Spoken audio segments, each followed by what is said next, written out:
Hi mates, how you going? Name's Bruce. If you're looking for a story, boy have I got a right doozy for you. It all started when I was scouting around for work back in Baldur's Gate. Merc and bounty's not the best payday when you don't have much of a name for yourself. I was following up on a rumour I heard about a curse of death popping up about the place. Find myself at the backstreet tavern called the Singing Siren. Turns out, I wasn't the only one investigating this little cock-up. Little did I know, soon it would be running with the crummiest lot of fuckwits you ever seen. First bloke to catch my eye, Crom Crunecc. Fierce-looking centaur with a grudge to settle. Right lobster, that one. Beside him, fussy bird-brained monk. Kael Bluewing, a 13-year-old Aarakocra, talking out his ass like he's seen the world. I'm thinking, that bloke's not old enough to have seen the outside of his mum. Reckon he'll be dead in a week. Barely got in the door when I hear a shrill voice over the rest. Thistle Rocklin, a gobber of a halfling with more grit than grey, spinning a yarn for the whole place like he's got tea and sticky buns for days. Finally, there's Calva, standing in the dark, barely said a word, strong and stoic, with a gaze that'll make you think twice about crossing him. Been on my own for long enough, I reckon there's nothing wrong with a bit of company. So long as they stay out of my way, we might just get this death curse resolved. Rooms are too pricey, so we bed in the stables. Works better for the big guy anyway. But just as we're drifting off, shit gets weird. In a wish of green flame, we disappear one by one. No sense looking back now. The adventure is upon us. You're in a rather open cavern, and there's also a sign upon it written in common states, "Please wait here. Orientation will begin shortly."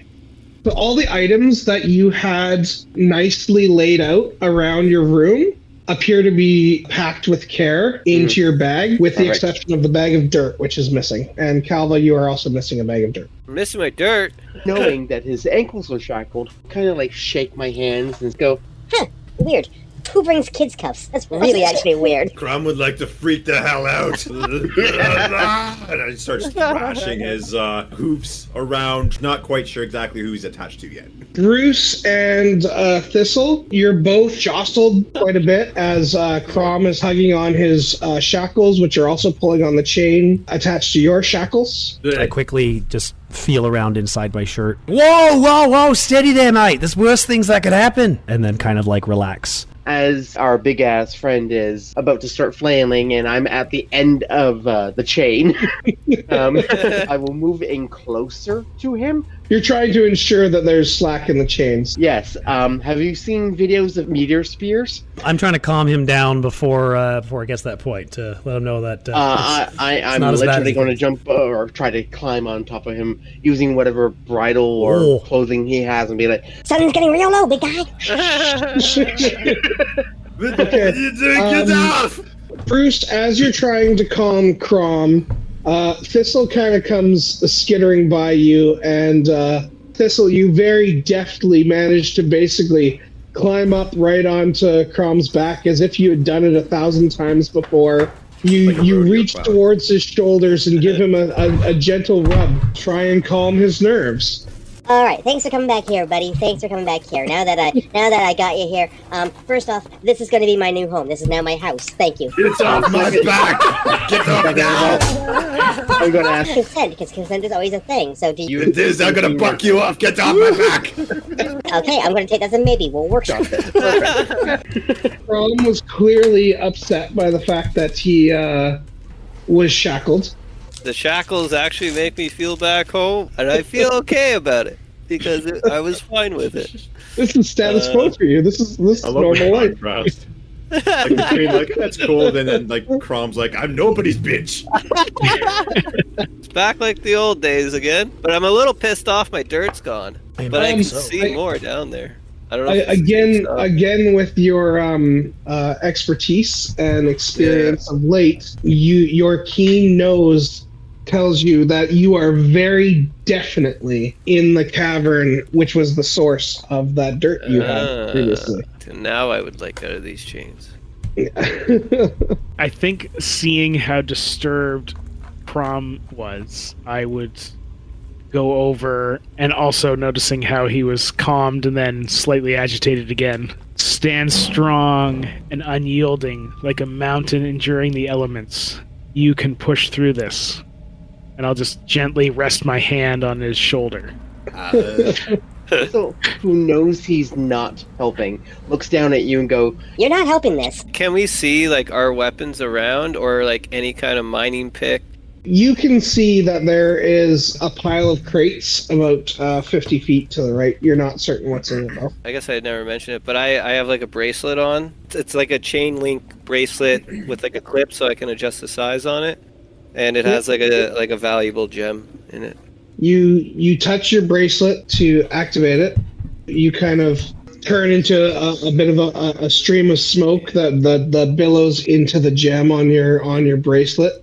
As you enter this extra dimensional space, you look down and you notice that you're still wearing shackles and like the chain is kind of like going off into nothingness. Everyone else, you simply see a bracelet fall to the ground with a chain somehow. Like, how does a chain go into a gem? I'm not really certain.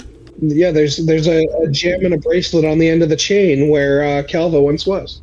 Thistle will stop massaging Crom. Okay. Point to it. Is that weird? So Calva's disappeared. Calva's just And in his place is a bracelet that is kind of oddly interacting with the chain. I'll start coiling up the chain, and Okay. and then I'll have a look at the bracelet once I get it where I can see it. Okay, so Kael, as you pull the chain, coil it to you, the chain kind of just dingles along. It is looped through like an anchor on the ground, but because there isn't really anything on the other end other than the bracelet, you are able to pull the chain through the loop such that you and the chain and the bracelet are no longer, while you're attached to each other, you're no longer anchored to the ground anywhere. I'll sort of throw the chain so that it's like on one shoulder and slung across my body, and just kind of keep the bracelet tucked in where it's protected. And I'll go and start looking to see if I can find the pin that's holding the other three from freely moving about. Other than the fact that you're carrying about 10 feet of chain now, which is pretty heavy, so you're slightly encumbered, you are able to move freely, and it's not hard to find the other anchor pinion. Now that I found it, I'll sort of signal to Crom and say, "Hey, do you think maybe you can pull this out?" Sure, let's do that. Yeah. Thistle will come down and give him a hand with that. It's like your kid's helping you shovel the driveway by shoveling the snow back on the driveway. Great. Look, I'm helping. Okay, Are you going to 20, break the not chain? a nat 20. Okay. You pull with all your strength. While the anchor doesn't come out of the ground, the loop that your chain is through does bend slightly, and you think further struggle may eventually allow you to break it. However, as you do this, you hear a blood-curdling scream and a flash of green light. One of the workers on the other end of the cavern seems to erupt in green flame, and you notice a giant badger standing next to the person that just erupted in flames, walking slowly towards you. I hate when that happens. This is flashy and obvious enough that everyone notices. It just happens to happen at the moment Crom pulls on the chain. Have I figured out yet, like, that the chain has been pulled through? You wouldn't necessarily be certain, but you would have heard the clinking of chains. Kael's voice as he spoke to Crom would have been significantly louder and more clear. And then you hear the blood-curdling scream. I guess I'll jump out of my thing. Kael, give me a strength check. I was like, oh, this is not going to go well. Squawk! Kael, a dwarf appears seemingly out of nowhere. Combined with the weight of the chains, you crumble under the weight of this dwarf suddenly, basically in your arms. Sorry, buddy. Little warning next time. Actually, no, it's not in that one. You're on the ground, you're prone, you have a dwarf on top of you, but you don't take any damage. I would like to sniff to see if I smell anything that smells flammable. Give me an investigation check. All right. As he is sniffing, Thistle is going to take a moment to, again, fully disembark Crom. It's off. All right, 18. So you do not notice the odor of any combustible materials. Even though the burst of green flames, the lack of smell is conspicuous to you. Problem. So as I'm sniffing the air, I'm just like, okay, I think we're all right. I would like to attempt to get the badger's attention. Okay, so yeah, you attempt to give me an animal handling check then. Actually, All right. yeah. Please be Let's see. No! I'm the worst Australian ever. That one. You attempt to maneuver your body in a way that you think is intimidating to badgers, such that you're kind of challenging his authority. Yeah. You kind of like puff your chest and like bang your fists against your chest like a gorilla. You think that's something that's going to attract the attention of the badger. The badger doesn't seem to react explicitly towards it. That's not how you taunt a badger. This is how you taunt a badger. Aha! I have this rock. Oh man, it's just bone-shaped stone again. And I'll literally just huck as hard as I can a handful of these rocks. Oi, badger face, badge. No, Thistle, he can't be your friend. He doesn't have anything to give you. You throw the rocks or the handful of large chunks of dirt in the general direction of the badger. They all land short, and the badger definitely notices you throwing things and continues to walk towards you. I'm just saying, if it really came to it, I could do that. This incredible performance we're putting on is doing.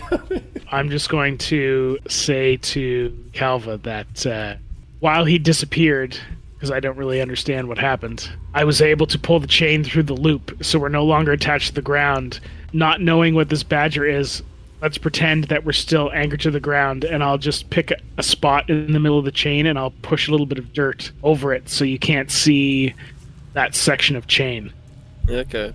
The badger's about as big or bigger than Bruce, but not as big as Crom. I think I found my new mount.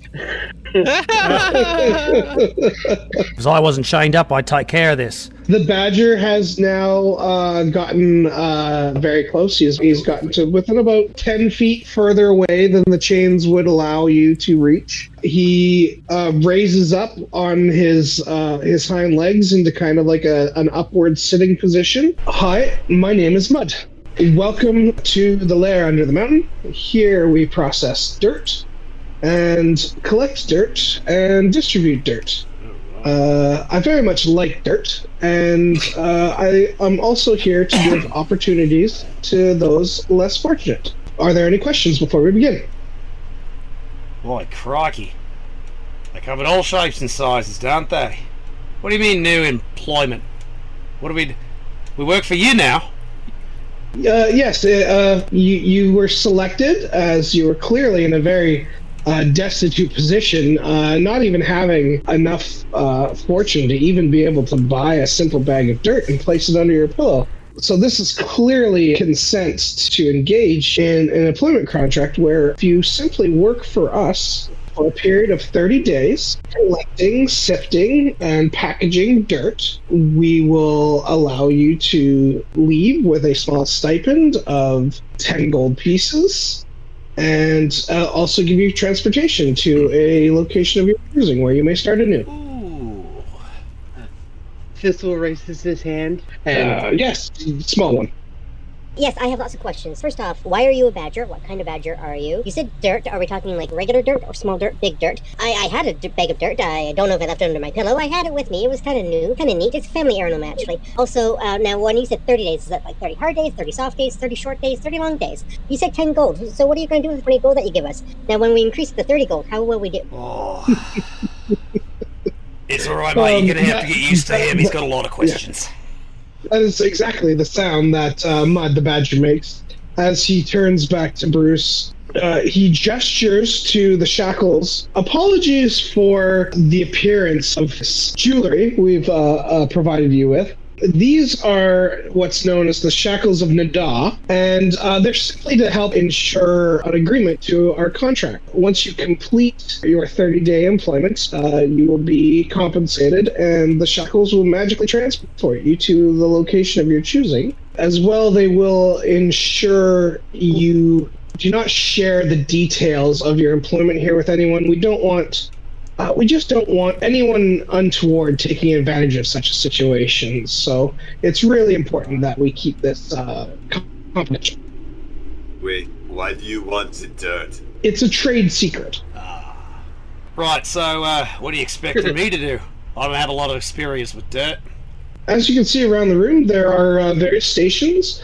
We have workers one side over there digging the dirt into piles. We have some workers transporting it over to the sifting station, where it's being sifted into its different sizes and grades. And then we have some workers in the packaging station, packaging it up into small bundles for distribution.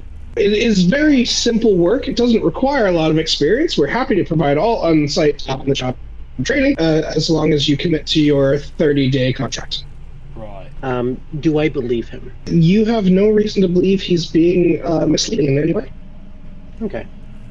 Would I notice anything medicinal about the dirt? Even though you're clearly quite skilled in this, there's nothing obviously medicinal about the dirt, other than the room has a very fresh, earthy aroma. It seems to be very lacking in any kind of dank or moldy odor that you might expect from a dark cave. As far as you can tell, it just seems like really clean dirt. Thistle raises his hand again. So I can't say I actually understand anything of what you're saying. Like, I understand the words, but I don't understand why we have to do this. What if we don't want to do the work? Can we, leave? I don't see a door. Is there a door? I could return you from whence you came. However, we will not be able to pay you, but you will still be compelled by the Shackles of Dada to keep this interaction to yourself. How badly do we want that 10 gold? Is there a lot of, 10 gold, that's quite a bit of gold, mate. Can I see, how deep the mine is? Probably 100 feet by 100 feet. The ceiling is probably about 30 to 40 feet high. It seems to be just one large room. There does appear to be a tunnel at the other end of the room. Kael, you definitely remember that you do have an appointment to meet with Cinder Sylvain in 3 days. And that appointment was intended for you to be given some form of job to help solve the death curse. So I'm going to ask the Badger. You said that we work for us. Who is us?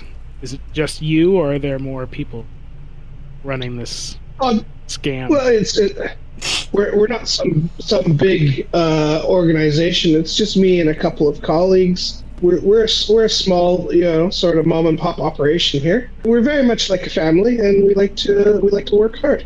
So just because people in town don't buy your dirt, you kidnap them while they sleep and bring them to your mine and force them to work for you. Like I said, maybe the initial interview is less than arranged in advance, but it is very much a consensual encounter. I can simply return you from where you came, but you won't be given any gold, and you won't be permitted to speak of this encounter to anyone. Clearly, the word has been spread that should you want to avoid such an encounter with the dirt man, a simple placement of dirt under your pillow will prevent this. In fact, you don't even need to buy dirt. Any dirt in under your pillow will suffice. But I had dirt, and it didn't stop this. In fact, I am here after I had the dirt. Do you mind if I just take a moment to talk to my mate over there? So he's gonna try to basically explain to the Badger that they were in the middle of something really important, and he was working really closely with Calva, and needs to discuss something with him over in the corner, away from everyone else. Yeah, certainly you're welcome to. Well, like I said, this employment is entirely consensual. Boy, mate, want to come over here and we'll have a little chat for a minute. Looks ready. Oh Calva. yeah. Okay. Good. All right. I don't know you, but you seem to know dirt. What the fuck are we doing down here? Looks like a slave factory. Do you reckon there's any way out? Well, there would have to be. There's got to be airflow. Because I don't imagine you want to be down here. Like, you seem like you know your way around a pile of dirt, but you probably don't want to be down here either. I'm good. I gotta go search for gems. So you could say we're on like a really important mission, and we need this. Like, there's a lot of gems in the earth that have like magic powers, and we need to go and find one of these gems to stop the oncoming doom. You have a gem on your person? I have one in my bracelet. Right, and then That's my genie thing. And then I've got a gem. Yeah, I know. We don't have to explain what they're for. All right, so I'm going to go back. I'm going to attempt to convince the Badger that he has interrupted a matter of great importance. We were brought here by mistake. It was supposed to be someone else because we all have these gems. You definitely managed to convince him that you are on a matter of great importance, and that it's very urgent that you get back to the matter. Mm-hmm. He simply responds as like, well, in that case, it's clear there's been a mistake, and you aren't the poor, destitute people we thought you were. We'd be happy to return you to the stable where we collected you. But now that you mention, it seems that you may be a collection of capable individuals. If you'd like, I do have a wee problem. We're not much for digging you dirt, see, but maybe. It certainly shouldn't take you a matter of hours, if a day at the most. You see that tunnel at the other end there? There was a chamber that had some very, very premium dirt in it. If you simply retrieve 3 buckets of dirt from that chamber in particular, I'd happily give you each 3 gold pieces before returning you to your stable. Ooh, I do one of these dramatic, like cartoon turnaround. All right, guys, we just gotta like turn around. It's 1 day's work for 3 gold, or 30 days work for 10 gold, and all we gotta do is get 3 buckets of dirt. Do you want to make this happen? Can we do this? Can we get? Yeah. It's like, all right, sounds good, mate. We'll accept that. We'll grab you 3 buckets of dirt. Bring them right back to you, do we? Yes, that'd be perfect. I think the big lad should maybe go first. He's the only one who could probably survive a bit of rocks falling on his head. Like the dirt, yeah. Crom has a bit of claustrophobia. He doesn't give a shit. Okay. Considering we're chained together, even if Thistle wanted to disagree, he's being pulled along with him. We've gotten out of the 30 days work, and we've agreed to do 1 day's work for 3 gold by retrieving 3 buckets of dirt from the tunnel yonder. There is something preventing them from accessing it, but he did not elaborate. Okay.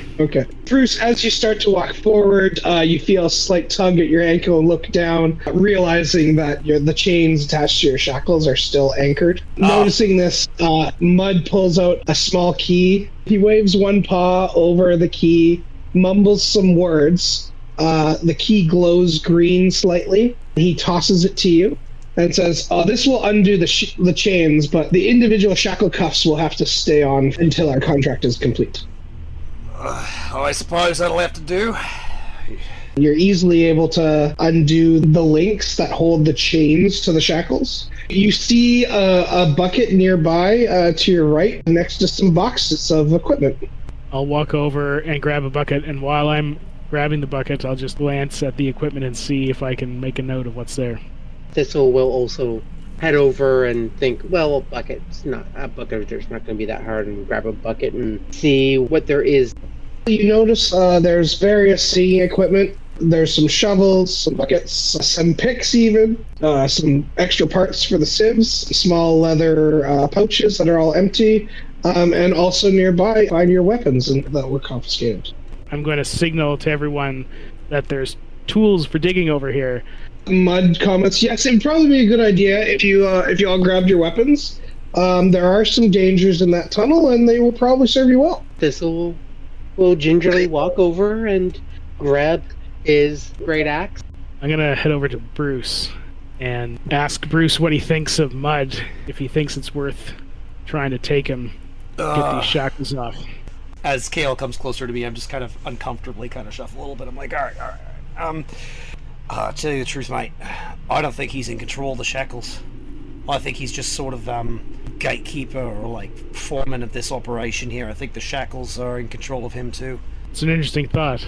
I was ready to try and knock him out, but he seems to be pretty willing to let us take our weapons, so... We could probably take him pretty easy, I think, but I don't think it'd do us any good. I guess we're not left with any other options unless we can find out who's really in control here.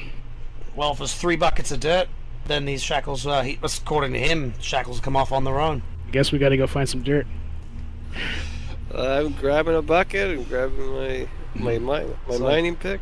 It's like... That's my weapon. Yeah, this is probably a good time to explain to each other what kind of weapon you guys have. You would have noticed each other grabbing particular items, Yep. so...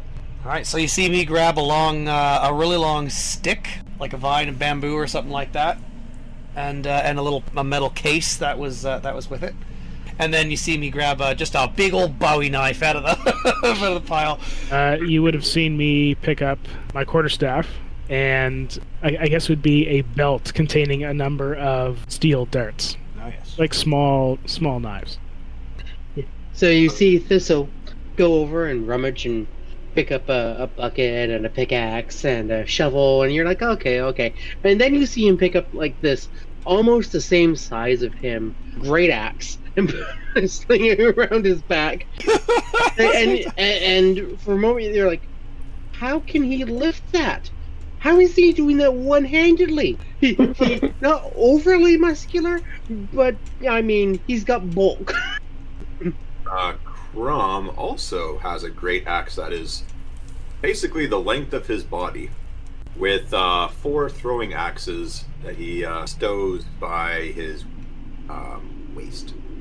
The man's waist or the horse's waist? The horses.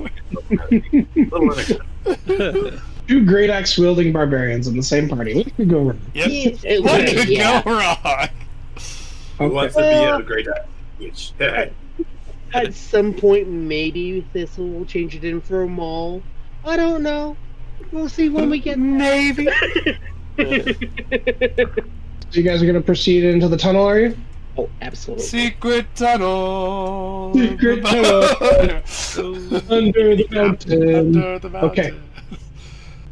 Okay, so first up, as we decided from the turn order, Is was me. Bruce Langman.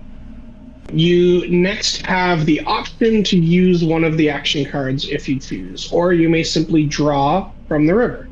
I am going to use the multi-tool. So you can see that there is a trap card, and you can see that the top card in the draw pile is a dead end card. I will click the middle one. Ah, a monster card has been revealed. You gotta get rid of that card. So you have progressed in the labyrinth. You hear the sounds of scritching and muttering somewhere in the labyrinth. It appears to be getting slightly louder. Calva, would you like to take an action? We'll do left. Right path. Bingo. Yes, so you score 1 point towards exiting the labyrinth. Kael, would you like to use an action card? I think I'll pass on using an action. Okay, would you want center, left, or right? I will go with center. Center. Ah, dead end card. Unfortunate. Thistle, would you like to use an action card? Knowing that Crom is after me, I'm actually going to do the boost morale. That will remove the dead end that's currently in play. If successful, yes. So go ahead and roll me a charisma check with your modifier.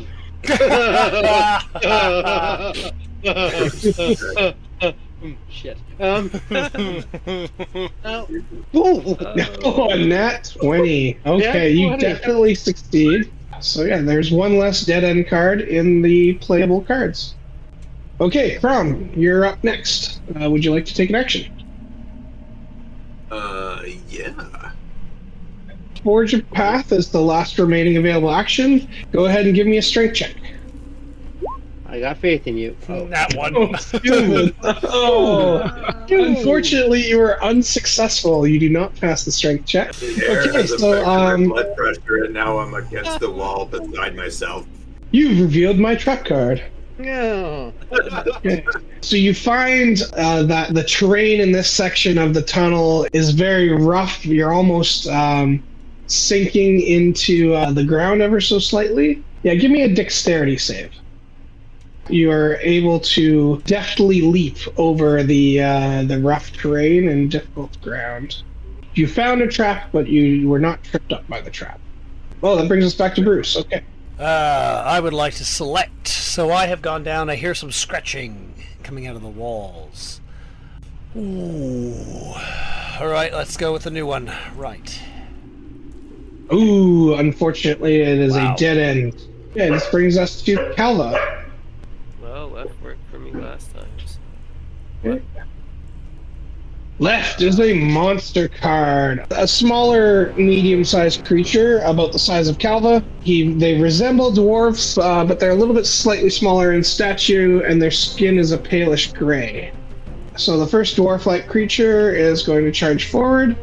Seeing Thistle as being just a little guy, he, as opposed to the big old centaur right next to him, he's going to take a swing at Thistle with a hooked spear that he's going to try and attack you with. No, he does not manage to hit you. Bruce, what you going to do? Just my blowgun needles had nothing on. Excellent. So we're going to take a little. Going to make a ranged attack with my blowgun. God damn it! I really gotta stop rolling those. 13 hits. Go ahead and roll your damage. Yay! Cool. Okay. So yeah, that's all perfectly fine. That will bring us to Kael. How high are the ceilings in here? The tunnel's about 10 by 10. It's making me uncomfortable, but I'm good. I will squeeze past everyone, but as I move past them, they notice that I am very uncomfortable. As soon as I have to squeeze past Crom, I immediately start to panic, and I just back up to where I was. Alright, I'll just try throwing a dart past everyone and try and hit that creature right in the front. Yeah, you throw your dart and it lands harmlessly in the middle of the tunnel on the other side of your target. That brings us to Calva. I am gonna fire an Eldritch Blast. I don't have the best history with Eldritch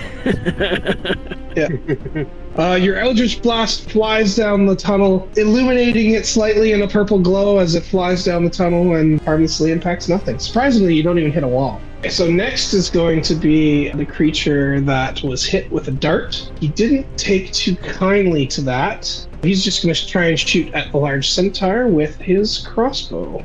It does not hit. Crossbow bolt whizzes harmlessly past you. For such a narrow tunnel, there seems to be a lot of people missing with ranged attacks. Must be within the air. Thistle, there is a creature in front of you that tried to hit you with a hooked spear. Holding my axe, I look at him and go, Look at me. Look at the horse. Look at me again. The horse. Me. The horse. My axe. and I tap him. Nat 20. Nice. Holy fuck. So, That is lethal damage. How do you want to do this? as this man is confused looking between the centaur and me, and then at the last moment, the axe is coming straight up from his groin, right through his head, and Thistle does like an old backflip as he lands, looks down at the guys at the end going, I'm gonna call you Radish. Bruce is very impressed. Oh, that little bloke just went ahead and just completely eviscerated him. Right, we might make him out of here alive, no problem. We're making it out of here, boys. Any other actions or movement you'd like to take at this time? I will jauntily move up to this guy who I'm hoping is now pants-shitting terror. I will attempt to intimidate him, or reflavor it to annoyance. Yeah, I like that. Can we recolor Thistle's skill sheet to be annoy instead of Oh my intimidate? god. So I walk up to him, and he sees like the blood of his friend dripping from my axe. I stand on my tippy toes looking up to him and going, You think you're a big man. I'm taller from down here, but I have more questions for you. Like, what's in your pocket? The creature is definitely a combination of afraid and annoyed. You have his full attention. yes! Kender tank! Upon seeing my fellow barbarian enter the fray, cleave one of the enemies straight in half, I feel very inspired to rage accordingly. Crom is raging. Like Rajay. Okay, so it is a bonus action to start your rage. You still have movement and action to make. The enemy right in front of me. I'm gonna move up to him, and Crom's gonna take his big ol' fuck you axe and cleave him in the head. Unfortunately, as you're swinging it, it just kind of clips the side of the wall, causing you to lose focus on your swing, and you miss. Can I use my Warlock inspiration in this regard? If you have DM inspiration, this is the perfect time to use it. Okay. So simply re-roll your great axe attack. 21. That is definitely going to have a different effect. Go ahead and roll the damage. Prepare to meet the Lord of Bomb. Oh, that is gross. I love it. That is lethal damage. How do you want to do this? Go up to the dwarf-looking thing, who clearly is a threat to my party. Calisthenic-looking motherfucker! I'm gonna take this axe and gonna put it in your head. You don't respect the bomb. Cleave him right in fucking half. Told you I was coming. Yeah, boy. So that brings us back to Bruce. No, I'm still back here. I hit the 1. He's very dead. Yeah, I guess I'm just going to run up here. So I'll get right up close. I'll go to here. And I'll whip out my blowgun again and shoot at him. That hits. 23 definitely hits. Go ahead and roll damage. Fantastic. So the effect is nowhere near as dramatic as that of the barbarians, but No. you clearly wounded him. Little darts and That brings us to Kael. Okay. You're feeling a little bit more comfortable now that you're not squished against the wall by Crom's big booty. I'm gonna squeeze by my dwarf friend, grab the my dart that is on the ground behind the dead body, and I'm going to stand next to Bruce. I don't feel comfortable going any further, so I'm going to throw a dart at the remaining creature. Okay, that is lethal damage. How did you like to do this? Using my monk training, I'm going to focus my mind. I'm looking directly between the knee of a scimitar and the head of the dwarf that is next to him. The dart is just going to go sailing through that space and right between the eyes of the guy on the other side. He stands briefly, looking befuddled before falling to his knees. You have defeated the creatures. Is there anything you'd like to do before we return to our labyrinth minigame? Thistle will, the one that is dead in front of him, he'll just reach down and kind of rifle through his pocket. He's looking for 2 things. String or seeds. Yes. Any particular kind of seeds? Vegetable origin, so carrots, pumpkin, radish. Okay, 13. So you don't find any string or seeds in particular in his pockets. He is wearing some ratty leather armor, which is kind of tied together with like leather strip, you know, like when leather is kind of made into like a shoelace sort of size. About 3 feet of that. Yeah, okay. I'll kind of put that in my pocket and give him like a final kick. Just being like, why weren't you more useful?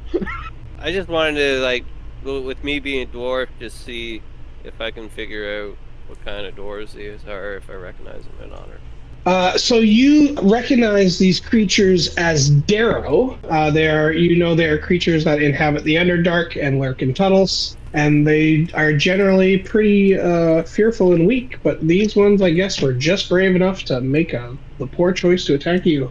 As we're looting, Thistle will go up to Kael and look at him with amazement, going, That was such a cool shot. Like how you threw it and it just went to his face and then his face like exploded but didn't explode, like collapsed and he died. That was really cool. Can you show me how to do that at that point? You must learn to calm your mind in order to master the dart.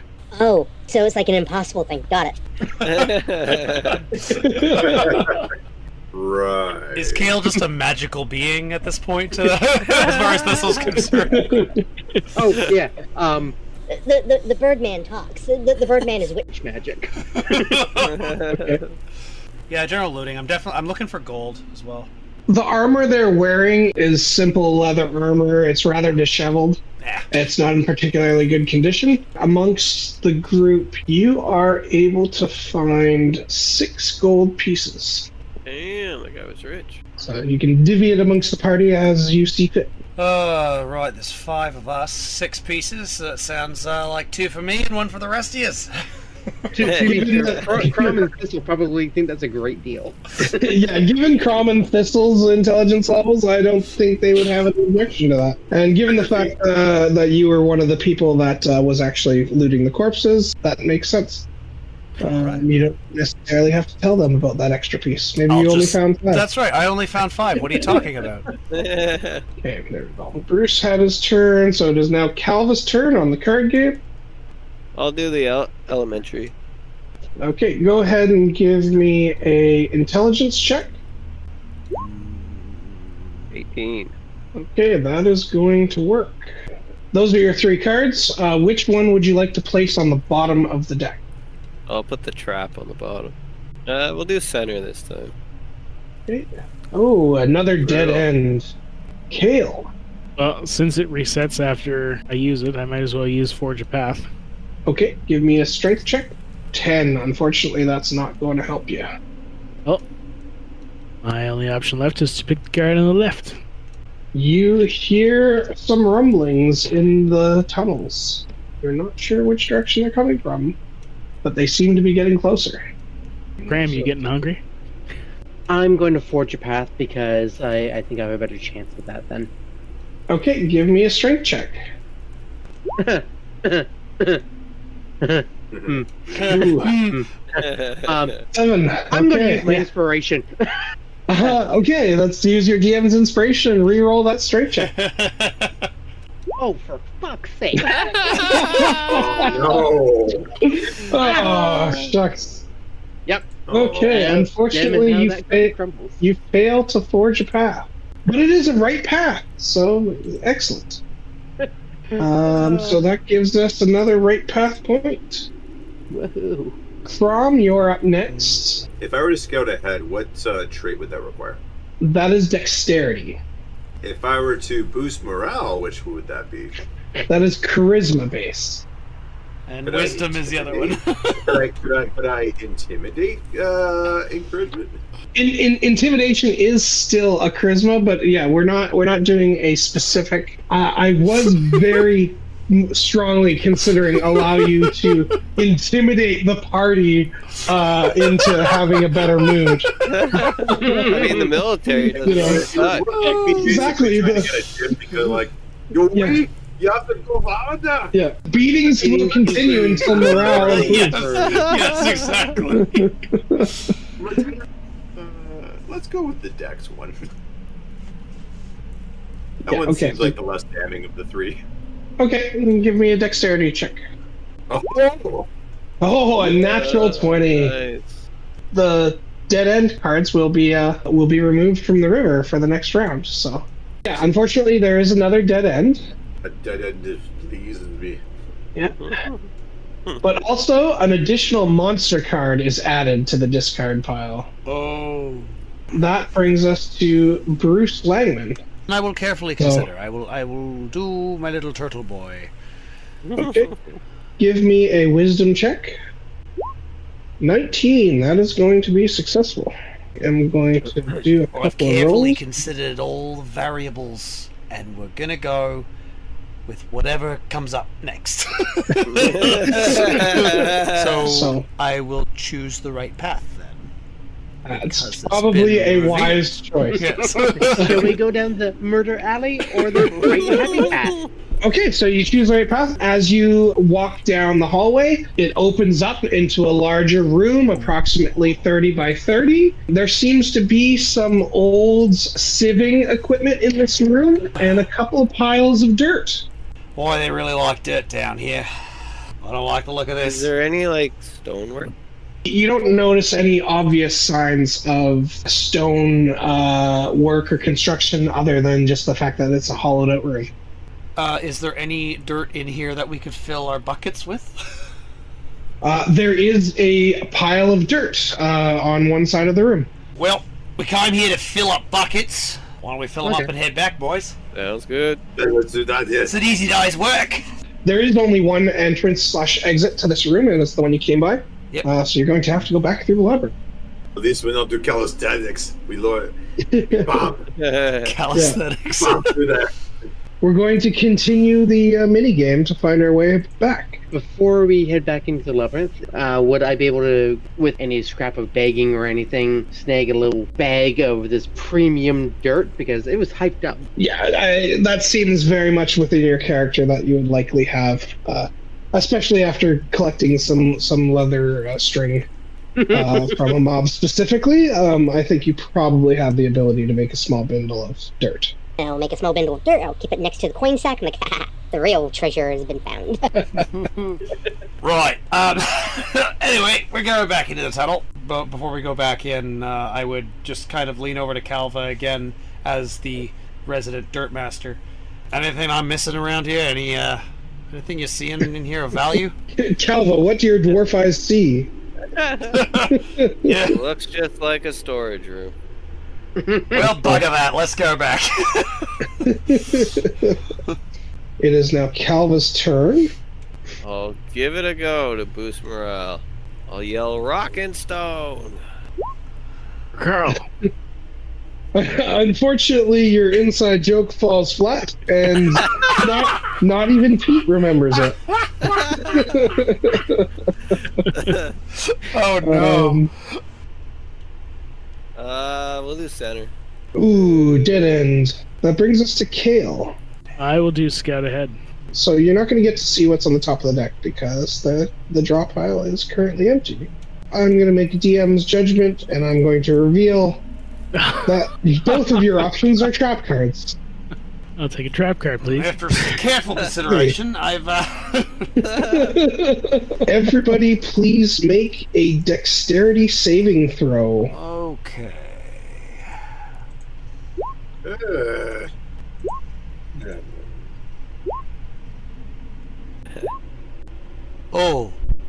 Our barbarians are not very dexterous. It's so hard to be nimble. Kael, you step on a tripwire, triggering a series of darts to come flying out of holes in the wall. No! Everyone except Bruce takes 4 poison damage. Ow. Ooh.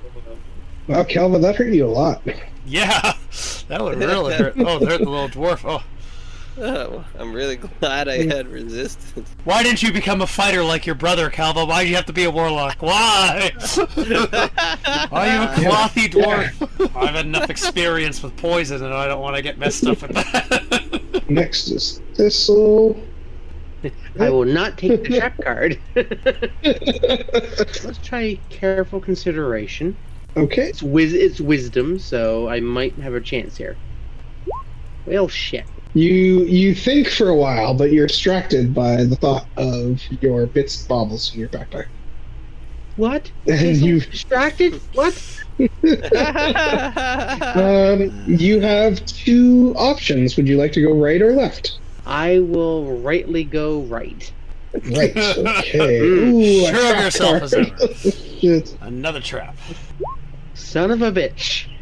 Right into Thistle's eye. Okay, so I am going to need another dex save from everybody. Thistle, your dex save has already been registered. Got it. Oh. Crom just not thank having God. good luck here. Why? Oh no! Oh, this one's gonna hurt. Unfortunately, Thistle has stepped on a pressure plate, triggered another series of poison darts. Oh, Calva's fine this time. Yeah, I'm okay. Everyone except Calva is going to take 3 poison damage. Crom, give me a Constitution save. The poison hurts. You do not take any additional effects from it. Poison is weak. Kael, you're not looking so hot. I don't have any healing anything on me. Where are you at? 4. 4? 4. Yeah, one more hit and he's down. I have a proficiency in medicine. Yeah, if you want to take a moment and attempt to soothe the wounds of your party members, go ahead and give me a medicine check. There you go. So you bandage the party members and you try and kind of make them a little more comfortable, but it doesn't have any actual increasing effect on their health. Stop dying, quit being weak. So my survival is 3. Would sucking the poison out be considered a survival thing, or not particularly wise? I could do it because my passive, like, I'm not proficient in survival. I'm proficient in nature, but my survival check's actually better than my nature check. I don't know. Yeah, okay. I'll allow it. Okay. It won't be advantage. It might only give you like 1 or 2 health, but it's worth a try.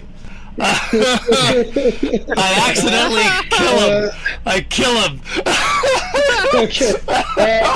So with Bruce, you pull out your Bowie knife and you try and like cut a small bit of flesh around the wound to try and stop the poison from progressing. And you take 1 point of piercing damage. Your fucking bird legs, mate. They're not thick enough. You also explain to the party that it's critical they do this, or they will also suffer the effects of poison. It's up to them whether or not they believe you. As I'm doing it, it's like, you gotta cut the dot out, or the poison's gonna spread around. And then I pick up his like scrawny chicken leg. Would we like to move on? Yes. Or would anyone else like the potential for a natural one? Would anyone else like to kill the bird? How did your last group die? Poison darts. Yeah. Okay, Crom, would you like to forge a path, or it's elementary?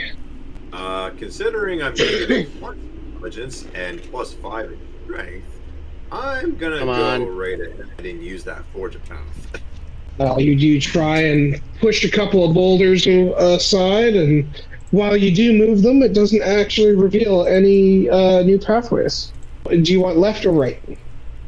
Let's go with righty-tighty. Correct path! Huzzah! Huzzah! Starting to feel like we should have been there by now. It's a lot faster on the way in. Yeah, you didn't hit anywhere near as many darts on the way in. And this brings us back to Bruce. Considering my intelligence is just a straight roll, which is better than the rest of the party. Oh, well then I will take... Barbarians, man. This is... Okay.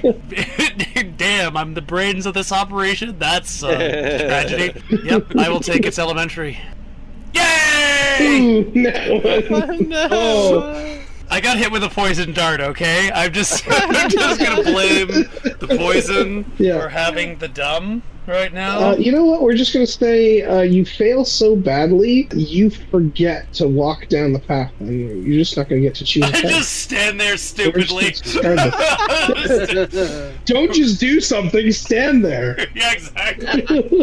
Oh, I didn't shoot. Calva, you have scout ahead, forge a path, boost morale, or careful consideration. I'll do scout ahead. Dex check. 18. That's going to be successful. What? Wait, you said that word. I don't think we know what that word means. Success. Okay. Which card would you like to choose? Pick the left one. Okay, that is the right path card, and you do find your way back into the original chamber. Yeah! Easy. God. This crew walking out like a pincushion, holding like 3 pails of dirt, going, Yeah, easy money, right? I'm just dragging a half-dead blue jay, but yeah, we're fine. Easy money, he said. Easy enough, yeah. Could have been worse, I suppose. I will axe you to the face. A mug with some form of hot liquid in it, and he sprinkles a little bit of the premium dirt in it before taking a sip and says, yes, that's the good stuff. This will do quite nicely. A sip of the dirt, you say? We'll have to prepare your reward accordingly. I'm going to ask for a sip. I'm afraid I don't like to share my own cup of coffee, but I'm happy to fix you one. Oh, yes. Thistle has never had coffee before. This is fantastic. So you notice at the other end of the table there appears to be a few intricate pieces of glassware, and Mud grabs a mug hanging from above the table and pours a dark liquid into the mug and hands it to you.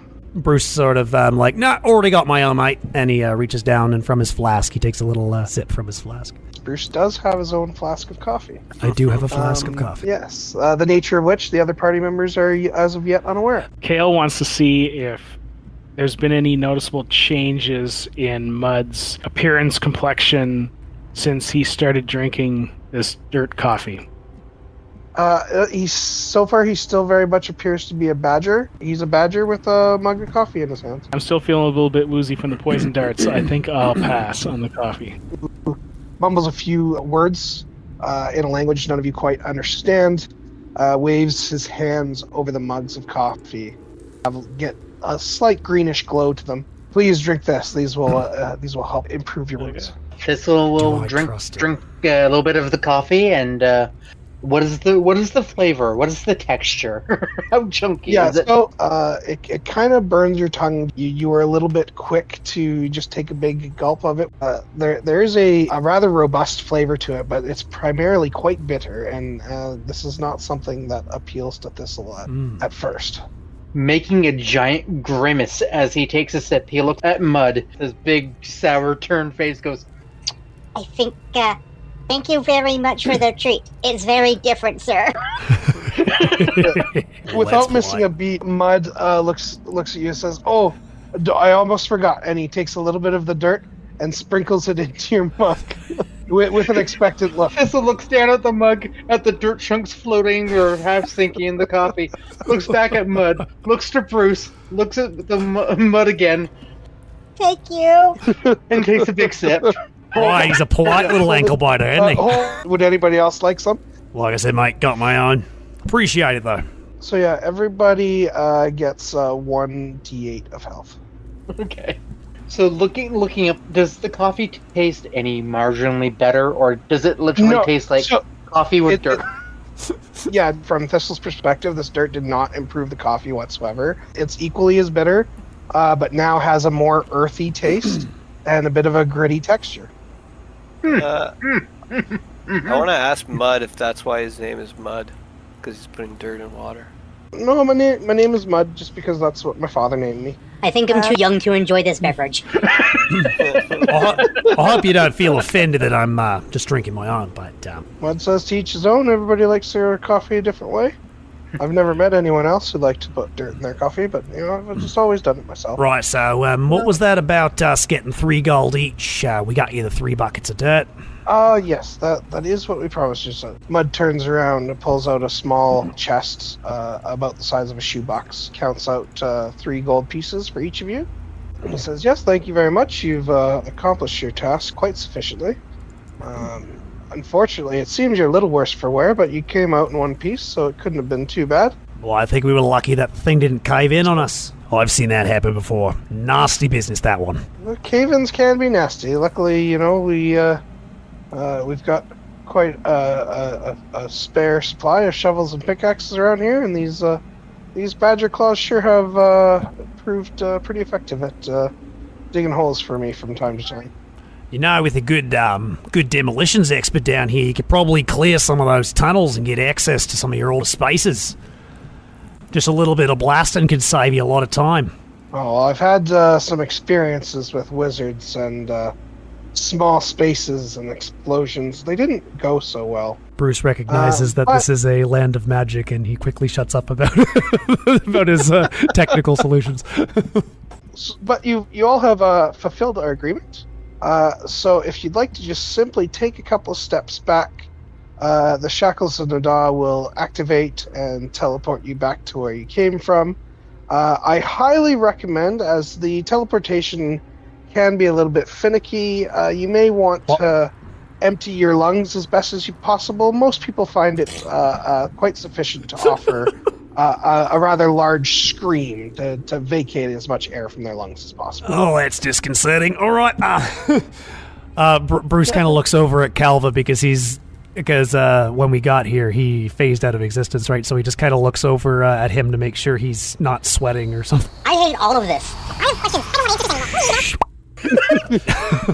Thistle just simply disappears. Oh, we're going one at a time, are we? Okay. No, Thistle has just been deleted from existence. I'm looking around. I kind of look over at Crom. Hold on to your butts, big guy. And I look over at Kael, who's now recovered a little bit. I kind of give like a knowing nod, as if to non-verbally imply that's like I'm doing my damnedest to get used to you. But Kael's gonna close his eyes, hold his hands out in his traditional meditation pose, and exhale. Bruce is gonna reach under his shirt and grab something, but nobody else can see, and exhale. I'm gonna yell, "Rocket Star!" The rest of you burst into green flames. You feel the air rush out of your lungs as you do so. You all find yourselves back in the stable from whence you I guess I can originated.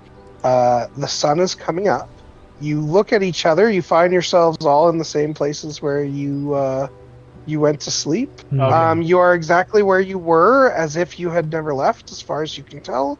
Other than the fact that it's the morning time, and none of you is entirely certain it wasn't, you didn't just dream it all. Thistle's eyes, as wide as dinner plates, just kind of stands up, looks around, and goes, Oh no. Okay. No. Okay. Sleeping's weird here, and I don't like it.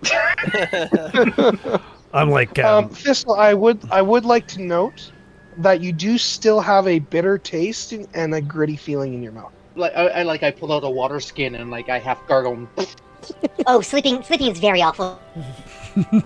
Don't like sleeping. Sleeping's not cool. And why am I really hyper? Like, I feel hyper more than normal. Why do I feel like this? I don't like feeling like this. Why is the world going so slow? no. Why don't you guys This was a answer bad me? idea, guys. Anyone got Anyone like to answer Thistle's many questions? Anyone still got one of those poison darts? Hate to tell you, I'm immune. I wasn't trying to do any damage, mate. Just trying to help you calm down a bit. I am calm. Why do you think I'm upset? I'm not upset. I'm not raging. I'm not raging yet. I could rage, but I don't want to rage yet. Not yet. Not today. Maybe today. Maybe later. I don't know yet. I'll go over and I'll kind of pet Crom. Quickly pet him. Shh, it's okay. Is it okay? I hope it's okay. It's okay. Right, As you're attempting to reassure Crom, he's kind of looking down at his two front hook, where the shackles once were.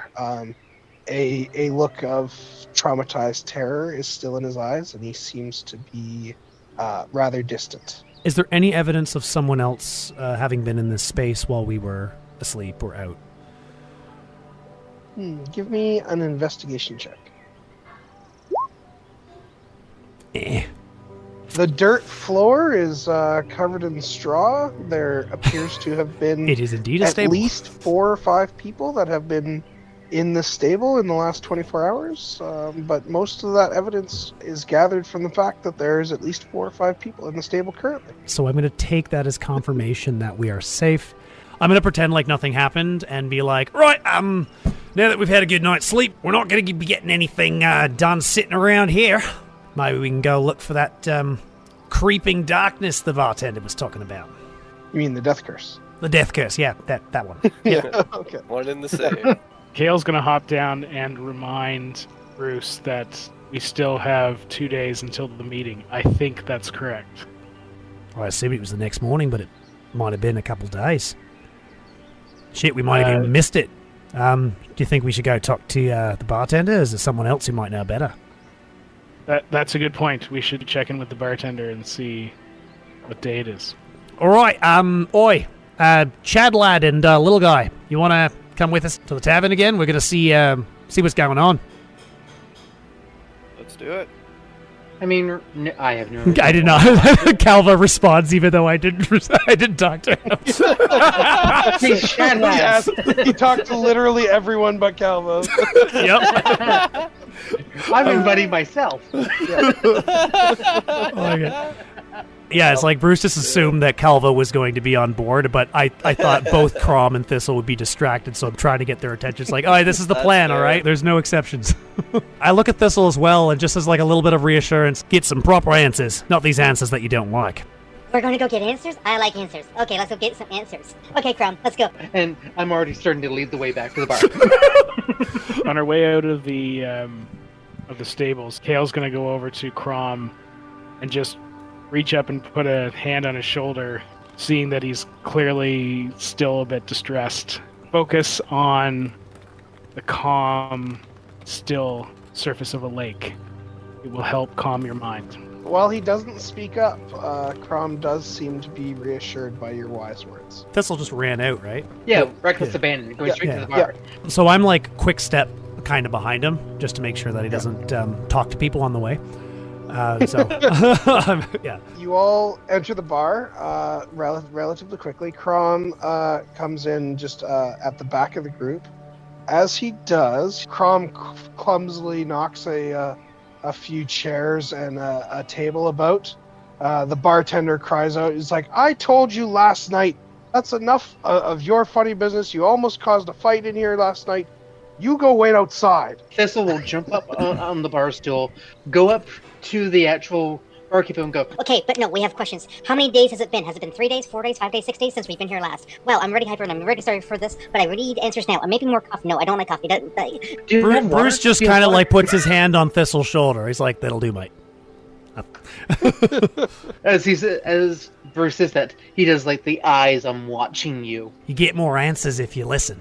That's not how I work, my Friend. The bartender simply turns to Bruce. I'm not sure what your friend's going on about days, but you were just here last night. Did you already forget about the fight you almost had after Crom knocked that table over and spilled those drinks? Oh, I remember it well. He's calmed down a little bit, hopefully. We're looking for some help for him. I think he's been feeling a bit woozy. You got an apothecary or anything like that? In my experience, a good beer or a whiskey seems to cheer most people up. Oh, I agree with that one, mate. But I think for a friend here, he might need something a little more herbal, if you know what I mean. You might find something down in the market. There's all sorts of merchants and vendors. They sell all kinds of wares. You can find pretty much anything around here. Bruce's eyes are darting back and forth, by the way, as he's not listening to the bartender at all. I'm just wondering if I notice anything in here. I just want to look up at the thing over the door that had the hands. The mermaid bust. Yeah, I just want to see if there's any more hands. At a glance, none of them appear to be particularly fresh. As you look around, it's still early morning in a less than reputable tavern. You see what you would expect to see. You see a couple of passed out patrons, slumped in their chairs where they were drinking the night before. There's a couple of tables are ajar as they haven't quite had a chance to clean everything up. The bartender's just kind of starting her shift for them in the morning. Does the bartender seem surprised to see us back? So the bartender appears to be a little bit hungover herself, and rather tired, though that's not surprising to you, as this is probably her nightly routine, and a rather early morning for someone who works so late. But other than the fact that she seems annoyed with the fact that Crom is in her bar knocking things over again, she may, as best you can tell, she kind of is expecting you to potentially pay for another night. So, for my little inquisitive friend here, what he's really trying to ask, I want to know a little bit more about this death curse thing. Seems to be causing you guys some strife. I'm wondering if there's anything we can do to help. That's not at all what I asked. I just kind of move my hand over his mouth. And it's just like the bartender explains that there have been lots of rumbles and rumors from the corners of Faerun, which is the land you're in. Increased sightings of undead being a greater threat than they have been in the past. The churches have been expressing concern that they've been unable to do many of their revival rituals. See where adventurers travel and die and are brought back from death. This is a concern, as death is not that permanent around here. Bruce's face gets really, really steely. I'm just wondering if anybody else would notice. Like, as she's talking, he gets, like, very serious. The smile wipes from his face. You are trying to hold my mouth shut, and I am looking up at your face. Being that Thistle and Kael and Calva are of this world, they are familiar with the fact that there are rituals for reincarnation or revival from death. It's not normal in Bruce's experience that people are brought back. This is true. That's true. That's true. I thought it was from death. As far as he's aware, it's a one-off for him. It's a very exceptional case. Yeah, this is not just a thing people do. That's true. That's true. That's fair. So, So Well, I'm it's getting. not something that everyone just has ready access. Well, this is the to, first but- time I've heard the term undead applied to the threat. I suddenly go to like red alert, but it's subtle. Like Thistle asks, So what about the temples then? Are they backlogged, or are they not able to take new clients? And how are they functioning right now? The bartender explains that, well, she isn't very religious and doesn't have a lot of interaction with the temple, being a relatively safe place. The fact that the temples have been not able to function with many of their services, it has been a concern amongst the people of the city. Thistle will take a moment, calm himself, and say, Thank you very much for your answers. It's so nice to see someone in this town actually knows how to answer a question. At least one question that was answered. Can I still get a drink, though? The bartender simply explains, if you've got the coin, you can have the drink. Okay. Bruce, pay the man. Can I get a drink now? well, I think we better save that for later. We got stuff to be doing, mate. But what about drinks? We don't have time We're to at a bar. dawdle. So Just sadly going puffing. back a bit. Bruce just turns his back to Thistle, just starts walking. Yeah. So Kael was watching the bartender and Yeah. the interaction that was going on. Would Kael have picked up on the Bruce's change in expression? That's Yeah, fair. so you definitely notice that Bruce's expression became significantly more serious at the mention of undead and resurrection. It's still relatively early morning. The city's hustle and bustle hasn't quite picked up yet. You kind of start to look around. There's a signpost nearby that says Market District and appears to be pointing to the west. as Thistle goes into the district, he looks for someone who looks to be of some kind of uniform, some kind of patrol guard or something like that. I'm just making sure I'm within proximity of the party, but I am not paying attention to what you guys are doing. Thistle, you do notice a pair of larger humanoids walking around. They appear to be wearing thicker armor, and they have some form of crest on the shields they're carrying. It appears to be a fist with some flames around it. Oh, excuse me, sir. If you have a moment, I have a few questions for you. Oh God, I've regained my double check. composure. I'm falling behind everyone.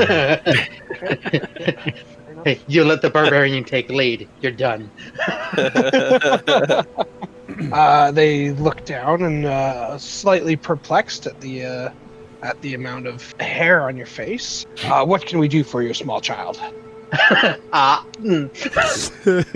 Yeah, I'm looking for places to send letters and courier service. He's looking to commit skullduggery, and he is looking for shiny rocks and stuff. At first, the armored guy starts to explain that the market district is to the west, where you will find most of these. But at your mention of skullduggery, he kind of stops his explanation. You there? What sort of skullduggery do you guys appear to be up to in this in my town? I'll stop and I will instantly And look up he says this- Bruce. He says this in a rather accusatorial tone. Well, I'm looking for an apothecary or some place with potions. We don't have any medicine on us. And last place we went, we nearly died. I need some herbal remedies, if you know what I mean. As far as you can tell, the guard believes you.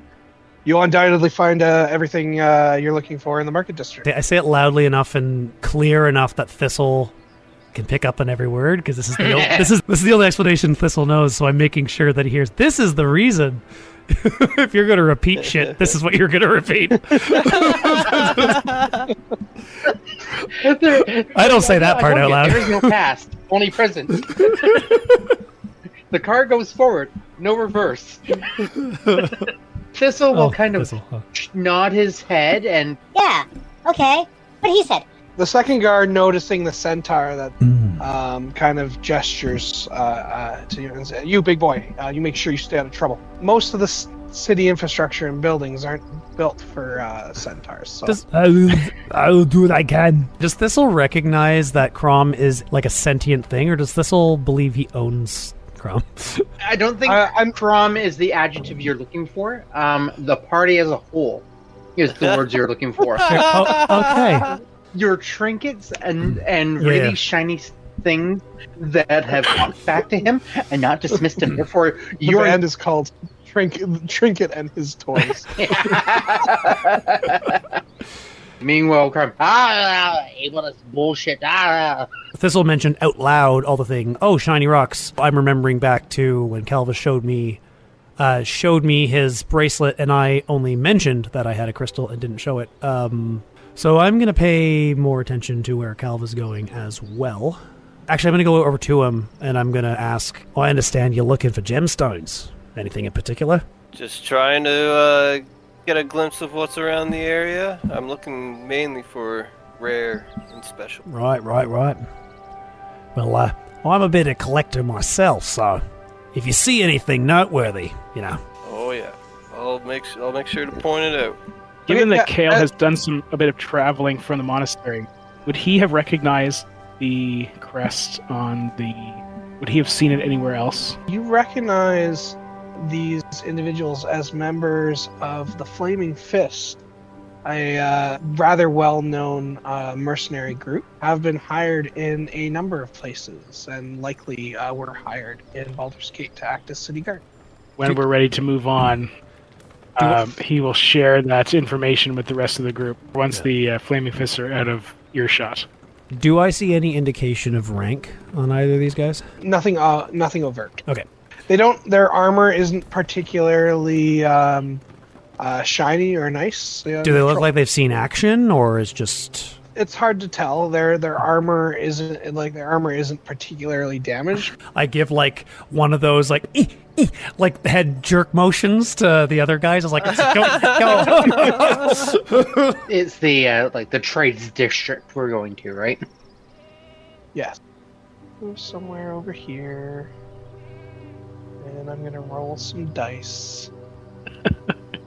I'm rolling some dice. Ooh, interesting. Rocks fall, you all die. So, as we're looking around and just casual conversation between characters, sorry about your leg, mate. I really thought I knew what I was doing, but haven't dealt with your kind in the field before. Not to worry, my friend. It's all good. My leg will heal. I'm actually looking for exactly the same thing that you're looking for. Some healing remedies for our journey to come. Right-o. You travel west, and you find yourselves in a nicer neighborhood. The streets seem to be a little less caked with mud. They're a little more tidy cobblestone. It's a little bit later in the morning now. You're in a very busy district. People are milling about. There's all sorts of shops and just simple vendor carts and whatnot around. You've clearly found what appears to be a large, bustling market. All very stimulating, I'm sure. You do see a signboard over one shop that appears to have alchemical symbols on it. We have to cook tonight, Leslie. You, Bruce, explicitly do not notice anything in terms of crosses and or snakes around poles or any sort of traditional earthly medical symbols. They have a very fantastical flair to them. There's no indication of natural medicine. So Kael, who's also looking for the same thing, having seen the sign, I'm assuming as well, would tap Bruce on the shoulder and point towards the sign and start heading in that direction. I will follow, but I will keep my eyes on Calva to see which shop he goes into. I'm going to go for a gem store. Yeah, I'm going to follow you to the gem store to start before I start looking at what I'm looking for.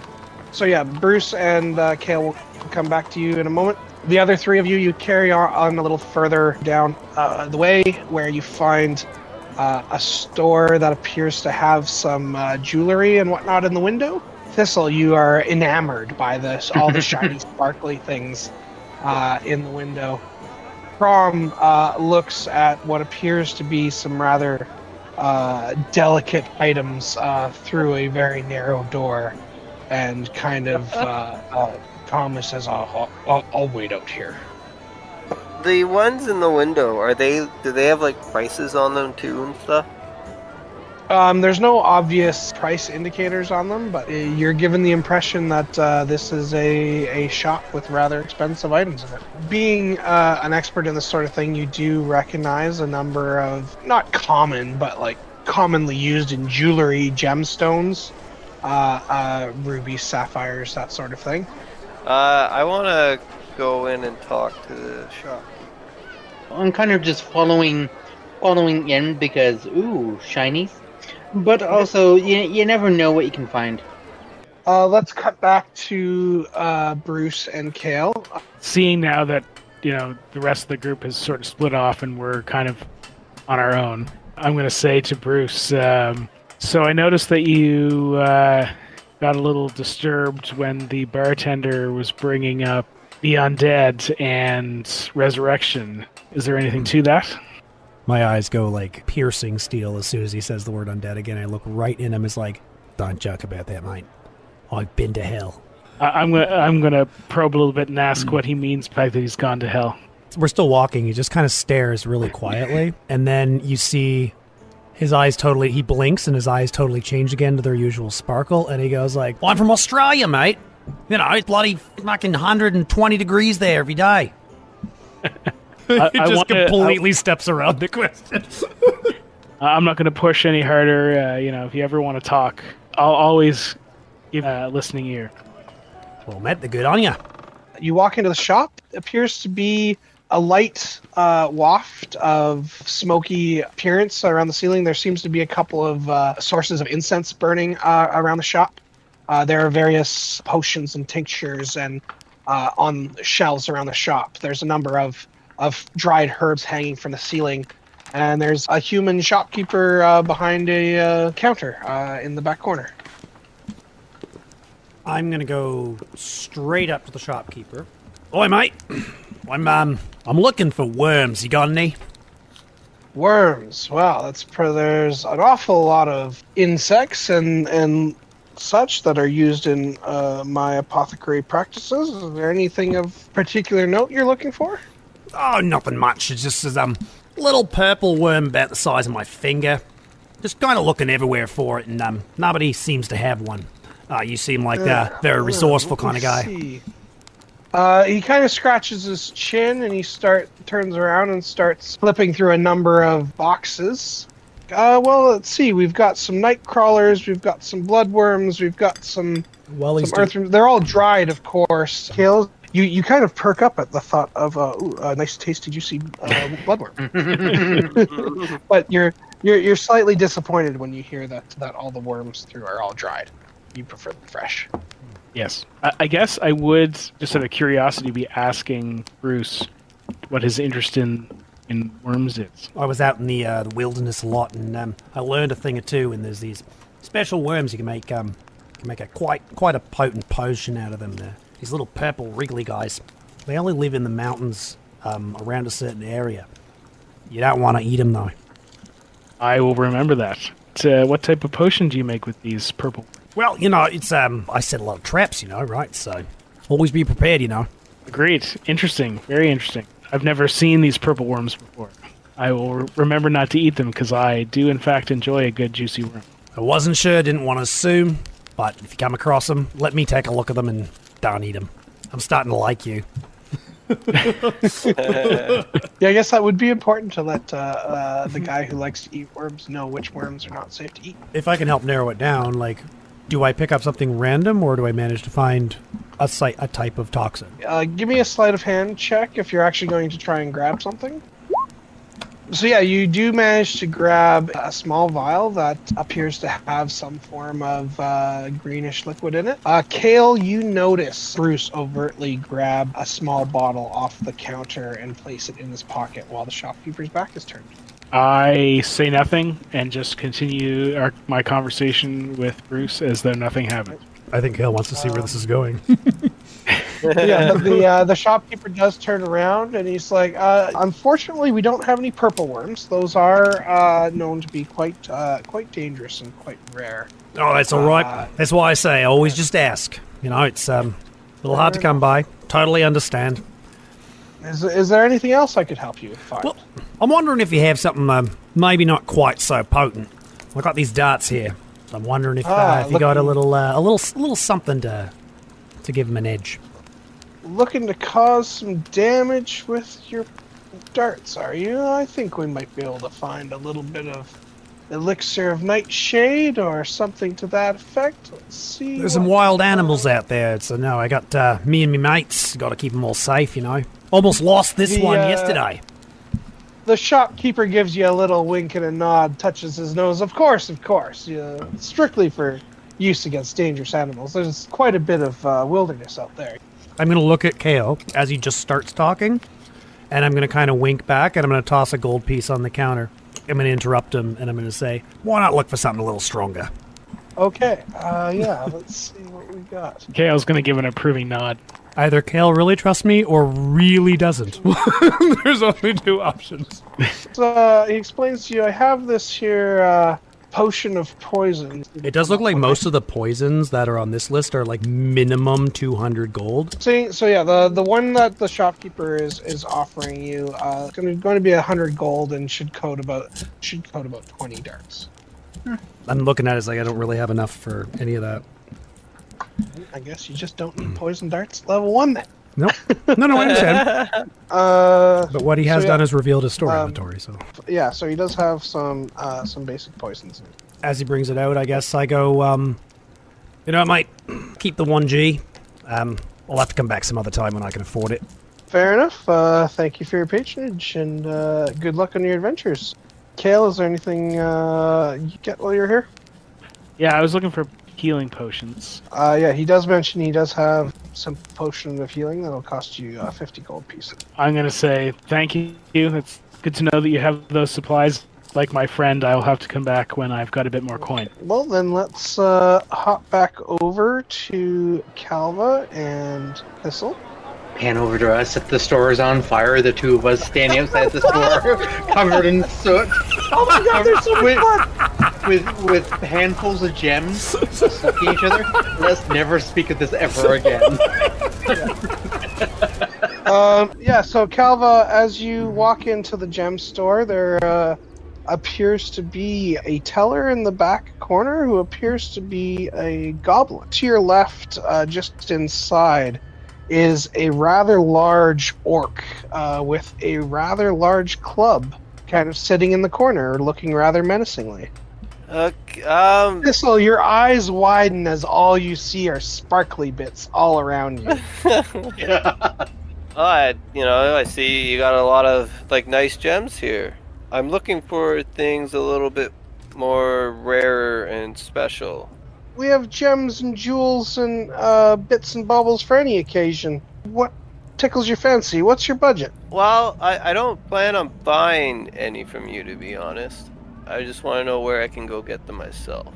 At the mention of your lack of interest in purchasing jewelry, the goblin quickly turns his attention to the wide-eyed Kender and says, "You, sir, look like a man of wonderful taste. Is there anything here that I can interest you in?" No. I assure you I can get you a very fair price.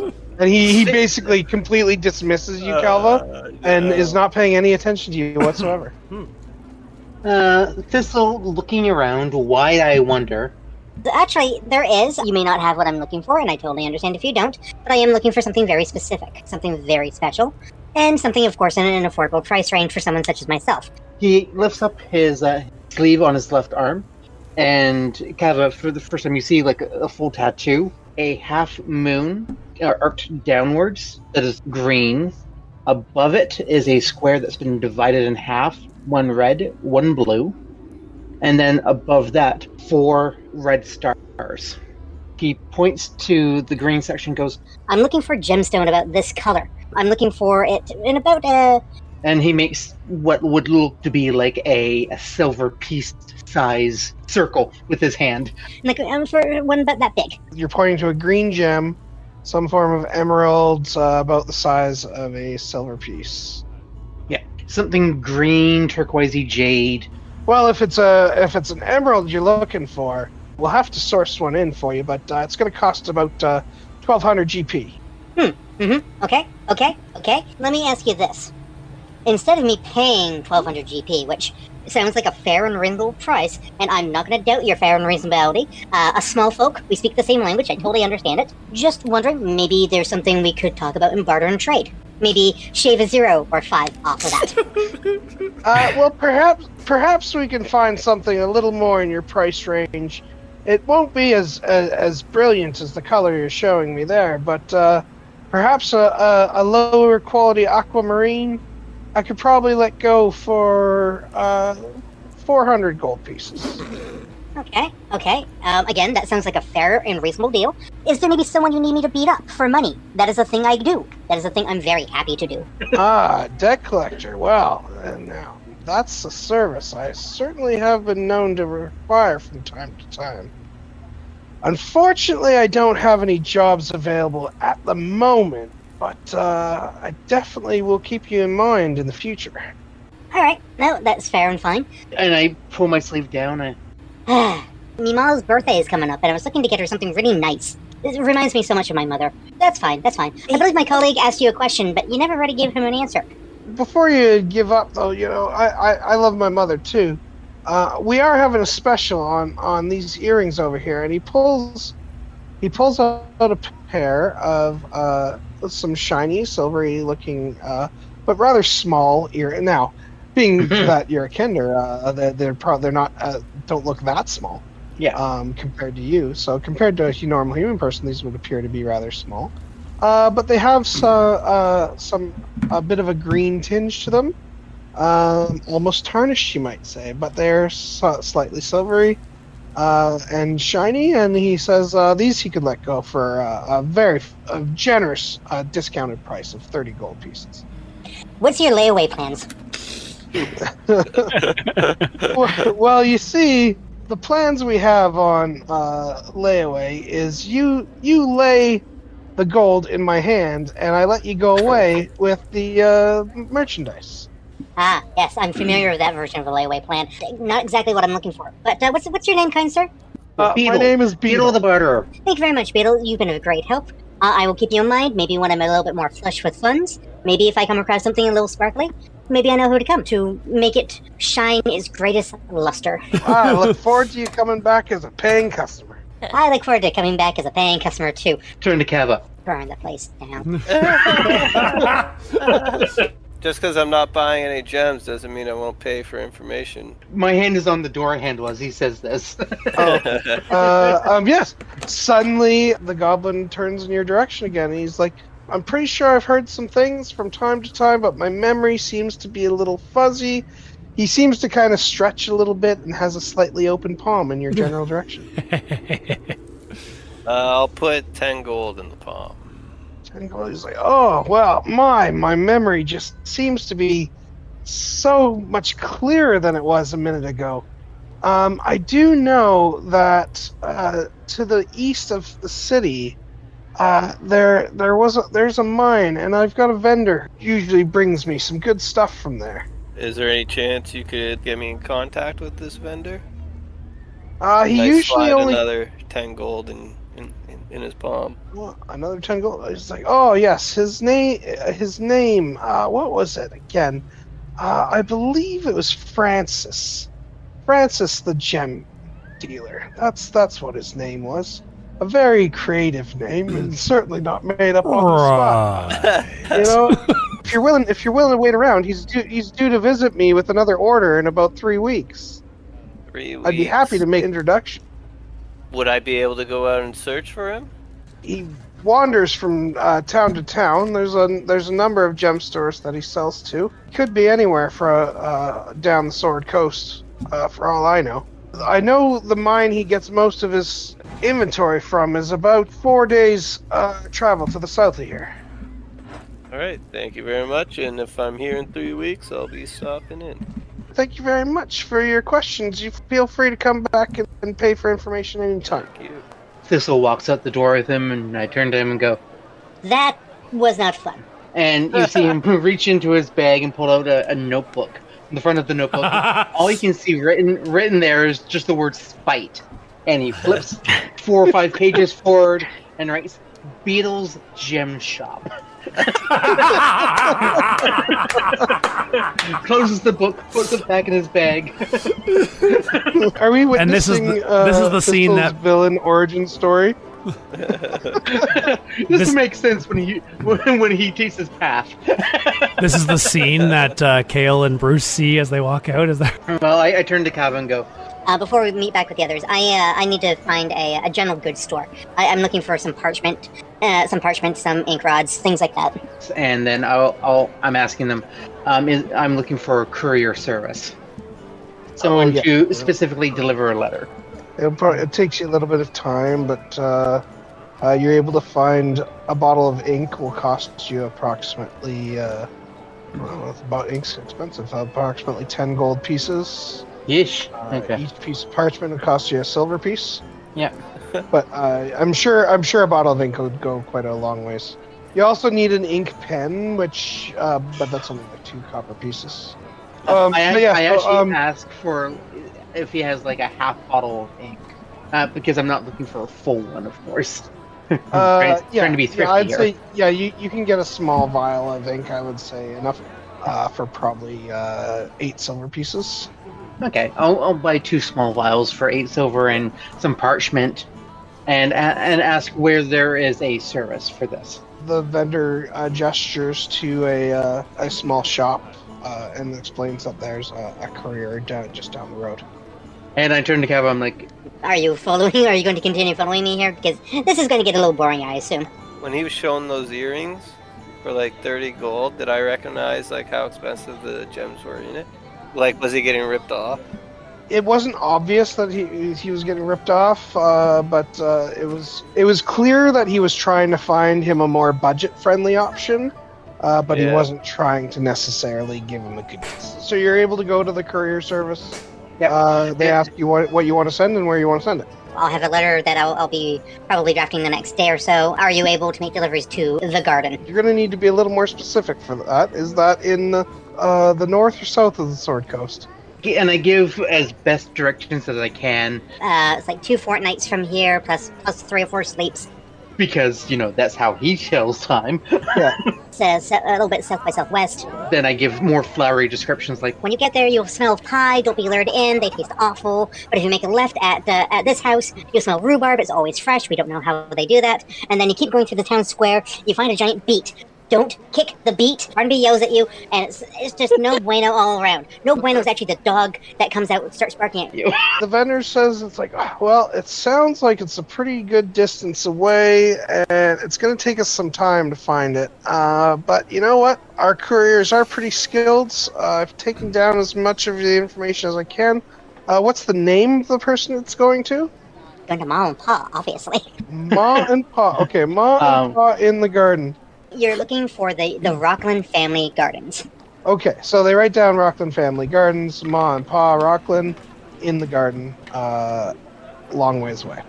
Okay.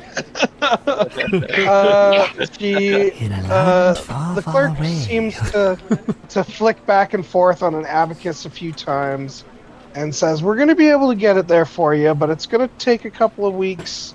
Could it take longer and I pay less?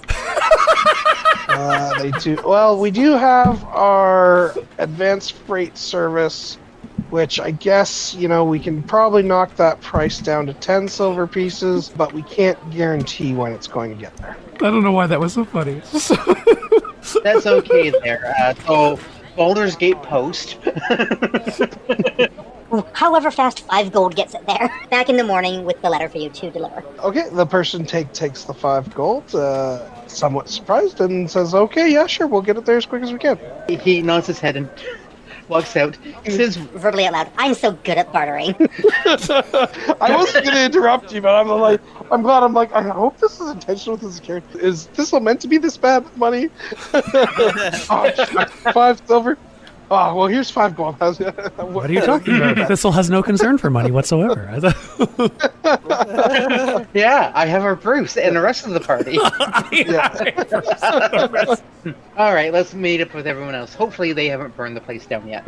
So you're able to pretty easily meet up and find the rest of your friends in the square? I'm going to talk to Kael while they're in the other shop, because I see them go in there. I made note of them going into the gem shop. Yeah, I bet they ran into the same problem. They're just trying to gouge you everywhere here. Everything's overpriced, and They got everything under lock and key. Half the stuff hanging in there is just growing outside. The weeds on the other side of that wall. What do you think? Do you think we can send the little Tocky ankle biter? Maybe get us some healing potions?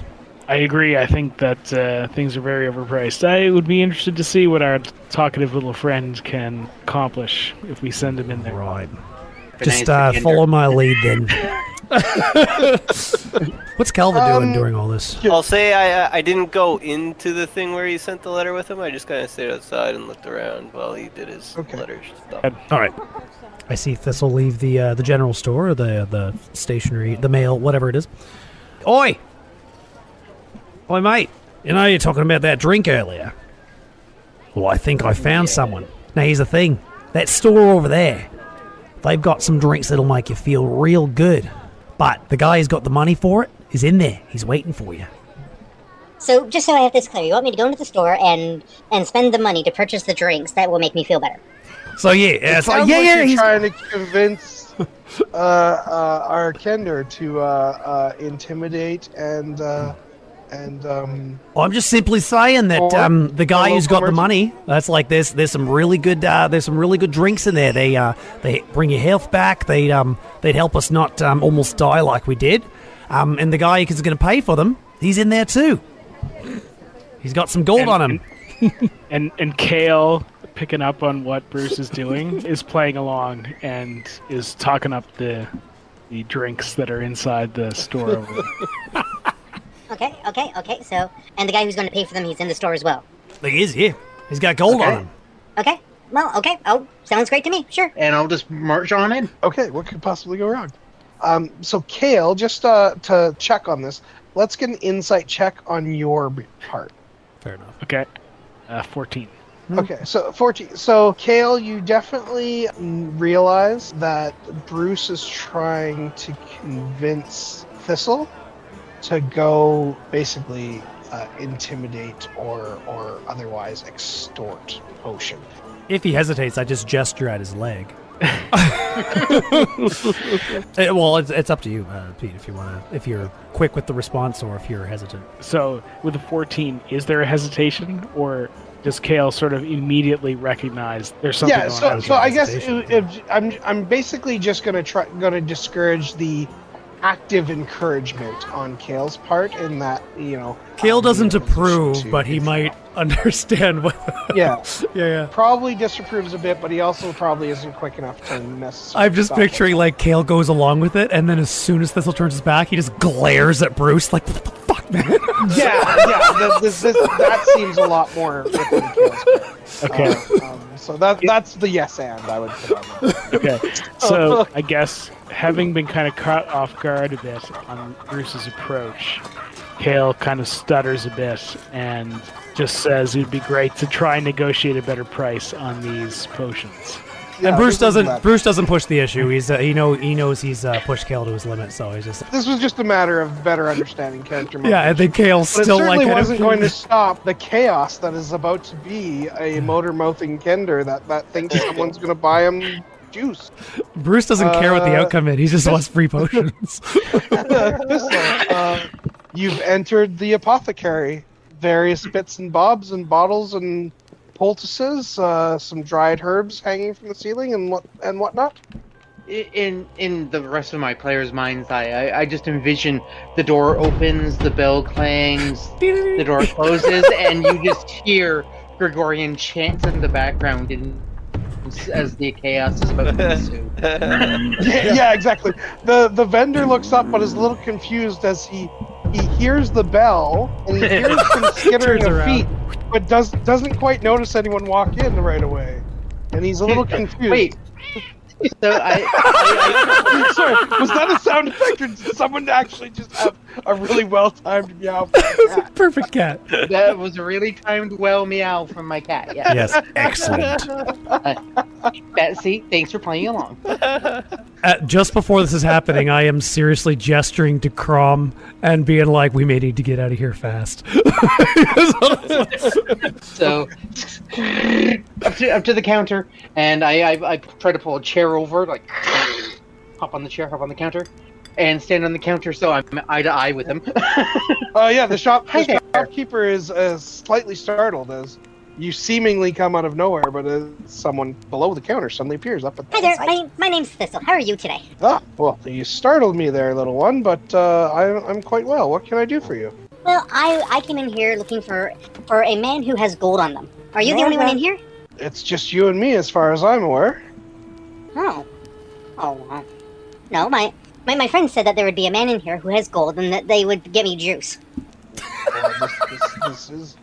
This is a shop. You know, we do occasionally have some. What do you sell? I do have some potions and poultices. Oh, potions, poultices, poltergeist, pies. Ooh, do you have pies? Mince pie is my favorite. Now, to go with my mince pie, I also like juice. Rhubarb juice is my favorite. That being said, I'll go with sweet beet. I'll go with apple. I'll go with plum. I'll go with pear. I will never, ever go back to any kind of green apple. That is disgusting. People who drink that should be shot. With a crossbow, of course, because that's what we do. Going back to the mince pies, what kind of stuff is in the mince pies? Surprisingly, very receptive to your tone and your speech and pies. You notice that this shopkeeper is rather rotund, and he mentions, there is a fantastic pie shop down the road, Betty's Pies, and she makes the best blueberry rhubarb pie. You absolutely must try it. And she also has this wonderful beverage, a mulled plum cocktail. Simply divine. Ooh, now a mulled plum beverage and pie do sound delicious, but that doesn't really get to why I came in the store. See, I came in the store because I was told that there was a man with gold on him who will buy me juice from the store in here, and the juice will make me feel better. What kind of juices do you sell that would make me feel better? Because you sound like you don't have any ready. I wouldn't describe my potions necessarily as juices, but our potions of healing will cure what ails you. Ooh, can I try one? For the low price of 50 gold, you absolutely can. That doesn't sound like a price I'm willing to pay. What about a sample size? Do you have any sample sizes? Ooh, I see something in small sample size. And I look for the smallest vial within arm's reach. Do not care what it is. Could be a poison, could be a tincture, could be a tonic, could be a bomb. Just the smallest vial. So you reach for it. He says, "No, quick, not that one. Don't drink that. You'll be on the toilet for hours."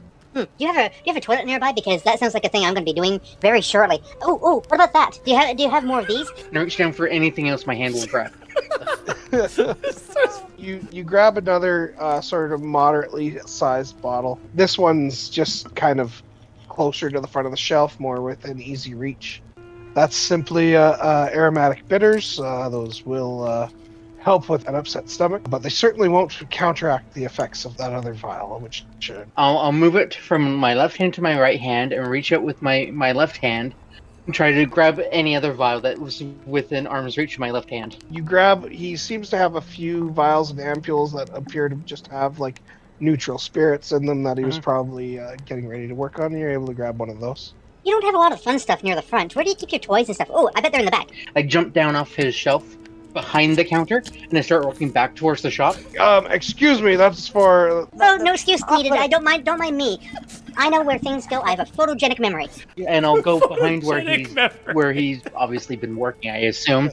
Hop up maybe on his stool and be... What were you working on? Smells gross. Do you have anything else that's fun? I like something that's like red and fruity. Do you have any red fruit juice? No, we don't keep any of that here. Why not? You would make a killing selling it more. No, you don't seem to be doing well for a shop. Are you closing? Are you having going out of sale business? Sir, you're certainly starting to get on my nerves. And while you did catch my interest and I thought we could bond over our shared love of pie, this is not proper behavior for a shop of repute. Okay, I got none of what you said there. So, moving forward, when you sell something, are you selling it for like gold profit? Or can I maybe get something on barter? We trade exclusively in gold and silver here. Well, I don't see much gold or silver here. Well, I certainly don't keep it in arm's reach of nosy, annoying would-be customers. You're right, I would be a customer, but I mean, you haven't sold me anything that I want. You're bad at selling stuff. Where do you keep your gold? That's not information I care to share with you. You're not going to be another one that asks for me to buy my information. That's just ludicrous. What kind of city asks people to pay for information? Information should be freely given. Like this. And I reach for something and I just put it in my bag. This. Put it in my bag. That. Put it in my bag. That's 3 things so far. Now see here. That's enough of that. If you don't leave, if you put those back and leave immediately, or I will call the guard. You will call the whom now? Give me an intimidation check. You will call the...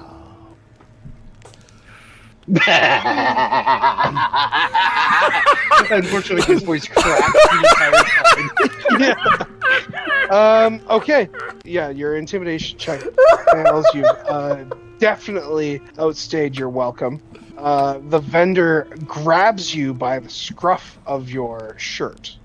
Yep. He demands that you drop the vials that you put in your bag immediately. And I do so. I drop them as hard as I can, so they break on the floor. He gruffly walks you to the door, opens it, gives you a rough toss, and slams the door behind you. For everyone else, you simply see the shopkeeper open the door, Kender in hand, toss him to the dirt in front of you. If he has anything to do with you two troublemakers, you better stay away from my shop. And he slams the door. I pick myself up, I dust myself off, and I kind of shrug, and I walk back over and go, You lied. There was no man with gold in there. Well, I thought he did. Did he have the stuff? He had lots of stuff. None of it was really fun. Oh. Well, that's too bad. I'll just remember him for later. and I pull out the same notebook that says fight, and I roll back, and just underneath, and so I write, apothecary shop. I'm hungry. Can we stop for like a food or a meal or something? Maybe something to wet a whistle? You guys wander down the street. There is clearly a shop that sells what smells like delicious All pies. right, yeah, no, I'm going up and grabbing that blueberry rhubarb because, I mean, like, you sold it to me. And I do love how you gave me the option for peace, and I overtly chose violence. I'm just saying. Well, the intimidation check is going to get you tossed out Yep. by the scruff of your neck. Yep. Bruce is just but yeah, amused at the long list of enemies that he's racking up. Showing some of my spite list to Bruce. Some of them make total sense. Traveling merchant on road to Baldur's Gate wouldn't answer my questions. Got annoyed at me and told me to go. All you see is like Growlixes. Then you see Milkmaid got upset when I asked what kind of cows were being milked and why. There are slices of pie and a variety of juices and beverages. A slice of pie will run you a couple of copper pieces. A whole pie will run you a silver Oh yeah, piece. you just see Thistle with 3 silver pieces on the counter and 3 pies in hand. Thistle is there with a stack of 3 boxes that are basically the same size as him. All right, we got breakfast. Did Thistle retain and- any of the things that he picked off the counter? You know, he's probably got the vial of herbal bitters. Bitters. Yeah. Mowing on my pie, I pulled up part of the vial of bitters. Yes, the angry man gave me this and said that it would cause great power to those who drink it. I think you should have it, Bruce. Right on you, mate. Take a look at the vial. You kind of observe its color. You give it a quick sniff. It's got a strong menthol and licorice-like odor to it. And you instantly recognize it as a stomach remedy, and you're certain that while it would be helpful with an upset tummy, it wouldn't have much use beyond that. You know, mate, I have a feeling you're going to need this later. And I gently tuck in my bag, and I thank Thistle for it, and so I make sure I seem very appreciative. Thistle looks to you and stops eating, big grin on his face, Lie to me again, and it won't go that smoothly. and goes back to eating pie. Give me an intimidation check. Go. Oh, it was 13. Okay, so 13? Okay, yeah, it's about what it sounded like. Bruce knows his limits. He just thanks him again. It's good to have you around. And Thistle offers you a pie. And he thanks Thistle again, and he enjoys some pie. Oh, I do remember. I gotta wander into. I've got to find a way to slip into the gem shop without the rest of the party seeing me. You kind of just nonchalantly wander away from the group while they're... I think Kael would eat his piece of pie with the group, but then would want to get up and go back to the apothecary with the intention of giving the apothecary some gold for the trouble that Thistle caused. Seeing what happened and knowing the rest of the party's involvement, he would feel some obligation to go back and make it right. I don't think Kael would necessarily admit any connection with Thistle, but just to say, here's some gold for the trouble that person caused you. The shopkeeper expresses a little bit of appreciation. He was, to use bird terms, his feathers were a bit ruffled, but they're a little bit more smooth. And he's now offered the shopkeeper the 3 gold pieces that he received as payment for the work that they did in the mine. He accepts your gift. It's really tough to run a business in this city, even when you don't have hooligans like that. Kael will just say thank you, bow to the shopkeeper, and wish him a good day and walk out. Let's smash cut back to Bruce alone in the gem shop. The burly orc. Oi, mate. How you going? Name's Bruce. I'm looking for black sapphire. You got anything like that around here? You got gold? Talk to Beetle. You don't got gold? Get out. Didn't mean to interrupt you. What do you do around here? You got gold? Talk to Beetle. You don't got gold? Get out. No worries, mate. Won't waste any more of your time. Turn around and I look at Beetle. Black sapphire. That's something you carry? Black sapphire. Now, you certainly are a man of discerning taste. And this is a rather rare material. It's not something we normally carry. I would have to make inquiries. It would definitely take me a couple of weeks, but I'm sure we could work out some deal if you got the right kind of gold. That's not a problem. I don't need any more of your time. And Bruce is going to toss another gold piece at Beetle. Find out what you can. I'll come back to you sometime. And then I just walk out. Well, that's right, Ice. It's time to grab your ankles, cunts, because we're setting out into the city to do what we can before that meeting in a couple days. We rock up to this chapel in a rough part of town. Little worse for wear, but keeping on doing good work for the needy.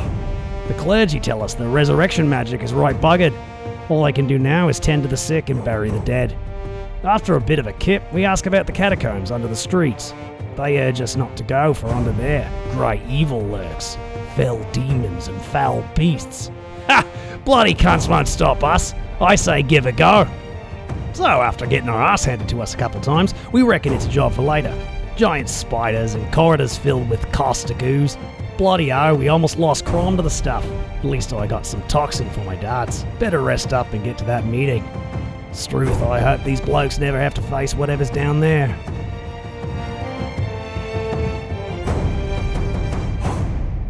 Getting your teeth knocked in by whatever the hell downstairs. Maybe we rest for the day, explore the rest of the city, thank the kind, holy people who got us this far, discuss more encroaching undeadness.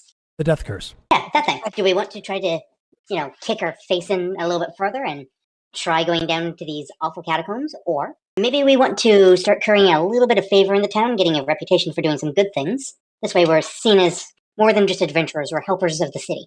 Reputation. I actually think that's a good idea. Perfect. Who wants to come up with it? Well, I think the little ankle biter's got a pretty good point there. Right. The ankle biter, literally, with a half a bottle of wine in his hand that says sacramental wine, do not drink. What? I said what now? This fruit juice tastes funny. So you want to head back into town? Oh yes, very, very eager to adventure into the city. Seeing as I have no evidence of minotaurs in the labyrinth, which, when I say it out loud, actually sounds kind of funny. But it's really more of a catacomb than a labyrinth, so it's no surprise that you didn't find any minotaurs. What's it called when you have the head of a horse on the body of a man? Instead of a bull. A centaur, you racist? All right, well, we're not going to get any more done one. staying around here, so let's get back into town and see what we can find out. And the priests start to offer their gratitude for what assistance you were able to provide. But before they can finish, a loud thud is heard coming from the direction of the double doors entering the catacombs. I'll look. I'm immediately on edge. Hands just hovering over the boomerang. No housekeeping does not come for 2 more hours. Please leave. You notice a strong ammonia scent. Boy, it smells like cat piss in here. Am I able to identify any more properties of the smell? You recognize it as reminiscent of the ooze you narrowly escaped. Oh no. As it wafts up the stairs, he's like, "Hold on, boys. I think a little friend has come back for a bit around too. Set it on fire, kill it. I think it's flammable, mate. Everything is flammable. Turn to the priest. We never open this door. We never talk about it again. Problem solved. They're certainly concerned, but they are not aware of what's going on. You guys are the only ones that have information from the catacombs. As we mentioned before, these catacombs have been sealed for generations. All right, I'm immediately going to explain to them. It's like avoiding any details except specifically about the gelatinous ooze. Thistle, give me an insight check, please. You do notice that around the gaps of the door, there seems to be small bits, little droplet size amounts of blue ooze starting to seep through. The smell seems to be wafting from the door rather more pungently. Mm-hmm. I might suggest we open the door and start just trying to fight this mofo now that we have a space to do so. Can I get Crom to see if he can neutralize the cube chemically? Or alchemically, I guess. You can't eat the giant jello pudding. What in-character method might Crom determine he can attempt this? Well, the method that would be is to douse it in milk. Even though you were confused and rather out of it at the time, you do recall a very significant burning sensation while you were engulfed by the cube. You can probably assume that the door is currently being dissolved. Thistle will turn to the priest. Wild moment of clarity for him. Is there a bakery close by that you can get baking powder from? Now's not the time to think about your stomach, mate. Just trust me. This could work. But that could explode the cathedral. No, I think we best maybe step out of here. I think this place is going to be full of ooze in a matter of minutes. You might want to get out of there. Like, we should all probably evacuate, because... No, we got this. We got this. We didn't have it the last 3 times. What makes you think we'd have it this time? That's why we need all the milk drinkers, so we can get the milk and neutralize it. 4th time's the charm, as my grandpa always said. So immediately I stop. I realize that like my powers of persuasion aren't working here. I'm like, all right, if we're gonna kill this thing, we're gonna kill it together. I'm not gonna abandon my troops. So as a few more seconds have passed, the doors are kind of starting to pop. They're still in place. They're pretty hefty doors. More of the ooze is squishing around the door. You see the edges of the door starting to dissolve. Thistle will take a 5-foot step back and loudly say, Well, of course, the doors for them aren't impossible. Well, it's clearly still slowing it down. It's just giving us time. Broke into its house and destroyed it. Anything I can glean possibly out it, or... I don't think it's alive. I think it's just like expanding foam or something.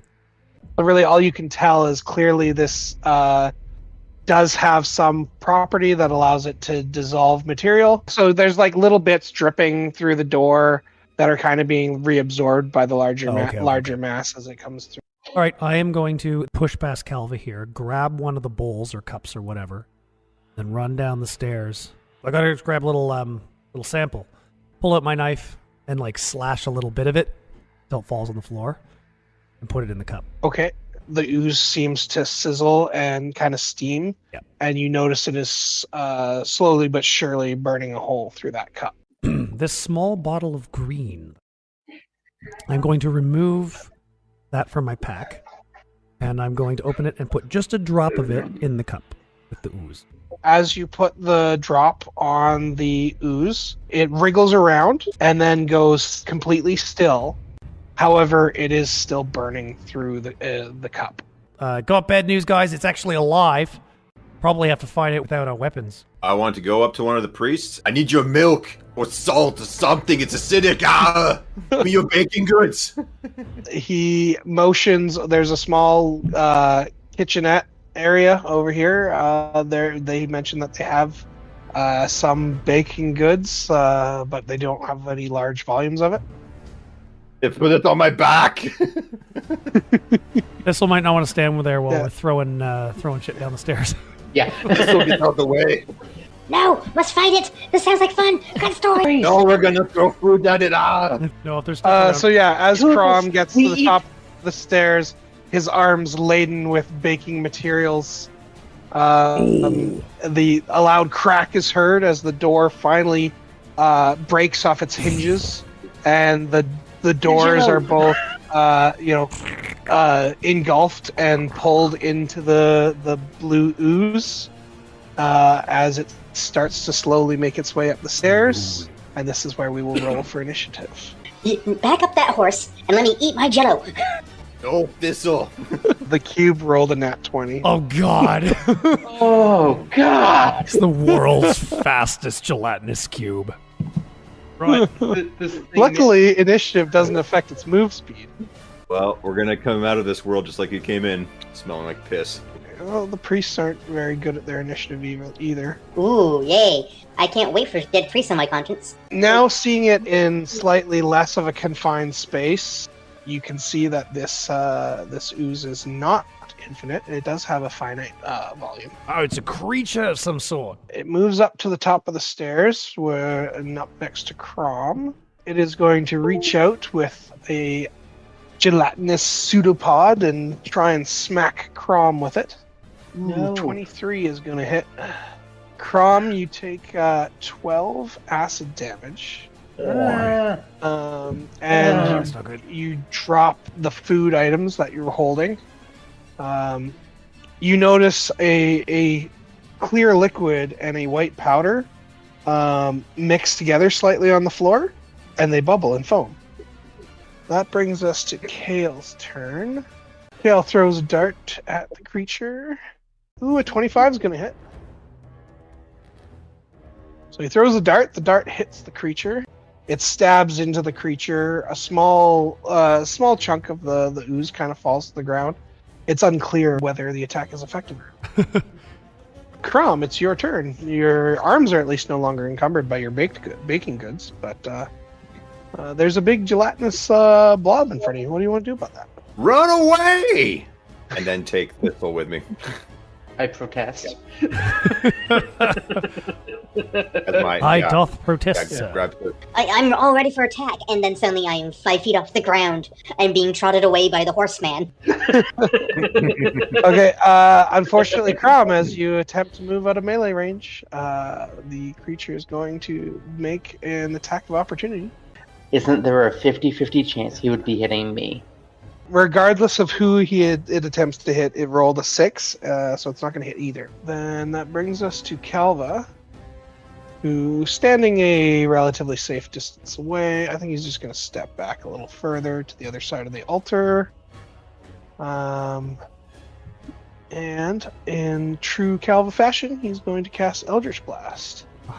So who's dead this time? The Eldritch Blast does seem to singe and blast a chunk of the ooze away from its main body, but again, it's hard to judge the health of an amorphous blob. Okay, so the first priest standing next to Calva. Blind it with its no eyes. Yeah, exactly. Blind in the eyes. Where are its eyes? Everywhere. Nowhere. I don't know. As the guiding bolts hits the blob, the radiant energy kind of causes bubbles and cavitation within the creature. It seems to kind of wriggle and writhe, but again, it's still hard to tell. Hard to judge the condition of a blob of jello. Worry not, my feathered friend. I will defeat him. Oh boy. And yes, he says that to Crom, not Kael. Not Kael. Crom. Crom has feathers because he has put himself to flight. I was going to say because he's a big ass chicken. Crom also To be fair, and Thistle, he was nearly dissolved by this thing. Yeah. That's not an out of excuse. character. That sounds like something you Crom go was to almost therapy a for. drinkable electrolyte. Even if there wasn't a death curse, it's kind of hard to resurrect a body that's been dissolved. Thistle runs up and, with his axe out, yells, Listen here, you big bowl of witchy jello awful gick. You come one step closer, I want to serve you be the soup kitchen. and I will taunt. As a you bonus get, action. This It attempts has- to annoy the gelatinous cube. Into It surrendering. has disadvantage on anyone aside from Thistle it attacks. Okay, so you have taunted the Jello. I have angered the ooze. And now And now. I will attack this thing. Do I have advantage because of the that's guiding a good bolt? question. Guiding bolt. Yes, you do have advantage. 16. I'm pretty sure it's Yeah. 16 points. 16's gonna hit. Yeah, boy. And that's gonna do. Great. When does my axe dissolve? It's not a mimic. So yeah, as you slash through it, a relatively large chunk of the goop kind of falls to the ground and kind of goes flat. The volume of the creature seems to be decently smaller than it was when it first appeared. I don't like the sound. You were made of stranger danger. Made of stranger danger. Okay. Okay. So the other priest is also going to cast guiding bolt. Mhm. It has a noticeable effect on the Wow. creature. This brings us to Bruce's turn. Yeah, I'm just gonna whip out my blowgun and take a stab it with my dart. Okay. Range attack. So his Constitution save. Ooh, he's got quite a bit of Constitution. They don't really have a Nat 20 prone on the Constitution state. saving throw, so your poison does not affect it. Yeah. Anything The else? thing is made of acid and spite. Of course, it's not poisoned. I guess I don't moving really. Yeah, I guess I'll move back because the blowgun is the only real option I have. I'm afraid of losing my boomerang in it, so I'm not doing that. Mhm. So I'm gonna back up. It- Who do you think is going to attack? The small little dissolvable chewable. Like I'm a vitamin to the this thing. Flintstones vitamin that's in there. Yes. So. Oh, you look fun. I'll Let's eat find you out if first. you get the opportunity to use those words. Cube is going to move its full movement, making scorching sounds directly through Thistle. In the process of that, Thistle give me a dexterity save. Ooh, that's a 3, but Whoa. you're... Okay, so in the process of it moving, you are engulfed by the creature. No, Thistle. You're not supposed to go swimming in the goo. I don't like this texture. Yes, as you're being No, as you're being yes, engulfed, yes. as you're as it's coming up before it covers your mouth. Okay, so this thing has moved within melee range of Kael. So Kael's going to start smacking Good at it with his quarterstaff. I would hope with a +7. So dirty 20 is going to hit, which hurts the creature. And then he's going to use a key point to do flurry of blows. In his flurry of blows, ooze and goo starts splattering everywhere. Thistle, you cough Good soup. Good soup. and gag as you are laying in a puddle of now unmoving, mostly liquefied ooze that is slightly singeing and burning the floor, but is no longer animate. It burns. It burns. It burns. Water skins. Water skins. Witch magic. Witch magic. So I'm probably smart enough to not attempt to loot the cube. However, do any of you attempt to loot the cube? Well, once I stop, trying to scrape the caustic fair. chemical off me, You notice there are 3 small, Ooh. barely recognizable, mostly dissolved skulls, along with some very, very limited bits of leather, some small weapons and shields that are definitely dissolved beyond use but recognizable as weapons, as well Okay. as 18 copper pieces. Must be real Pennies. copper. Maybe there was more in a larger bag. Who knows? I smell The penny- pennies. well, Thistle will pick up one of the less dissolved of the 3 goblin skulls and go, Look, a good goblin is dead. Well, at least he took care of the goblins down there for us. Thistle's now playing with the skull because it's now a toy to him, Haha, gob, gob, gob, gob, gob. Stupid goblins. and throws the skull away. Look at him go. And Thistle will try to clean himself off as best as he can and turn to Crom and go, So, are you breaded or are you crispy? Grilled or do you mean grilled or crispy? Oh, it's Thistle. Yeah, it's Predator Crispy. No, that's great. No. Yes. I said what I mean, and I mean what I say. Look, Thistle is never playing wrong. this character. A Kender never misspeaks. He arrives precisely when he shiny. I turned to one of the priests. Sorry about the place. Then I looking at the rest of our group and was like, should we get out of here now? Yeah. The priests express immense gratitude. Clearly, there was some significant danger in the catacombs. Perhaps our ancestors were correct in sealing them. Yeah, you think? No. I don't think they were right in sealing them. They just didn't have a way to deal with them. Now, eventually, not today, definitely not today, not tomorrow, but at one point we'll come back. Thistle never forgets a face. We'll come back and we will help. We will clear those catacombs and we'll get your people living back down there where they belong. This is true. Little guy keeps his promise. The feisty little bloke. They appreciate your offer, and they say that in the meantime they will hopefully be able to scrape together the resources they need to have some local carpenters replace the doors. If that thing got out, it's probably a good thing that you didn't seal it up. Because whatever danger's down there is just going to keep growing. And if that thing got out, just imagine what else could get out. Also, you need to find the carpenters, or the ancestors of the carpenters who originally built this place, because it was built to last. The doors down there, I mean... That is true. You guys did have some trouble opening some of those doors. So, yeah. Keeping our promise, Thistle will, of course, drudge the last Uis off and... Oh, well, let's go down and see if we can drum up a good reputation. Why do I smell like pee? I feel like, because this is what Kael would do if he was here. Without getting too close to Thistle, and he starts to kind of reach out his hand as if to put it on his shoulder, but withdraws it at last moment. Cleanliness is next to godliness. And kind of walks away with a bit of look of disgust on his face. Shut up, bird brain.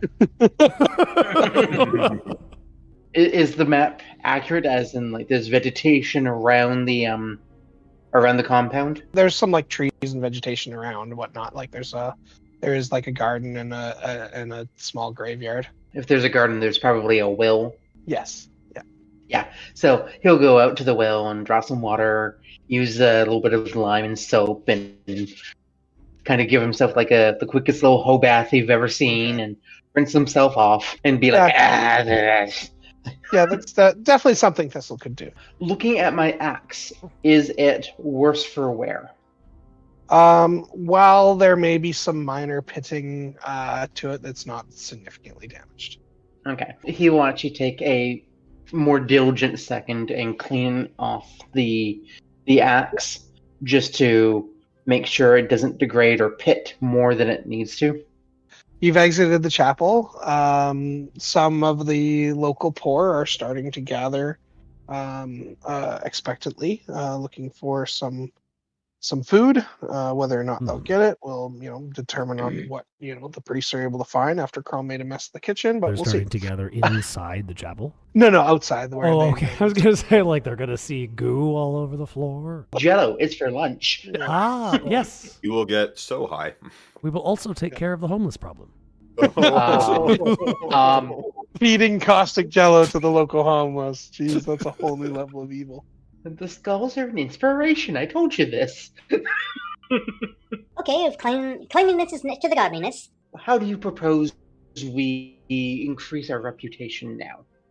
Surely there's some form of distressed people in this town that may need our help if we look around. Mm-hmm.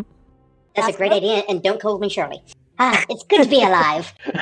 I guess I'll ask the group. It's like, where do you want to go back in the city? It's like We should walk through the streets and see if anybody needs our help, and then we'll ask them for money later. Crom is the only one who. I don't have any. 2 hours of us just going in single right turns. That's you just walk around the same block. I don't know what's in this There's city. an awful lot of chapels in this town.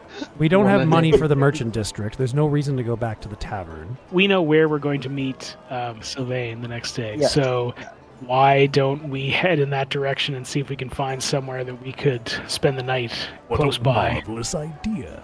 and we can check for citizens who need our aid along the way. Yeah, so you're meeting Syndra in the more affluent quarter, which is down in the west, down over. Okay, guys, after our recent adventures, I think I'd like to pick up a bow. I'm going to head into the merchant district to see if I can find one. Do you need help? We're not going to spend all afternoon not buying anything. We don't have any money.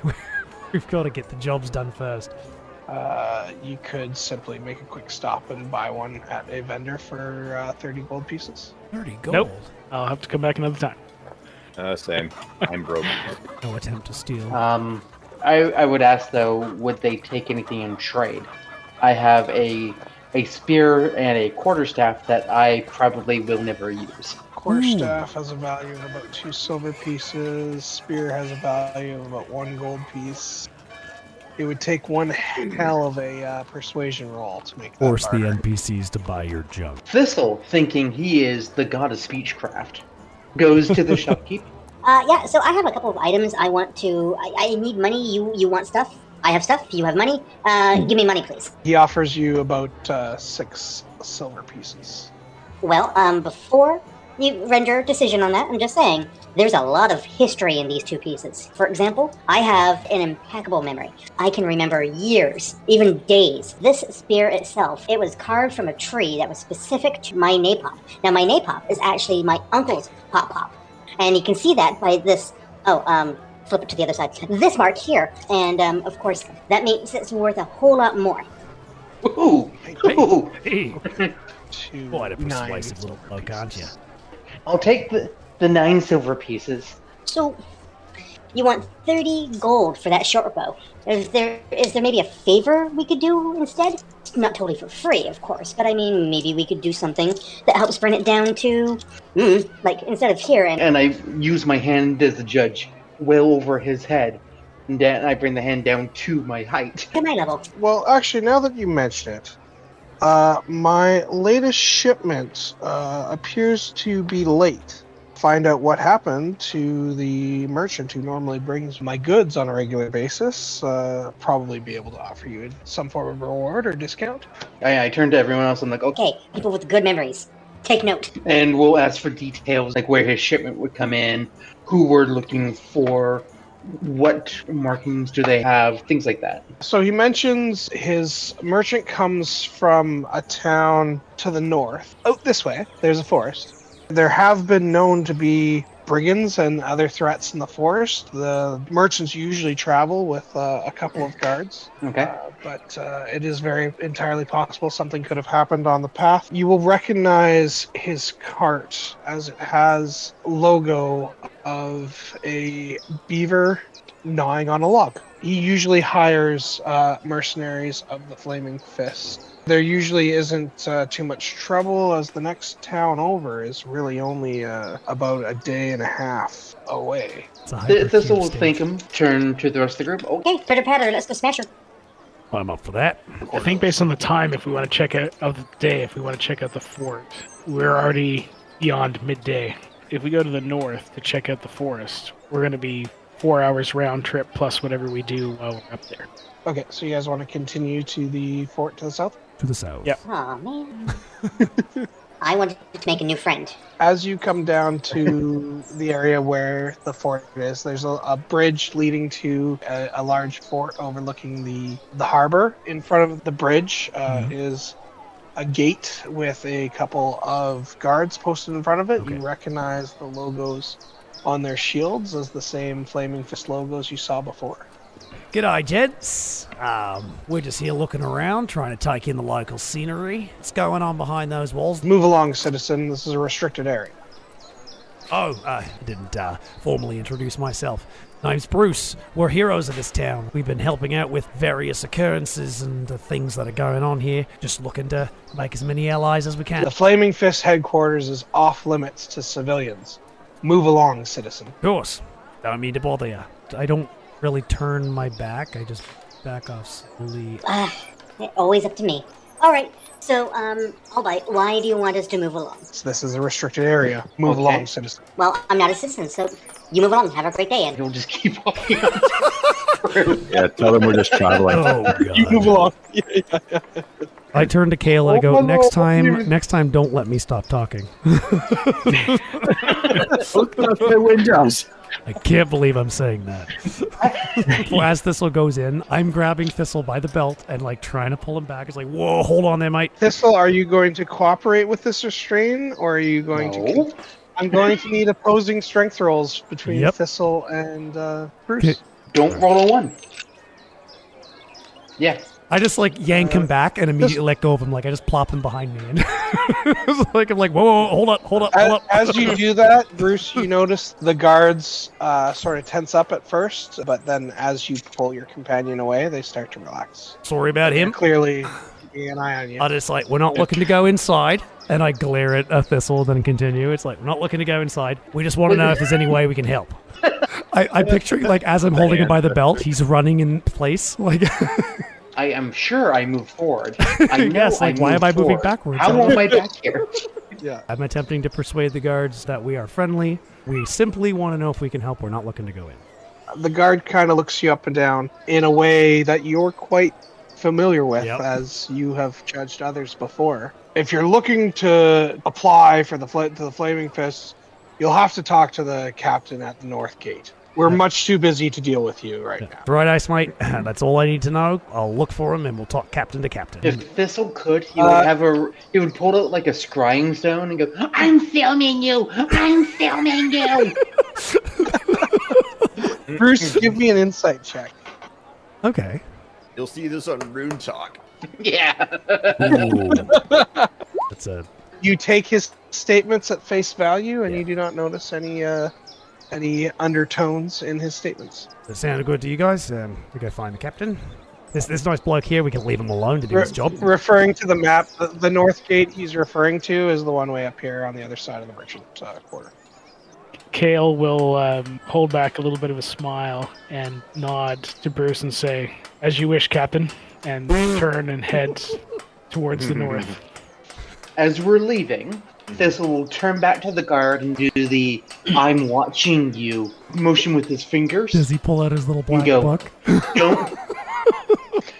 He doesn't pull out the black book, No, but he looks at him and goes, you have made a very, very, very powerful friend. Powerful. I like that. I got two very valuable pieces of information. I'm happy. Give me an intimidation roll. okay. I know you weren't specifically trying to intimidate him, but Roll to annoy. I just want to see what the Roll dice to says annoy. before I decide what happens. Yeah, exactly. Dice keep telling me, look, if you do something with charisma, just don't. Okay. Just stop. Give me an insight check as well. Okay. Oh, okay. Okay. While the guard This was really sure of looks himself. directly at you during your gesture, you are not able to interpret his intent with his glare. Well, Thistle is sure Yeah. that he made the best impression ever. I have made a lifelong friend. This His guard name, loves his you now, name yes. is... The good news is he doesn't appear to be leaving his post to attempt to arrest you. I'm sure I'm City. aware Why would- of what his job is, and that Thistle's not getting anywhere with this. Pissing off the city guard at level 2. What could go wrong? So as we're walking back across the bridge, I'll explain to everybody. It's like, we're not going to the North Gate. We'll check out there some other time. We have a meeting tomorrow. We'll see what's down here in the south. After 4 or 5 minutes, How big is your ship? Sorry, what's that? How big is your ship? Can it hold 5 people, 10 people, 30 people? Ship? What are you talking about, mate? How big is your ship? You said you're a captain. What are you a captain of? Oh, I'm an army captain. I was, anyway. Not a ship captain. You're functioning like a as me am horde? right now. A horde of fighters. Yes, I've been to a few different things. Been deserts, jungles. Led quite a few men in and out of battle. Got to be quick, and you guys definitely have proven to know your stuff. So I'm happy to travel alongside you. Yeah, that Thistle, he's a horde command. But not a boat captain, so we can't go sailing. No. We can go sailing. We don't need a captain. Nah. Yes, we need a captain, because I can't steer the boat. I don't think Kael can steer the boat. But I don't see any boats docked here right now. Not any that we can take anyway.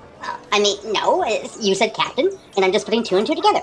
You said that you're a captain, means that you must have a boat. I was excited because you had a boat. Actually, I have spent quite a bit of time on the sea sailing a ship since I left my home in the Star Mountains. Are you a captain?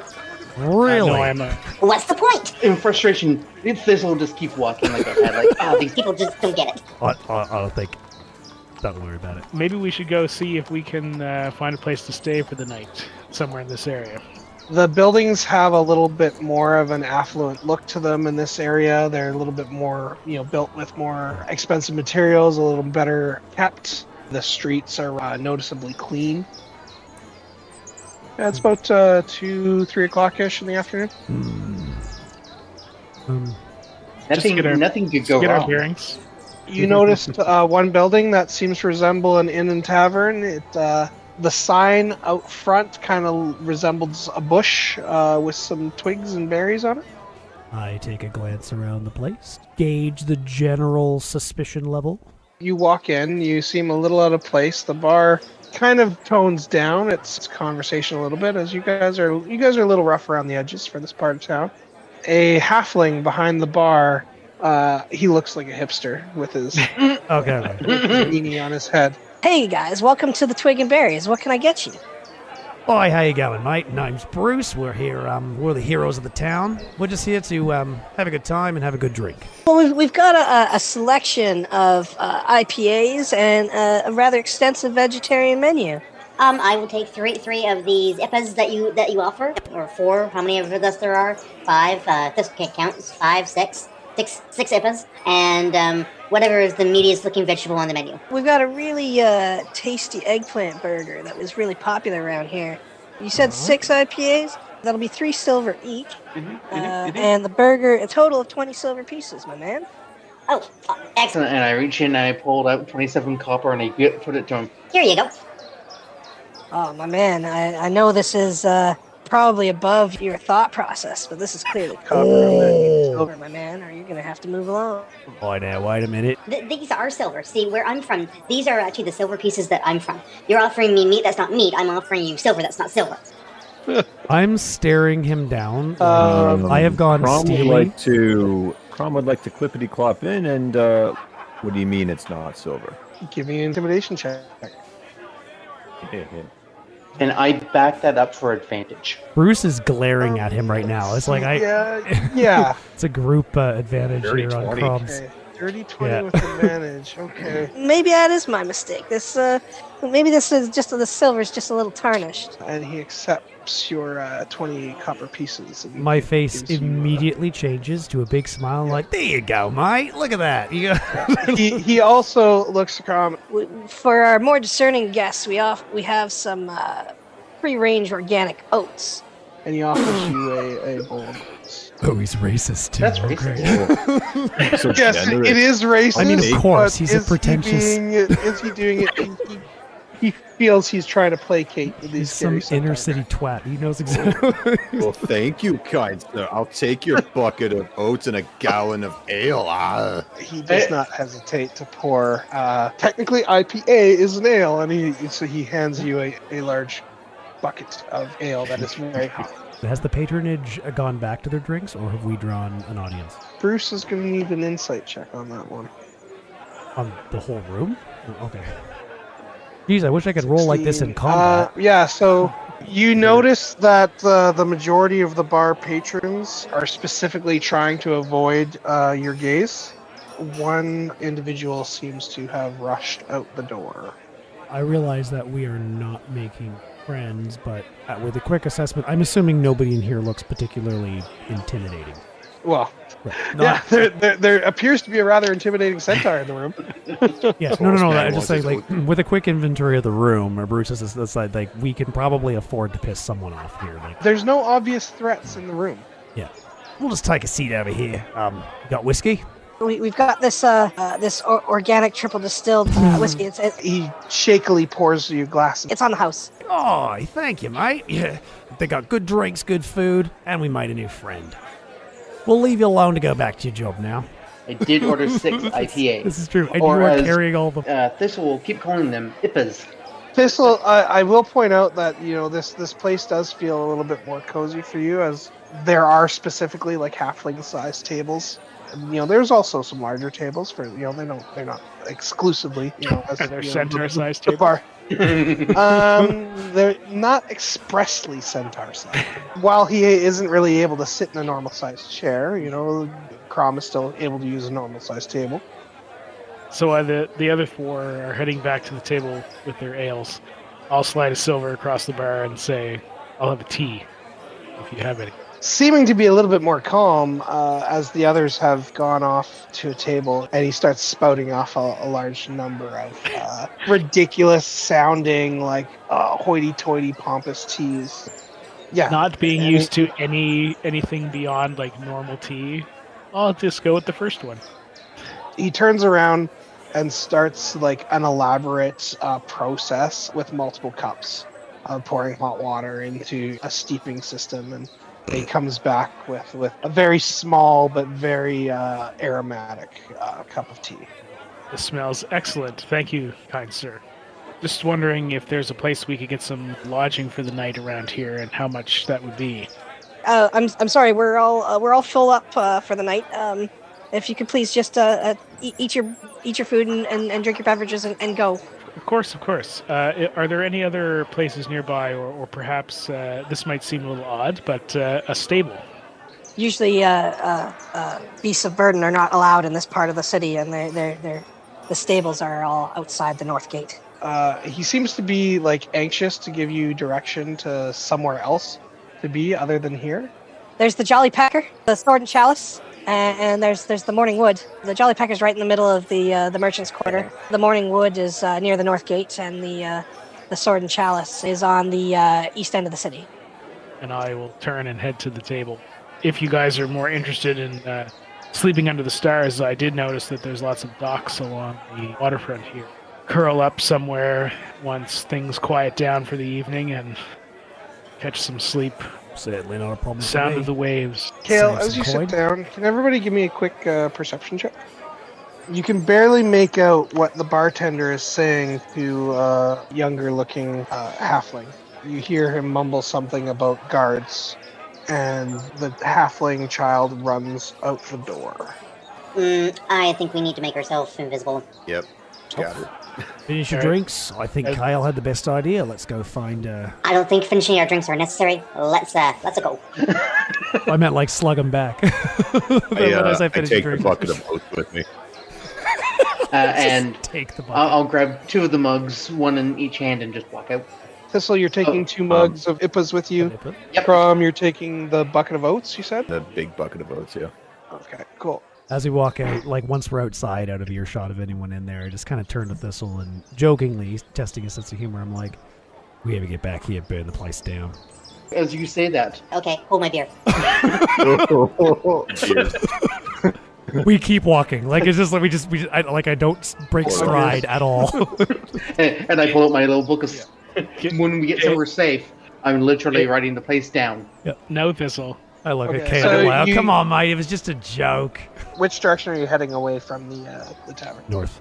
You do hear in the distance a bit of a commotion at the bar, but you don't necessarily notice anyone specifically following you at this point. It doesn't matter. We're moving. We're not stopping until. It's probably a little more 3-4-ish in the afternoon now. Yeah, we have lots of time. I'm going to suggest we go all the way to the north gate. Just on the edge. That is where the one flaming fist captain was.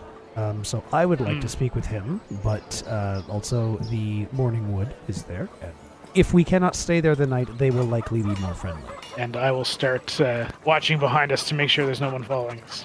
Is your intended destination the North Gate or one of the? The North Gate and the Morning Wood, which is near the North Gate. You managed to get to the North Gate without incident. You're pretty confident that you weren't followed. It did take you a little longer to kind of weave through some of the side streets to get here. It's now probably about 6 or 7 p.m. The North Gate, it's pretty obvious that there's guards around. There's people coming and going, being briefly stopped by the guards and having conversations as before they move through. Just to the north, you do notice a tavern. The sign in front of it is that of a weeping willow, and the words on it said "Morning Wood." You know, I'm you don't trying want I'm trying to figure out where this city spends its resources to get an idea of like where the threats generally come from. You've seen a number of smaller gates and smaller walls throughout the city that seem to kind of separate the quarters, and this would be noticeably more reinforced as it is an exterior gate to the city. Yep. If they decided to lock down this gate, you'd have a hard time getting through it. Yeah. Right into the morning wood. There appears to be a wood elf at the bar. He welcomes you, offers you a drink, and asks if you're looking for accommodations for the night. Oh, right away. Oh. Do you sell IPAs? Not really sure what you mean. If you mean IPA, if that's what you're looking for, you're gonna have to go to those hoity-toity halflings out in the rich quarter. Yeah. As I'm drinking the beer, I'm assuming that he's it's in a still sign holding from the that is labeled with the twig and berry. I'm going, They're like monogrammed mugs with like. Actually, yeah. Of any bar in the city, if there were monogram mugs, those would be them. So Thistle has merch. That's right, drinking it, going. I'm not a fan. What's the atmosphere here? The patronage? Yeah, so the atmosphere here is significantly more casual than the last place you were at. It's casual and lively. People are drinking and singing and having a good time in general. I was most at home in the first bar. Thistle was most at home in the fancy bar. Who's No, he feeling most wasn't. comfortable here? No, he wasn't? Okay. No. He in fact, it reminded him so much of home. He's like, this is why I left home. Okay, never mind. I I'm not a bull in a china I shop. go right up to the elf and I'm like, "What have you got for whiskey?" We've got a few spirits, so I'll be honest, they're not the fanciest, but I've got one here that'll definitely put hair on your chest. Just give me the strongest. He pours you a shot of a liquid that resembles whiskey. I just toss the silver on the table before he even tells me what it's worth. I just toss the silver. Yeah. Looks like they got good stuff. Give me a Constitution check. It's just fermented yak urine, isn't it? No, I decline. Distilled tree sap. At 20! Let's go. Not 20. So it clearly burns as it goes down. It's fresh. It's not quite moonshine hooch, but it is very high proof. The distillery you down cool. it as if I'd probably love been it. drinking it your whole life. I'd probably As far as love anyone it. around is concerned, they're convinced that you thoroughly enjoy that. There's no that kettle. beverage. The copper coil goes straight into the bottle. I'm okay with that. Yeah, exactly. The bartender says, not many people can handle this stuff. This one's on the house. And he pours you a second one. Tom, mate. Go ahead. I swing. I put the second one back like no problem. Reminds me of some of the stuff the Bushmen used to. In your way out in the gaffer, there's not much out there, so you got to take what you can get. So, do you serve meat here? Oh yeah, we've got all kinds of regular pub fare. Oi, by crikey, we've mate, they got real We've food. got venison. We've got pottage. You name it, we probably got it. He'll put 3 silver down and go. I would like an assortment of the chef's choosing. Meat. I go ahead and booze. throw another silver on there. Make sure you make enough for us to share. Mine. Yeah. Yes, and Crom adds in 3 more silver and says, "Ours." Kael's gonna throw in another silver, look at Crom and Bruce, nod and say, "Ours." Thistle's twitching. But Okay. The Yeah. bartender eagerly collects your silver pieces and says, 7 silver. "Please take whatever table 8 you want. We'll have this out to you as soon as possible." 8 silver worth of Are you stew. guys in need of accommodations tonight? Yes, please. Yes. How much will that cost? No, that's just shut up. Smack Kael on the back. I'm like, shut up. You might give it to us. Our rooms aren't the greatest in town, but they're modestly comfortable. The going rate for them is 1 gold piece per person. Do you have like a group room where there's maybe 4 beds to a room at a slight of a discount? If you don't mind sharing rooms, the gold piece is for the room, and I could bring an extra mattress to each room if you guys wanted to double up. Crom and I will share a room. You know what? It helps save us some coin. If you don't mind, I'll just sit in the corner all night. Keep an eye on the place. We're open most of the night. If you're drinking, the chair is yours. How long before he kicks me out? Because I'll probably fall asleep in the chair. It depends on how much of an asshole you're being. I go and find whatever the quietest, most comfortable corner of the room, plop myself down, make myself comfortable, and sit there. Crom and Thistle, you're going to share a room. Calva's not here. Kael, do you want to maybe share a room with Calva? Sure, I'll throw down the gold for that. Kael, this sounds weird. This sounds outside the field. Don't want you to think too much into this. Can I take a feather? I think I could do that. What do you want one of my feathers for? And I'll lift up my wing and pluck a feather. It's 100% nothing nefarious. Thanks for nothing. I will do nothing bad with this feather of yours. I promise it's not bad. Certainly not making a voodoo doll. That's not what I asked. What an oddly specific denial. So as he says that, and Kael is handing him the feather, Kael will just sort of raise the feather up in the air a little bit higher. Really? What exactly is it that you want my feather for? Uppies. He sighs and he goes, Writing a message back to my folks, and I've made a new friend, and sometime in my family, seeing is believing. And if I send a feather back showing that I've made a new friend, they'll believe me, and I won't get teased as much. Kael just lower his arm. There you go. Really? No words of wisdom to... I'll spare you. Sounds a bird in the hand is worth two in the dark. Yeah, so you guys did complete a long rest after procuring accommodations at the Morning Wood. It is the morning of the famed meeting with Sindra Sylvain. Yeah. It is still early morning, just past dawn, and your meeting is not until noon. Crom would like to ask the barkeep if he has any news of filthy minotaurs. The barkeep explains while he has heard of these mythical creatures, he has never heard tell of them being in this region. I hope you never see them. They're horrible. They smell like ass. And the personality is just as bad. They're 5 out of 10 with a bad haircut. He takes your advice under and exclaims that he will be cautious to watch out for minotaurs in the future, as they clearly cannot be trusted by your description. Good. All right. Well, Thistle will meander his way down, hop up on a bar stool, way too big for him, and... So, what do you have to serve? What kind of meats do you have? Do you have anything less pretentious than the other place? Well, we have roasted duck and barley bread. We have some boiled sausage and parsnip. We have some acorn bread and whey cheese, some salted bear and some blue cheese, or simply some roasted turnips or barley porridge. I'll have the duck that has been salted with the bear, and I'll have the barley acorn bread. The barkeep, I know what I said. Simply, prepares all 3 dishes, places them in front of you, and tells you that will be 20 copper pieces. And you see Thistle literally with a handful of coppers. That's just easier. Here's 1 gold.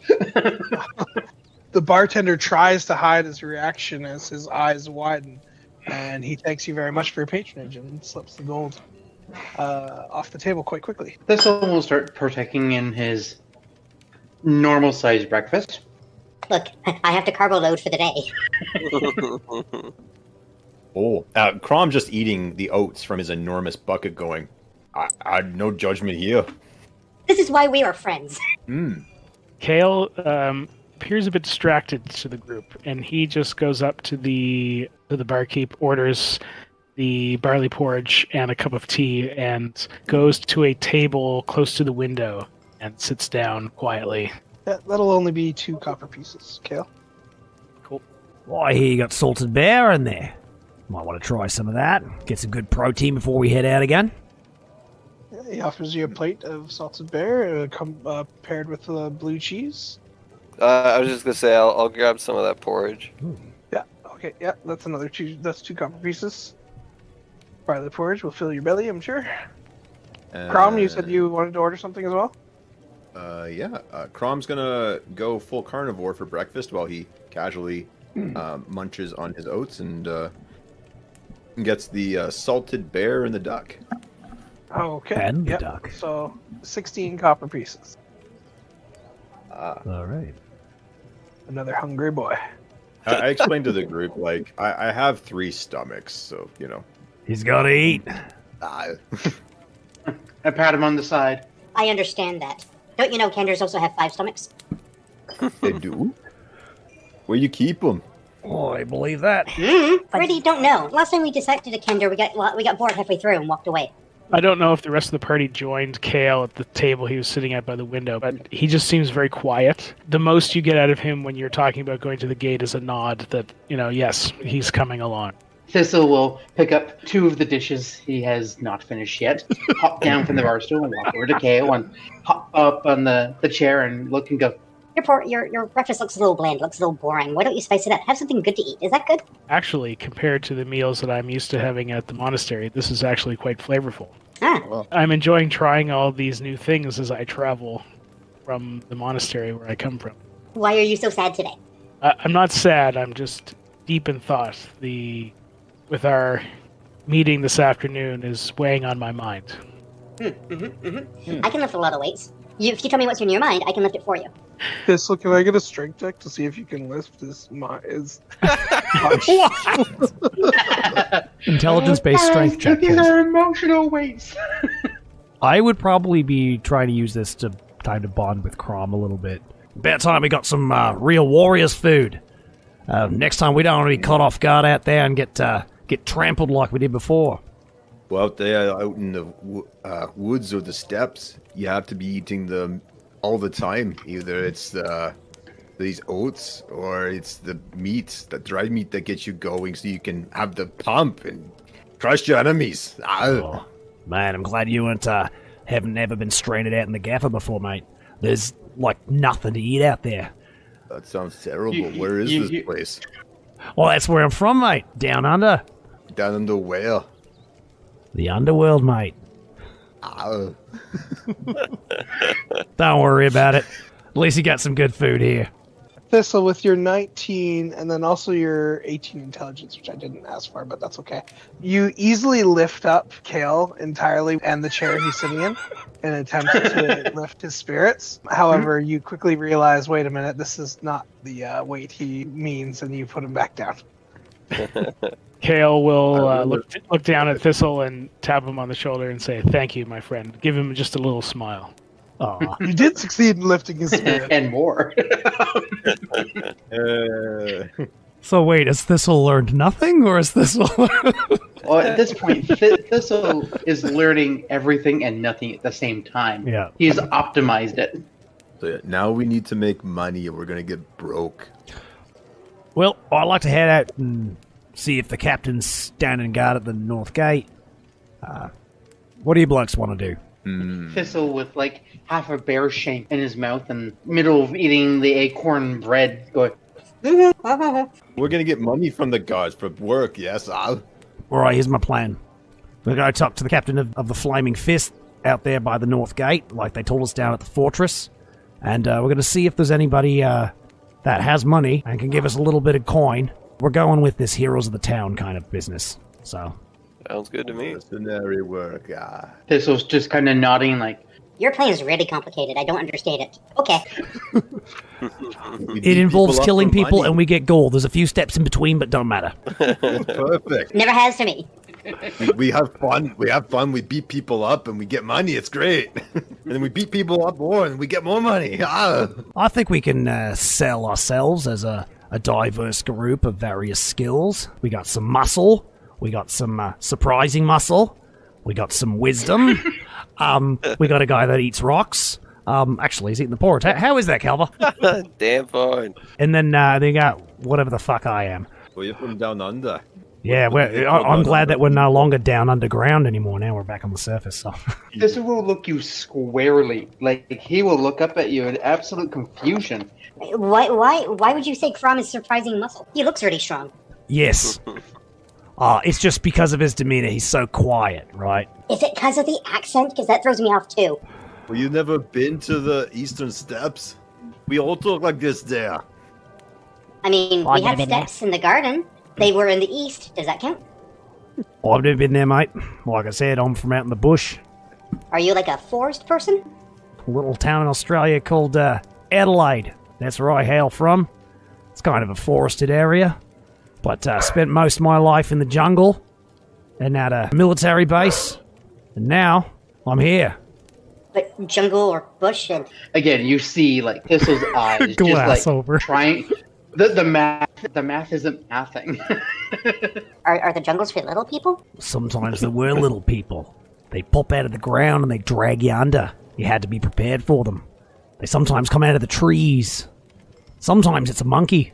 You know, to centaurs, horses are like our monkeys. See that? Crom gets it. He knows what we're about. The north gate's just around the corner. It takes you no time at all to get over there. All right. As you approach the gate, so there's two large towers with a central raised portcullis that makes up the gate. The gate is bustling with activity. There's a long line of merchants and people trying to get into the city. The guards are meticulously searching everyone as they come through, and there seems to be quite a backlog. There's about half a dozen guards in the actual gate area searching things, and there's one guard that seems to be standing by, supervising the others. Slip over to him. Stand beside. I won't say anything. I'll just stand at ease in his proximity, looking important, but not directly attempting to engage him. As you approach, he kind of looks up from his clipboard and he says, what do you want, citizen? We're very busy here. There's a lot of people we have to get through. That's exactly why I'm here. I'm captain of the Langman, Captain Langman. I'm here with my troop, and we've been hired by the city to take care of any unwanted business. Maybe something you don't want to get your hands dirty with. We're here to help them any way we can. He gestures to a nearby door and he says, the captain's office is through there. You can talk to him. Will do. And I go back to the group. Alright, good news. I know where the captain's office is. So, that's the place. So I kind of end looking at Thistle as well. That right there, that's where the guy in charge, that's where he works. If we have any information about the city or we want to get the most money possible, that's the guy we have to pester. And don't bother with any of these other guys. You see his eyes light up. I will know everything about him all at once. How big is this captain's office for spatial reasons? The door is like normal size, which is relatively small for... you might be a little squeezed and a little out of place if you were to proceed to the office. Yeah, Is anyone going to stop Thistle? No. The last 3 days, everyone's been like, no, stop. I've started to make a hobby out of riling Thistle up and just watching him do stuff. Terrible, horrible war crimes. Just wind the little ankle bite up and watch him go. Look at him go. I take offense to that. I don't know why yet, but I think I do. We'll get back to that. And then he walks into the office. Kael is going to stay outside with Crom. Maybe we should give some space. If you remember the apothecary, we were around too close when Thistle came out, so if we don't look like we're associated with him, we can still kind of play the anonymity game going in after. We don't know him. He does calisthenics. But he will break the ice, that's for sure. Okay, so Thistle's going in the captain's office on his own then. It looks like there's sort of a village out here. I think I would suggest to the other guys that maybe we go within visual range of the office, but we kind of look like we're busy, but we're not in the line and we're not interacting with the guards. Yeah. No, I want to see what happens Calva, because would I'm you trying to rather start... shoot flames and eldritch blasts into the air? Worst that can happen. We're just wanting to see where the cracks are in their system, basically, right? They've got guards. There's a threat. There's all this stuff going on. We're just trying to find the cracks. So you're using me as a stress test? Yes. Really? No one does it better. I want to be offended. So Thistle, yes, you walk up to the door that was indicated to be the captain's office. I walk in.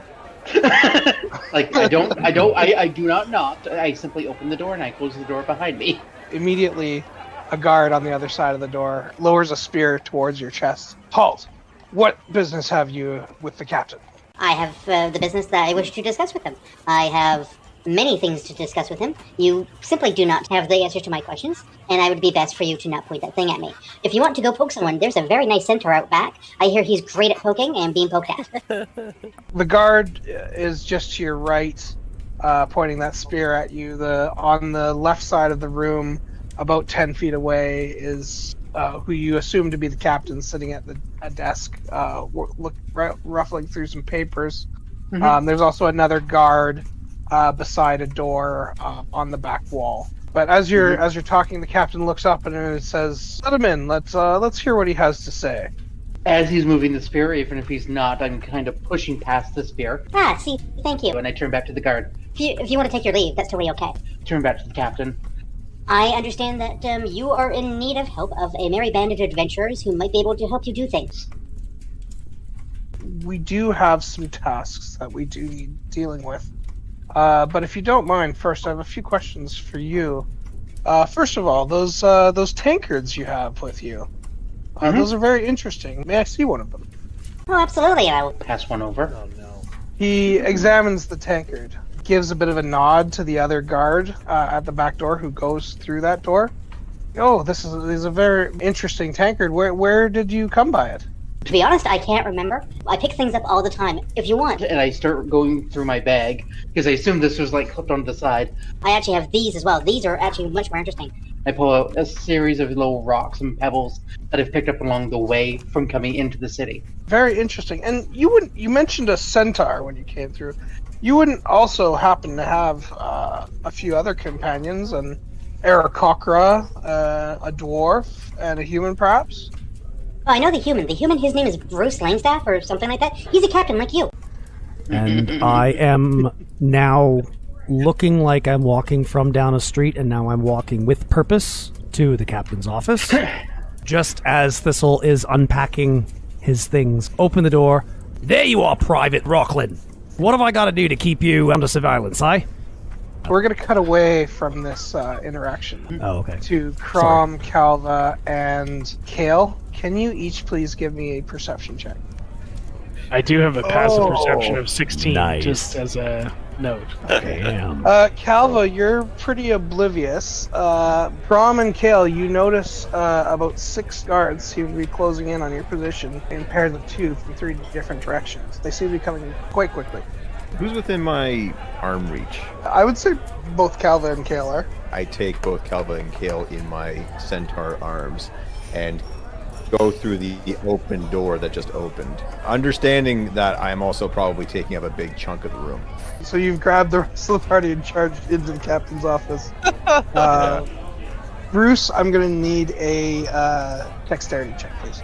I'm starting to think you didn't trust the Kender to go in and talk to the captain. Yes, the Kender was bait. Actually, no, sorry, he's a plot device. Crom, give me an athletics check, please. I'm very athletic. It's true. Indeed you are. Except for now, I'm not Bruce, as you're mid-sentence, you notice a loud clatter and you take a quick step to the left as Crom trips, charging through the doorway. Oh no. He falls on his face, dropping Kael and Calva. The 3 of you are all prone. None of you are injured. The captain raises an eyebrow. Well, isn't this convenient? The gang's all here. I'm going to have to place you all under arrest on charges of extortion and theft. Charges of extortion? Sorry about that, Captain. You'll have to forgive my troop here. We're running various jobs around the city, and they tend to get into some mischief. Knowing that there are guards coming quickly at us outside, Kael is going to get up really quickly, close the door, and try to find something to bar the door. He just calls out, "There's guards moving in on us." This old misunderstanding. If you just give me a minute to talk to the captain here, maybe you guys can wait outside. It's best you all stay right where you are. Would those shenanigans happen to include intimidating some halfling innkeepers, stealing their product, and possibly trying to infiltrate the headquarters of the Flaming Fists? quite a bit of trouble. I make a gesture with my hand to the other guys to shush. like just all of them, like with my hand. I'm just like. I'm not pretending to be intimidating a halfling. I am actually this small, and I resent that. And I don't know what to exfoliate even means. No, of course you don't, Private. It's all a bit of misunderstanding. We're a bit of a motley crew.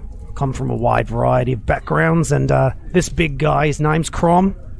He's my best warrior. He does have a tendency to accidentally intimidate people, especially those of smaller stature. I'm sure anything that you've been told has been a little bit exaggerated. Misunderstanding. Go ahead and give me a persuasion check at advantage. 12's not great. You know, it is not outside the realm of possibility for some of these wealthier, pretentious shopkeepers to exaggerate their claims. Our resources are a little bit stretched. Perhaps a little bit of community service might serve to commute your sentence. Well, I want to address the accusation of trying to break into the headquarters, actually. That's why we're here. I was trying to find you.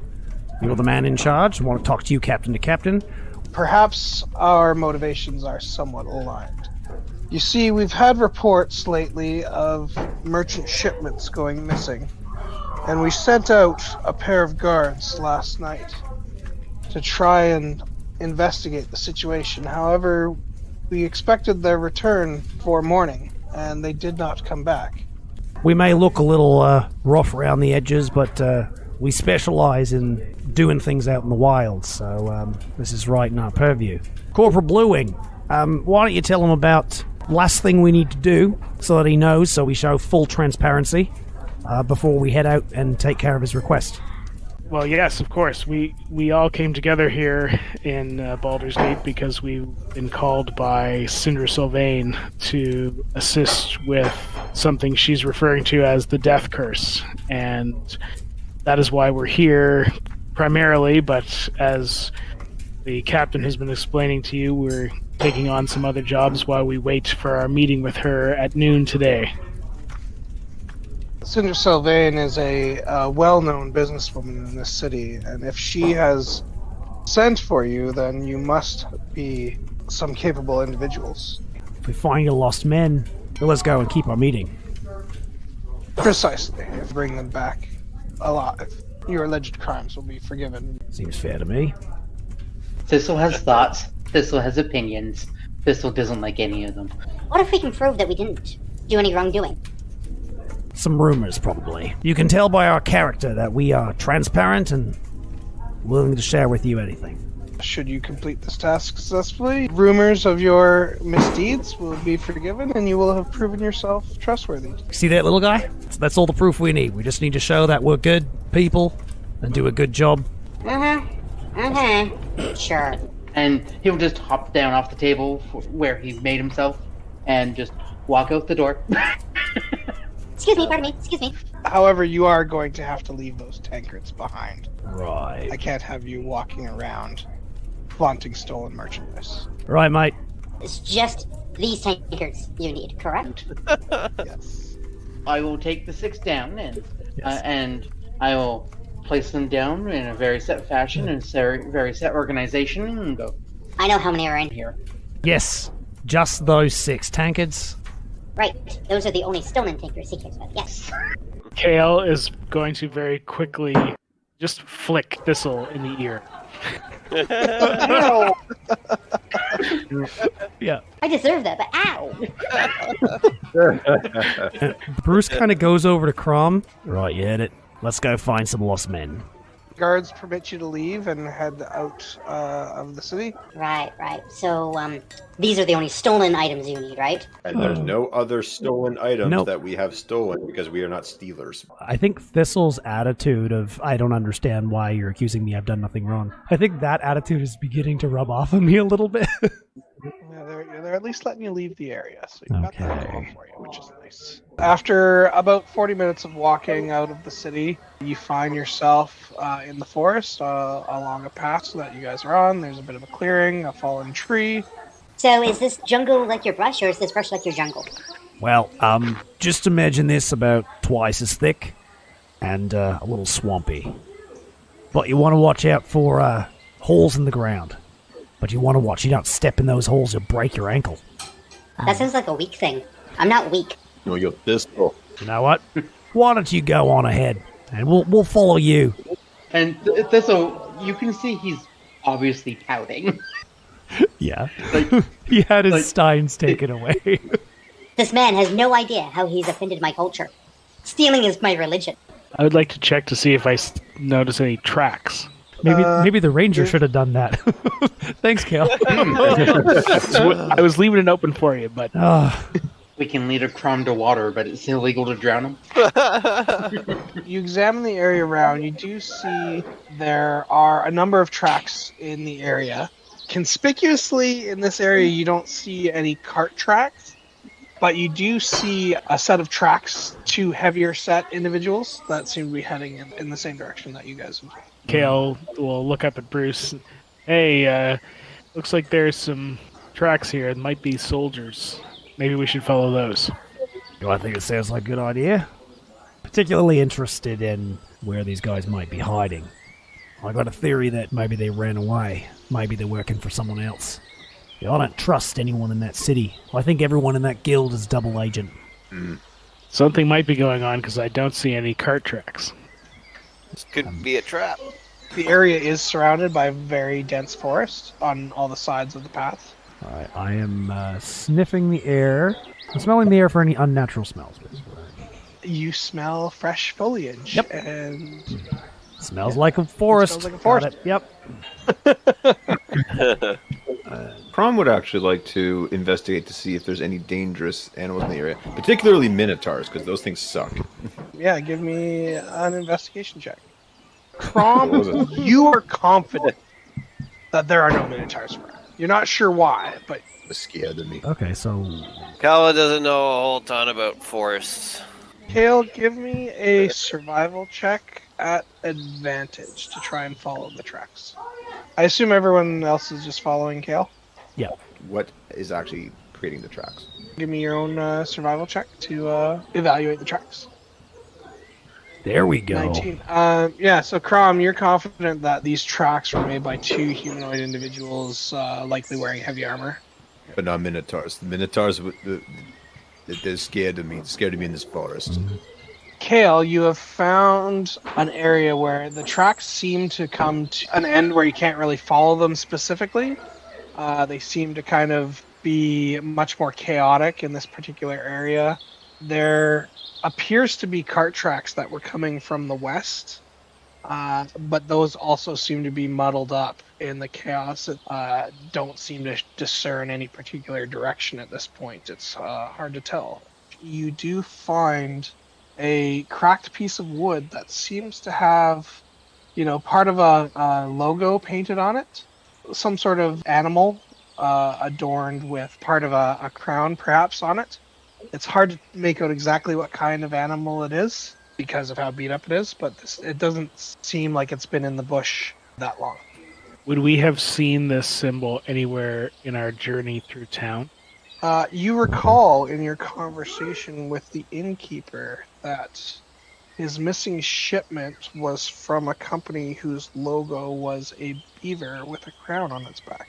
I will relay that information to the group.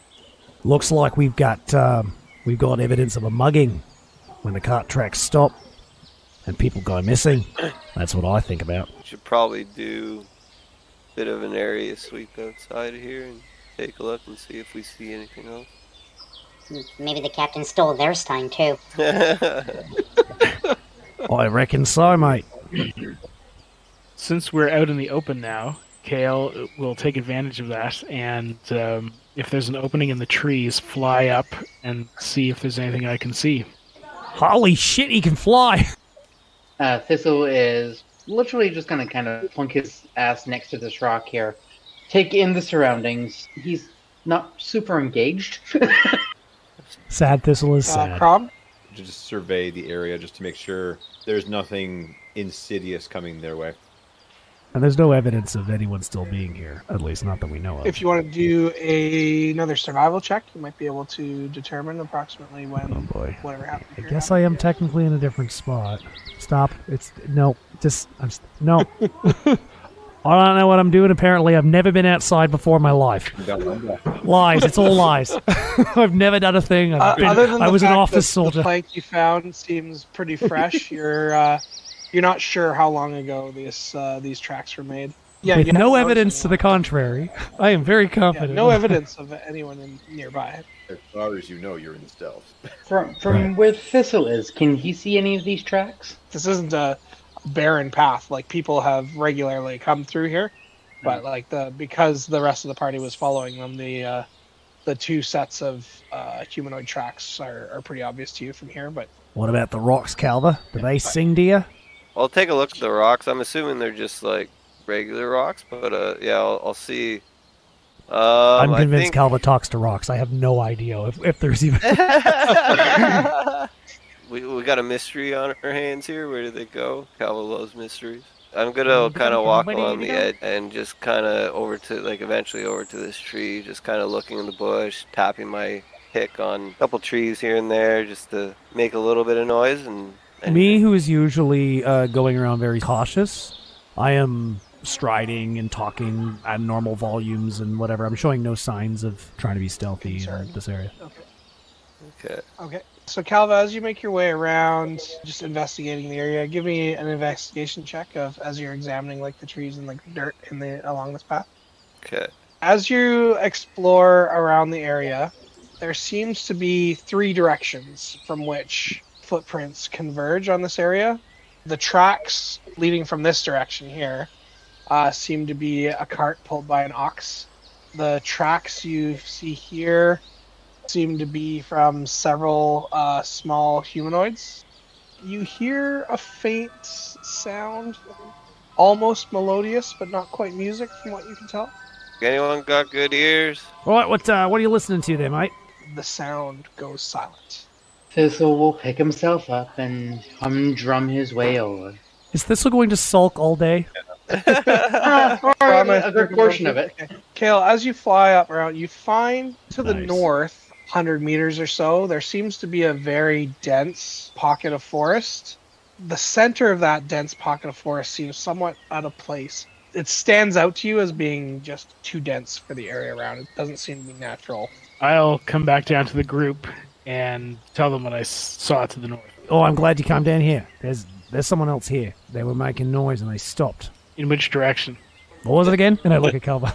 Could I tell it was north? You weren't able to tell specifically which direction it was coming from, but considering you picked up the sound as you were moving, it is probably likely that it is further north than where the party was. I'll just explain to Kael the route I took and the point where I was when I heard the sound. You see anything from up there, Kyle? All I can see is the forest looks unusually dense. It doesn't look natural. Alright, well, if that's the lead we have, you may as well follow it. Oh, hang on. Hey, guys, this is familiar. Oh, you hear music? Friends of yours? I don't know. I've heard it before. Let me just check. Maybe we should go toward it. Say hi. Introduce ourselves. Sing back. Why not? I'm pulling a Thistle and just barging ahead. Great, first the captain steals my tankards, and now Bruce steals my shtick. Oh, don't worry. Never go full Thistle. Crom, you do hear, after a few moments, conversation in Sylvan. There's voices are coming from several directions. Interesting. A human with Aarakocra and a centaur? What an odd mix this is.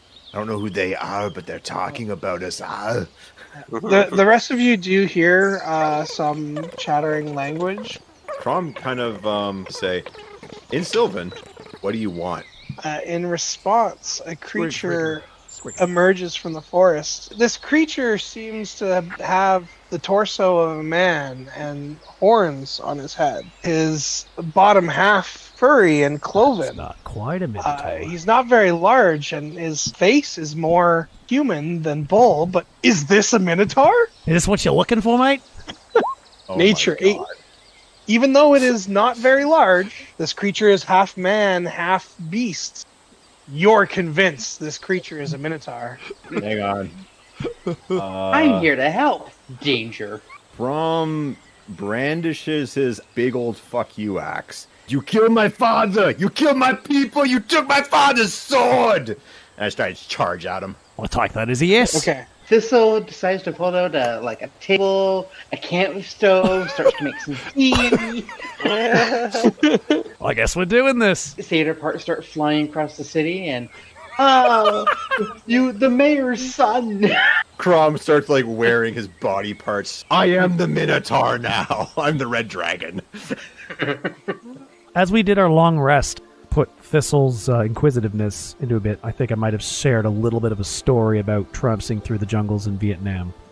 And that's where all his jungle questions came from. But I'm wondering if anybody else has a small portion of their backstory that they shared that they would be willing to reveal. This is the cutscene to 16 hours earlier. Yes. Before Crom just decides to rip this poor satyr in half. Yeah.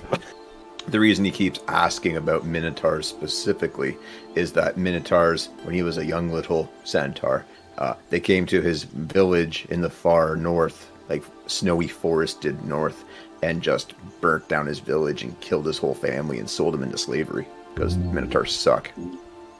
Wow. Sound like a nasty bloke, that Minotaur. If we ever come across any, have to make sure they're really dead. Mm-hmm. Yeah, like I was born a slave. And honestly, it ended up being one of the best things. I was really goddamn good at it.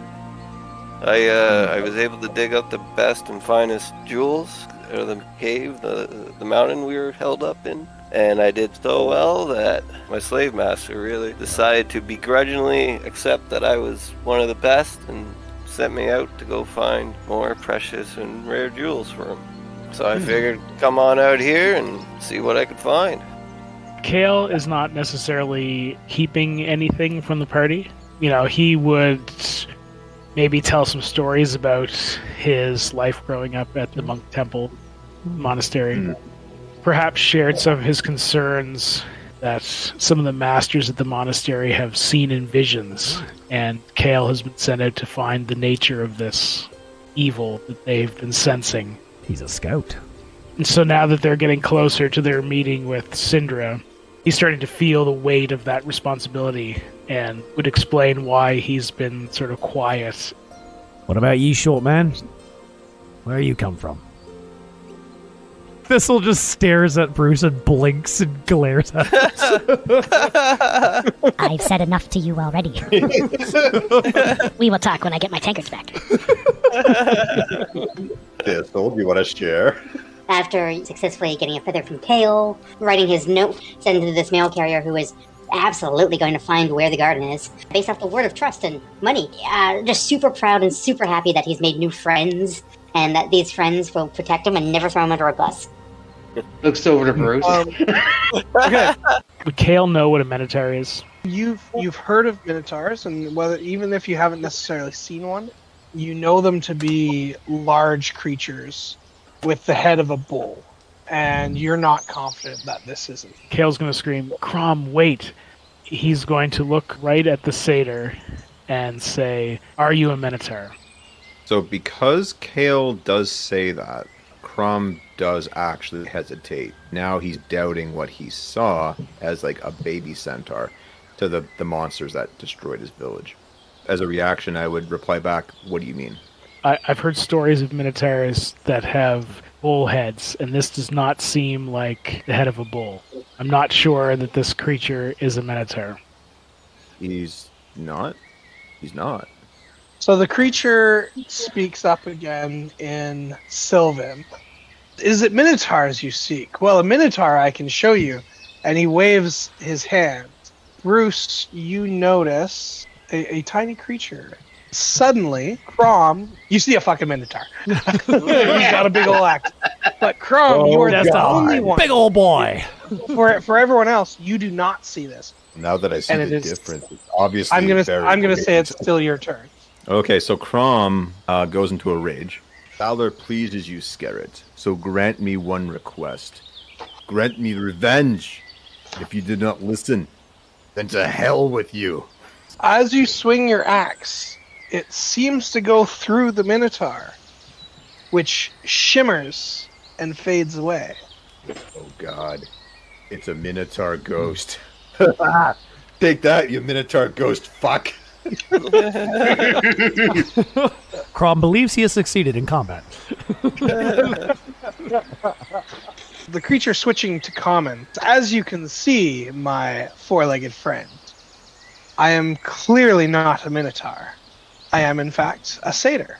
Oh, so I think I've heard of those. Your father was a centaur? I need to do insight on what the fuck's going on, because all I saw was Crom charge and fling his axe at the air.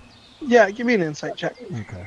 While you're suspicious of the appearance of this creature, you aren't able to connect its sudden appearance directly with Crom's wild charging and swinging. I've lost sense of the situation, so it's confusing, and I do not like to be confused, so I'm just trying to make sense. Grounding myself.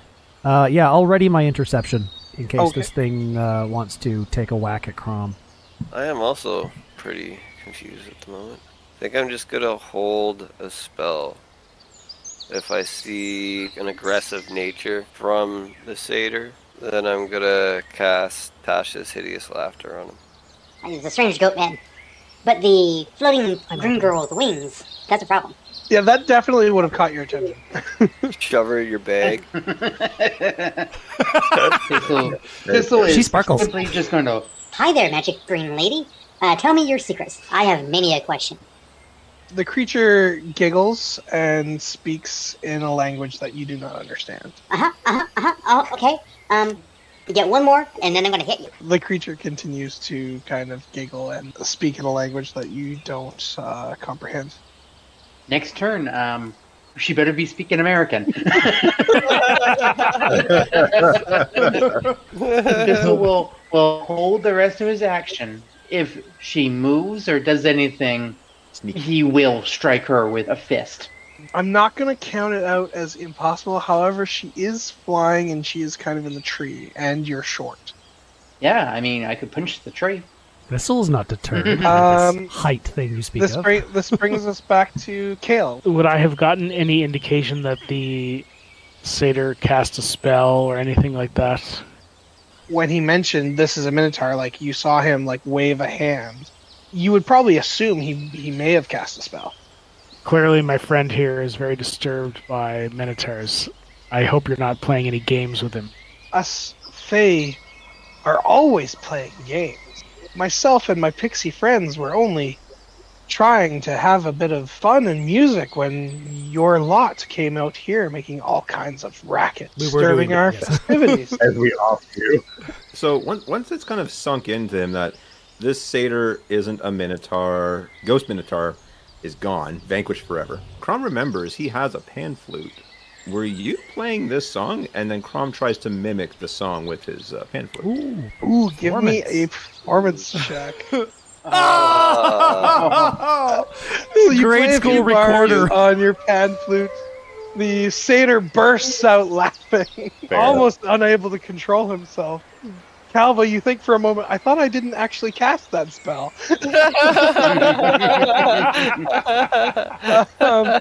What a lovely display of complete ineptitude on the pan flute.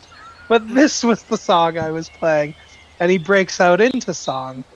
Suddenly, as he is playing, the pixies start to dance around the forests. Oh boy.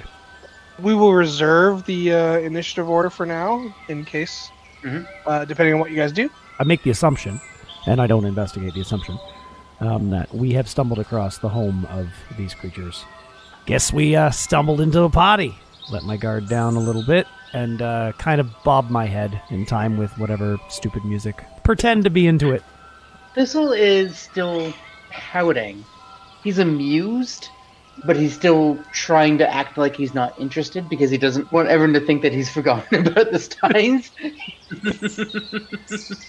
Kael's going to ask the satyr if they had any fun with a caravan that was coming through here. Many things come through this forest. perhaps a gift to scare it might endear us to provide you with some of the information you seek. And what sort of gift would please Scarrett? Why? Who's Scarrett? Is he your captain? He's the deity I pray to for victory. Well, that is definitely important then. Looks like we've made new friends. You hear that, Thistle? We've got new friends. Yay. I'm trying to think off the top of my head how followers of Scarrett actually do appease him. As you are a follower of Scarrett, I would say that would be a religion check at advantage. What is my god like? Ice cream cones. You know that Scarrett is a guardian of the forest, so anything that would benefit the forest would likely please Scarrett. Crom checks his inventory to see if he can offer anything of any kind of value. Tell me about this deity of yours. You don't talk much of him, Crom. Maybe a nice goat friend here. Sorry, what's your name, mate? My name is Aloof. We live in the forest and we guard it for the glory of Scarrett. Any baubles of value would endear us to provide you with the information you seek. Well, Aloof, it sounds like you like to play games. You said bubbles. Oh, Thistle interrupted. So Crom will go over to Aloof, hand him his water skin, and say, as a fellow worshipper of Scarrett, I understand that water is a symbol of essence and rejuvenation to the forest. This I have had quite a thirst. Do you have anything else? You notice the sword on his hip. He seems to be looking for something of more material value. Crom sighs and hands him his half-eaten bucket of oats.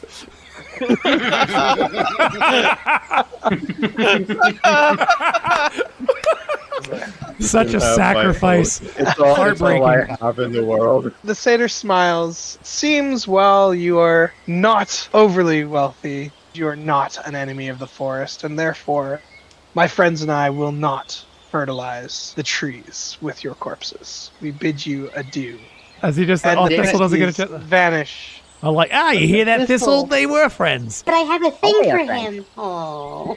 Thistle will still... He had a stick in his hand. He'll lay it by one of the trees and just say out loud. So, there's a story I remember from the elders that says if you meet a goat with two horns that plays a sweet song, offer them a stick with a face on it. They will laugh and be your friend for all time end. As you place that down and speak, you do hear faint giggling from the trees. You suspect your message was heard. Well, boys, shall we press on? Yeah.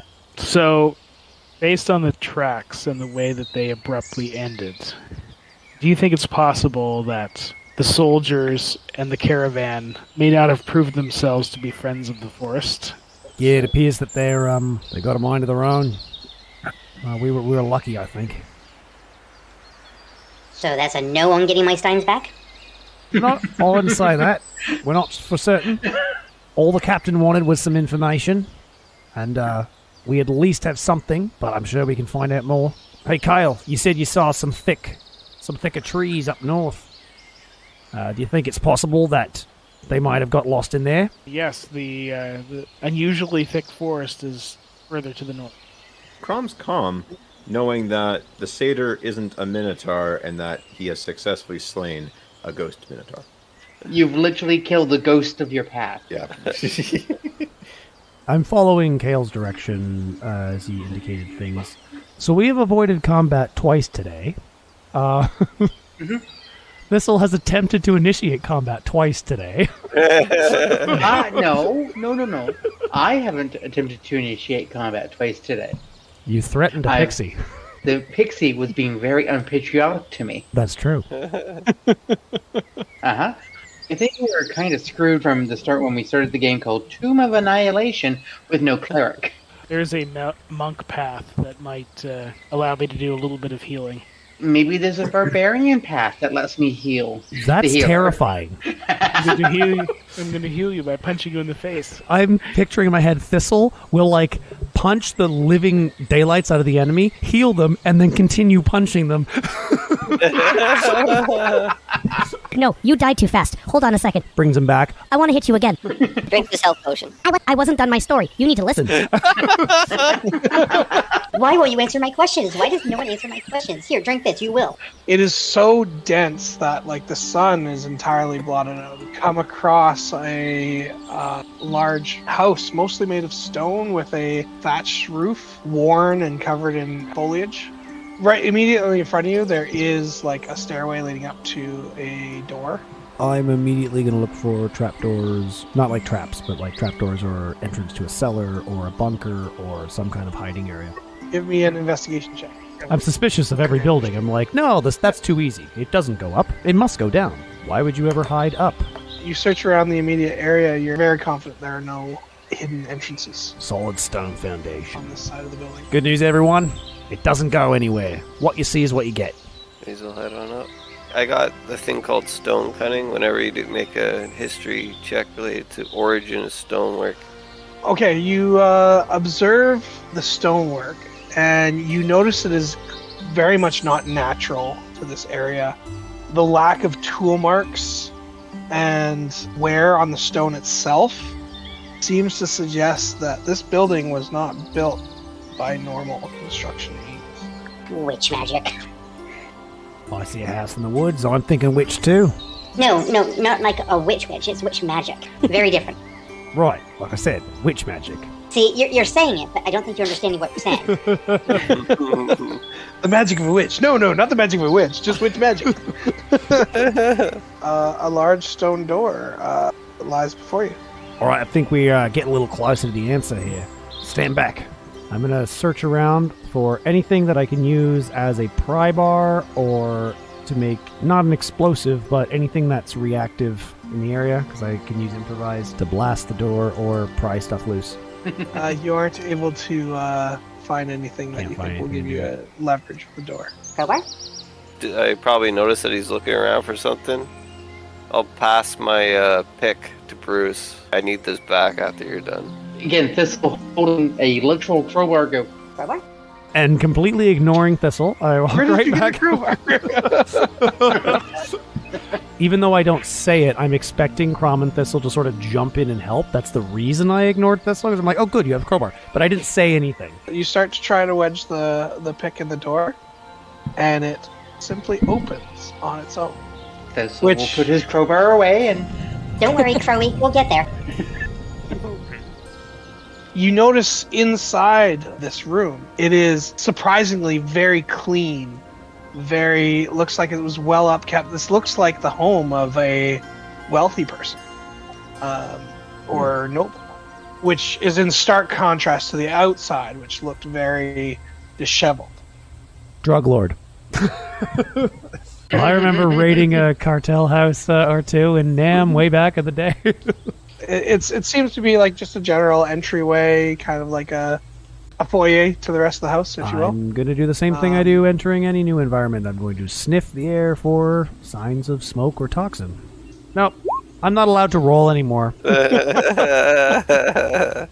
Yeah, all you smell is basically what you can see, which is Wood. some Old bit of soot from the candles on the sconces in the room. Any like pictures or anything on the wall? Like, is it any decorations? While the walls are somewhat ornate, so there's nothing illustrative or narrative that is on the walls. Crom's gonna head in and investigate this room and what looks like a crystal ball thing. Mop? It's just a mop and bucket. It's a mop and bucket. It's a bucket. Crom, having never been inside a real house before, what is this magic? If you are suspicious of the mop and bucket, you are certainly welcome to investigate it further if you like, but from what you can tell, it appears to simply be a mop and bucket. I do not sense any danger or smell any noxious fumes, so I'm just going to immediately go through the southern door here and burst in the As other you room. try to open the door, it is locked. Never mind, I will back up. I attempt to do the door. I'm like, that's interesting. Thistle, unlock this door. Which door is that one? The south door. This one right here? Yep. Okay. I look at it and I try to just open the door, push and pull. And... It does not budge. I think you need to be a little bit more persuasive. I'm not strong enough to like that one. Hey, Thistle, step back. I got this. Okay. I'm just saying, Centaur, next door, right door. Never mind. You say door, I say clear obstacle path. Seb, you switched to a headset, didn't you? Wail on it with my axe. Oh, okay. One of these rolls has to be over 12. Oh, 14. 14. Hey, you're right. It was over 12. You swing your axe, and it while it hits the door, it kind of glances off and doesn't seem to do any significant damage to it. Well, we tried. An obstacle. As Crom's axe hits the door, though, a stiff breeze seems to blow through the room. The lights flicker slightly, and bam! The front door slams shut. Witch magic. We get to that in a second. But Crom, you need to have a good follow through. Do this instead. Yay!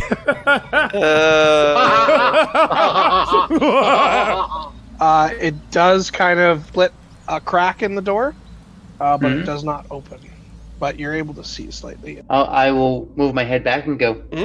Crom, remember, the proper greeting is you stick your head through the door and go, "Here's Crommy." Well, looks like we're in here for good, so we might as well look for clues, something to bring back to the guard. I think the more information we bring back, the more likely he is to favor us in the future. Crom, do you want to take a second swipe at it? Yup. Little crack. Your axe once again glances off, making a loud thud. Another breeze, which, how could a breeze be billowing through a closed door? The door to the north flies open. How dare you break into my house and start smashing things, you rude little maggots! Well enough, Thistle, you're right. Come to me and I will teach you a proper lesson in manners. You look around, the ornate, clean house around you is no longer clean and ornate. It is disheveled. The wooden floors are splintered, the walls are covered in dust. It is much more dark and gloomy than it appeared before. Listen, mean house. You can't call us rude when you lock the doors. We're guests. All doors should be unlocked. That's just customary.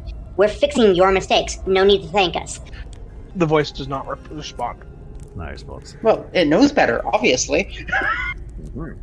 Oh, I'm sure it's just a bunch of tricks set up to keep trespassers off the property. Can I just reach in and open the lock from the other side now? The crack you made isn't quite big enough for that, especially with your short legs. I'm gonna leave the two Barbies here, and all right, you guys take care of that one. I'm going up here.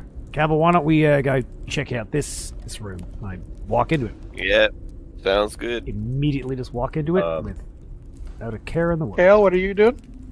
Kael is starting to feel the pressure of the amount of time that it's taking us to complete this little side quest. Thinking about our meeting, he walks up between Crom and Thistle with a frustrated look on his face, just gives the door a big boot with his foot. You feel the door bend and crack slightly under your kick, but it doesn't budge. Jesus, what is That's a hefty door. Mahogany? Ebony? It's a hefty wooden door. Crom, I think we got this. One more try. And I'm going to recklessly attack the door. That's a lot of damage. Between the two of you managed to hack a larger gap in the door, which allows you to see more of the room. On the other side, it appears to be some form of study. There's a couple of chairs and a desk that you can see. Remember, if you throw caution to the wind, you can hit a whole lot harder, a whole lot more often. Okay. Let's cut back to Bruce and Calva. So Bruce, there is a door to the west, a door to the north, another door at the end of the hallway to the north, and a door to the east at the end of the hallway. That door appears to be slightly ajar. Anything made of gold? No. Conspicuously nothing shiny. You said there was a door ajar at the other end of the hallway? Yes, the door at this end of the hallway is partially ajar. and there seems to be some light coming from it. I'll quietly signal it to Bruce and say, like, kind of, just like pull it open slightly, quietly, and look in, see if we can see anything. Yeah, you peek through the door, and you see it's a very large room with a large circular carpet on one end, a fireplace and furniture at the other. Yep. Again, with some shelves and decorations. In the center of the carpet, you see two humans appearing to be asleep in comfy-looking bedrolls. I will punch my open palm, and then I will hold up 2 fingers and hope that means anything to him. Okay. We're gonna cut back to the other half of the party. Crom, Thistle, Kael. Recklessly taking that in Well, I guess between the three of you, one helps the other, and then the other you got like a triangle of helps. You could make 2 attacks. Or Crom just gets another nat 20, and finally the door gets smashed open. This was a particularly tough door. Together you make wood chipper. And hopefully, this effort was not wasted. But you do see a large room, and there is in fact a small black cat resting on one of the chairs in the corner over here. Thistle immediately goes up. Kitty! At first it seems unconcerned by your presence. Despite the fact that you smashed the door open. But yeah, the room has a large table with a pentagram in the center of it. The room is adorned with books. But again, it is very old looking, very dusty. Allow me to call it how I see it. So we broke into the evil satanic library. Yep. You mentioned you wanted to go, ooh, kitty. How do you interact with the kitty? Look at eye level and go, ooh, kitty, kitty, kitty. You just pet the kitty and kind of, like, it doesn't seem to pay It doesn't seem to mind me, apparently. It's busy napping. Aww. The house has an owner. Obviously, it's the cat. I look back to see if the door had, like, a nameplate on it or something that says, like, Dorthilda, the final boss of Redwood or something. Minus the cat, I got nothing to do here. And I'll leave. Crom will go up to the cat. I'd like to determine if there's anything amiss with the cat. Let's call it an insight check. It's cat. Mm-hmm. You've seen cats before. You're uncertain whether this is a friendly cat or a grumpy cat, but it doesn't seem to be overly concerned by your presence. I'm immediately bored. Kael will step into the room with Crom, look around the room to see if anything that stands out. You do notice that the rather large book on the table seems to be less dusty, almost as if it's been handled relatively recently. It's the Necronomicon. Don't read from it. Can I see anything on the outside of the book that would indicate what the book is? It's a rather large tome with leather straps and buckles on it. The writing on the cover of the book is in Draconic. It says recipes and spells. Not having any interest in spells, Kael's just going to leave the book. I'm going to come back to the front hall, past Calva here, and I see Thistle and all you guys coming toward me. I'll join everyone in the room. It's like, right, I've got good news and I got bad news. Good Well, I have great news and not interesting news. Alright, what's the not interesting news? We found a library. In a library? Well, that could be useful. I will share not that really. I found a book of spells and recipes written in Draconic. Really? Do you mind showing me that one? Yeah, I'm interested What did you as well. find? I heard spells. Alright, we'll get to that in a minute. Well, I found 2 blokes lying on the floor in a room that looks a little prettier than the other ones in the house. Okay, and I found something really exciting. I found a kitty. Right. So there is someone here. Yeah, 2 blops or whatever you said in the other room. You're bad at keeping up with this. Come on, I'm gonna take a look over here. Kyle, you said those books were in here? I guess I could walk down and point to it. I'm stupidly leaving the group.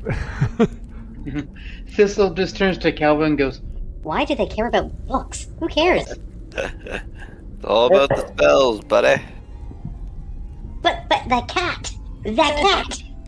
I am also going to follow them over. Yeah, I'm looking for this book in Draconic, so... You can see the book sitting on the table. Alright, Kyle, and I look at it. Of course, I can read Draconic as well. The book is latched closed, but as you pick it up, the cat in the chair in the corner starts to hiss. It's like, oh, that's alright, mate. And I'm going to animal handling the hell out of that shit. Use channel my Australian powers. Are you still holding the book as you do this? Yep. What was it? My candor doesn't even change at all as the cat hisses at me. I'm like, oh yeah, okay. As the cat arches its back and hisses, you notice that there's something not quite right about this cat. Almost seems to be growing slightly. Right, nice meeting you. I'm gonna head out. I take the book with me and I run back into the main hall past Kael.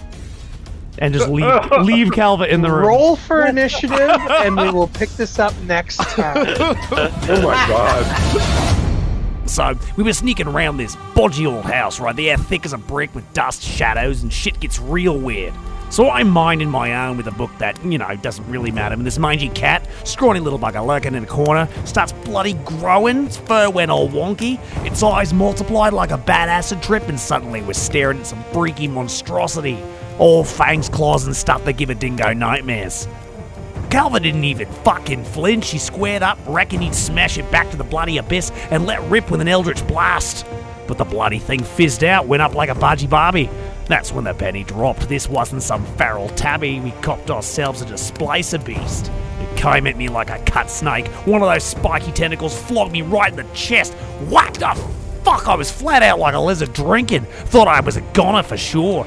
Blood pissing out my side, ribs feeling like they've been hit by a bloody road train. But I'm still kicking, somehow hanging on by a thread. The bastard was slippery as a greased pig, with swinging swords, chopping axes, but it dodged everything like it was taking the piss. I'd had a gutful by then, so I wound up and smashed it fair in the gob, right in its ugly six-eyed mush. Felt bloody ripper too. The thing stumbled back, proper shocked, and that opened a door for us. So, Thistle and Crom, absolute mad units with more brawn than brains, they went at it like a pair of roos on a bender, axes swinging, tearing into the beast like it had the money. It was howling and flailing those bloody tentacles, fucking cunt wouldn't let up. Then Kael leapt on its back like a jackaroo and a brumby, fist going off like a bag of firecrackers, and the beast just cocked it. Dropped like a sack of spuds, twitching, then lights out. We stood there, completely knackered, staring at this heap of fur and spikes on the deck. And after that, Crom, in a stroke of fucking genius, decides to fill my fucking gut with some pages from the book that I've been holding. Oh, yo. I gotta tell you, that blunt's gonna get it someday. At least I lived. Well, that house wasn't gonna suss itself out. So after a bloody stitch-up, we weren't about to chuck a Yui in bail. I do not know how to convince Thistle to run. She's already waved her hand. It's too late. It's too late. I'm standing here with 2 health. What's the worst that could happen? The campaign ends here before it even starts. Crom, you're slightly confused as this wonderfully pretty room that you had burst into is suddenly significantly more decrepit. The halflings around you are actually small, blue, very slimy-looking creatures. And the once young-looking woman is actually a grizzled, green-skinned hag. All for me, anyway. They're all looking quite menacingly. I'm gonna enter into a rage. That's my last one. Oh. We better not fight anything in addition, or we're screwed. I think I should do the only reasonable thing and put my axe into this disgusting thing to my right. You wound the creature. It snarls at you. Away, beast! Ah. Guess I'm not going to charm my way out of this one. Can I attempt to just persuade the room to whoever the most intelligent... You can certainly try. Alright. maybe don't be so hasty to attack us. Maybe we can help. We're not enemies. We're friends. We're friends. Give me a persuasion check, but at disadvantage. Yeah, I figured. Okay. To you, she appears to grow large wings. She speaks in a booming voice in Draconic. I shall avenge the death of my dear Pickles! She does not seem to be persuaded in the slightest. Well, my face lights up at her speaking Draconic, and that's as far as we get. Because I have movement still, I begin to walk toward her. Ah, shit. I can run into the room and make it to there. I really want to bury my axe into her head. I really, really do. The hag's demeanor definitely appears to be aggressive, and she is speaking in a loud, booming voice, although in a language you don't understand. Mm-hmm. Can I hold my action until the end of her turn? If she does anything aggressive to me or the party, I will do my attack. I don't think we're getting out of this without fighting. I think we're fucked. So I'm gonna cast Tasha's Hideous Laughter on the witch here. The hag starts cackling and falls to the ground, laughing uncontrollably. And then I'll just start kind of laughing. Yell, hey, it's contagious. And that is... So, the blue creature beside you... On 18, I'm pretty sure that's going to hit. Yeah. 4 bludgeoning damage, so make a wisdom save. And, You have to beat 10. Ooh, no. Unfortunately, your concentration is broken and the hag is no longer laughing. Although, it is going to cost the hag half of her movement to stand up. As she glares in your direction. Steps forward. This hag is going to slash at the arrogant Australian in front of her. Well, it was nice knowing you, mates.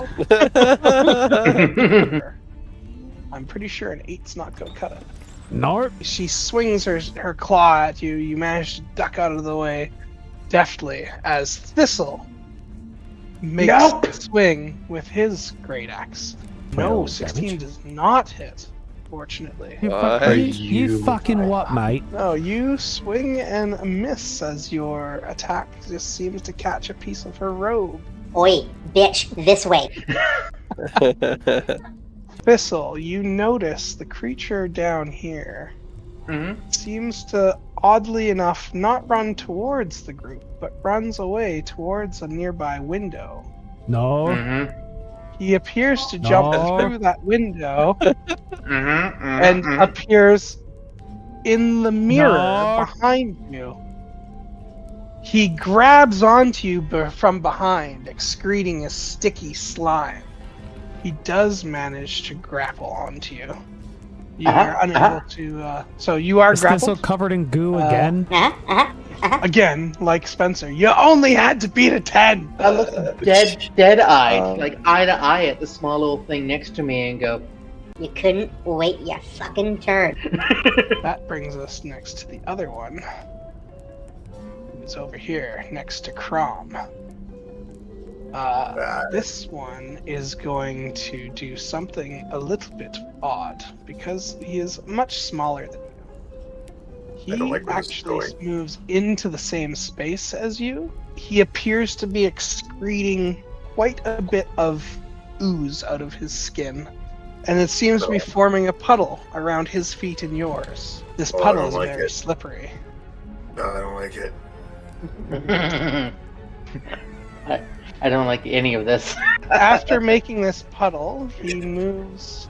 You just kind of basically stepped through your feet to the other side of you, and in between, he gooped on the floor. Oh, that's gross. And as you started your turn in this slippery puddle, you're going to make a dexterity save. You managed to keep your footing. Still enraged. More so enraged by the obscene setting that these disgusting little things have done. I'm gonna recklessly attack this abomination to God. Okay, I do not. Come think on, a mate. 9 is going to cut it. No, you miss the small creature as it kind of lets out a little maniacal cackle in your general direction. I feel violated. Bruce, you narrowly dodged a swing from some rather nasty-looking talons. I think I give up and I go down swinging at this point because has anyone else taken damage? No. I have. I'm gonna do what I do best and just start punching. Nope. I thought that's what killed this best, Nope. but okay. Nope. Swing and a miss. I'm dying here. Yes, that is indeed a swing and a miss. Oh, we just can't get a break here. And in Draconic, I say, "Fuck you, bitch." Not sure how you apply an Australian accent to Draconic, but I'm sure you could figure it out. The intensity of the Australian is conveyed through. Draconic would be a very precise and liturgical language, so it's probably not gonna have a bunch of slang.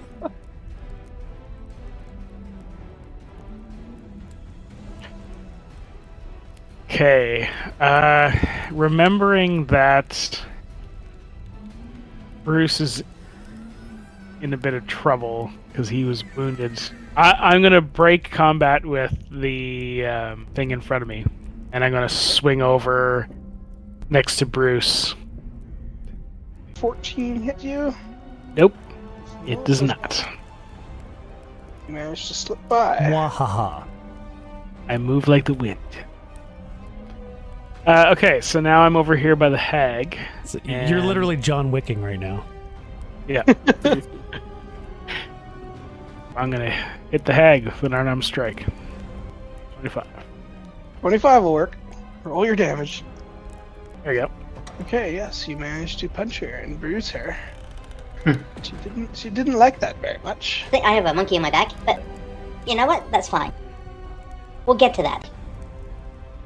But I look at the hag, and I Boomerang. say... Oi, what does a witch ride in Australia? A boomerang. Right.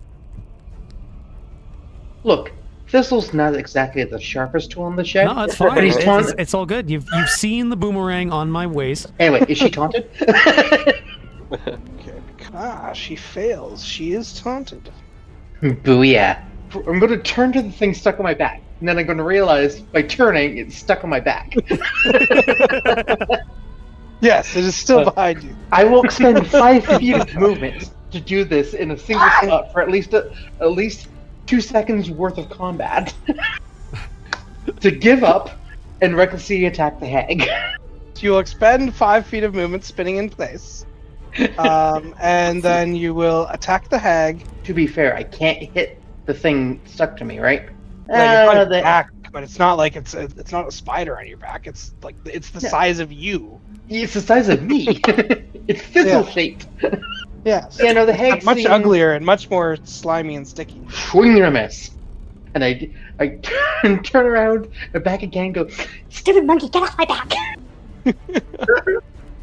I fired and I missed. Stupid monkey. Calva, the little dude that punched you and broke your concentration, is right next to you. What a dick. Alright. I am gonna risk moving out here. 5, 10, 15, 20, 25, 30. Then I assume he gets an attack of opportunity. Ooh, an 18 is going to hit. Fuck, again? You're going to take 5 bludgeoning damage. Oof. And the successful attack stops you from moving out of melee range. Oh, what? Yes. He's basically tripped you up. These things are dicks. I know. What is with all the gooey enemies? Well, I must everything be covered in goo. I guess that guy's in the mirror, right? He's not actually there. He's on Thistle's back. Yeah, so he's on the same space as Thistle. I just put him to the side because so I know he's there. I think we had to kill these little guys first because they're fucking making everything hard. I'm gonna do burning hands on him. What? That was good, dexterous. He's not goo. He's a little dude covered in goo. Yeah. He's a little slimy little golem creature. So he will take half damage. He is badly injured by it, but he's still standing. As you've now discovered by lighting him on fire, the boggle excretes non-flammable. Well, I could have told you that. I am an expert in all things flammable and noxious. He did not particularly like being lit on fire. You're supposed to have a meeting today, too. Yeah, I know. I tried. I tried to get us to go, and Thistle's like, nope, I'm going to go to the other room. Let's examine those two. As a bonus action, he kind of starts wiping away some of the slippery oil, and you see him start to excrete more oil from his skin. It seems to have a slightly different color. Yeah. And then he jumps on you and attempts to grapple you. But because he has changed his oil from slippery to sticky, he gets advantage on that grapple attempt. No. Yeah, he does manage to grab onto you. So he's on your front side. He's got like he's like right face to face with you. He's kind of like bear hugging you.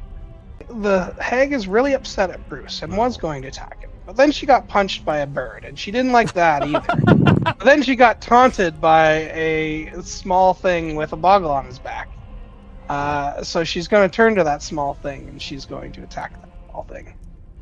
She's attacking the boggle? Well, that's brilliant. I like that idea. We locked it out.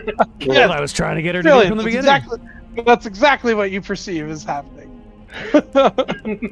Reject your reality and substitute my own.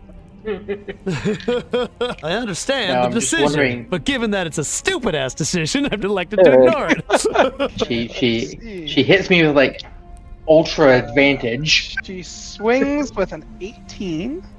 You have a 14. I think. 14. Yep.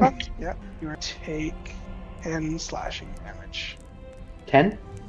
Yes. Okay. Do you look close to death at all? No. Okay. Okay, I just. Good.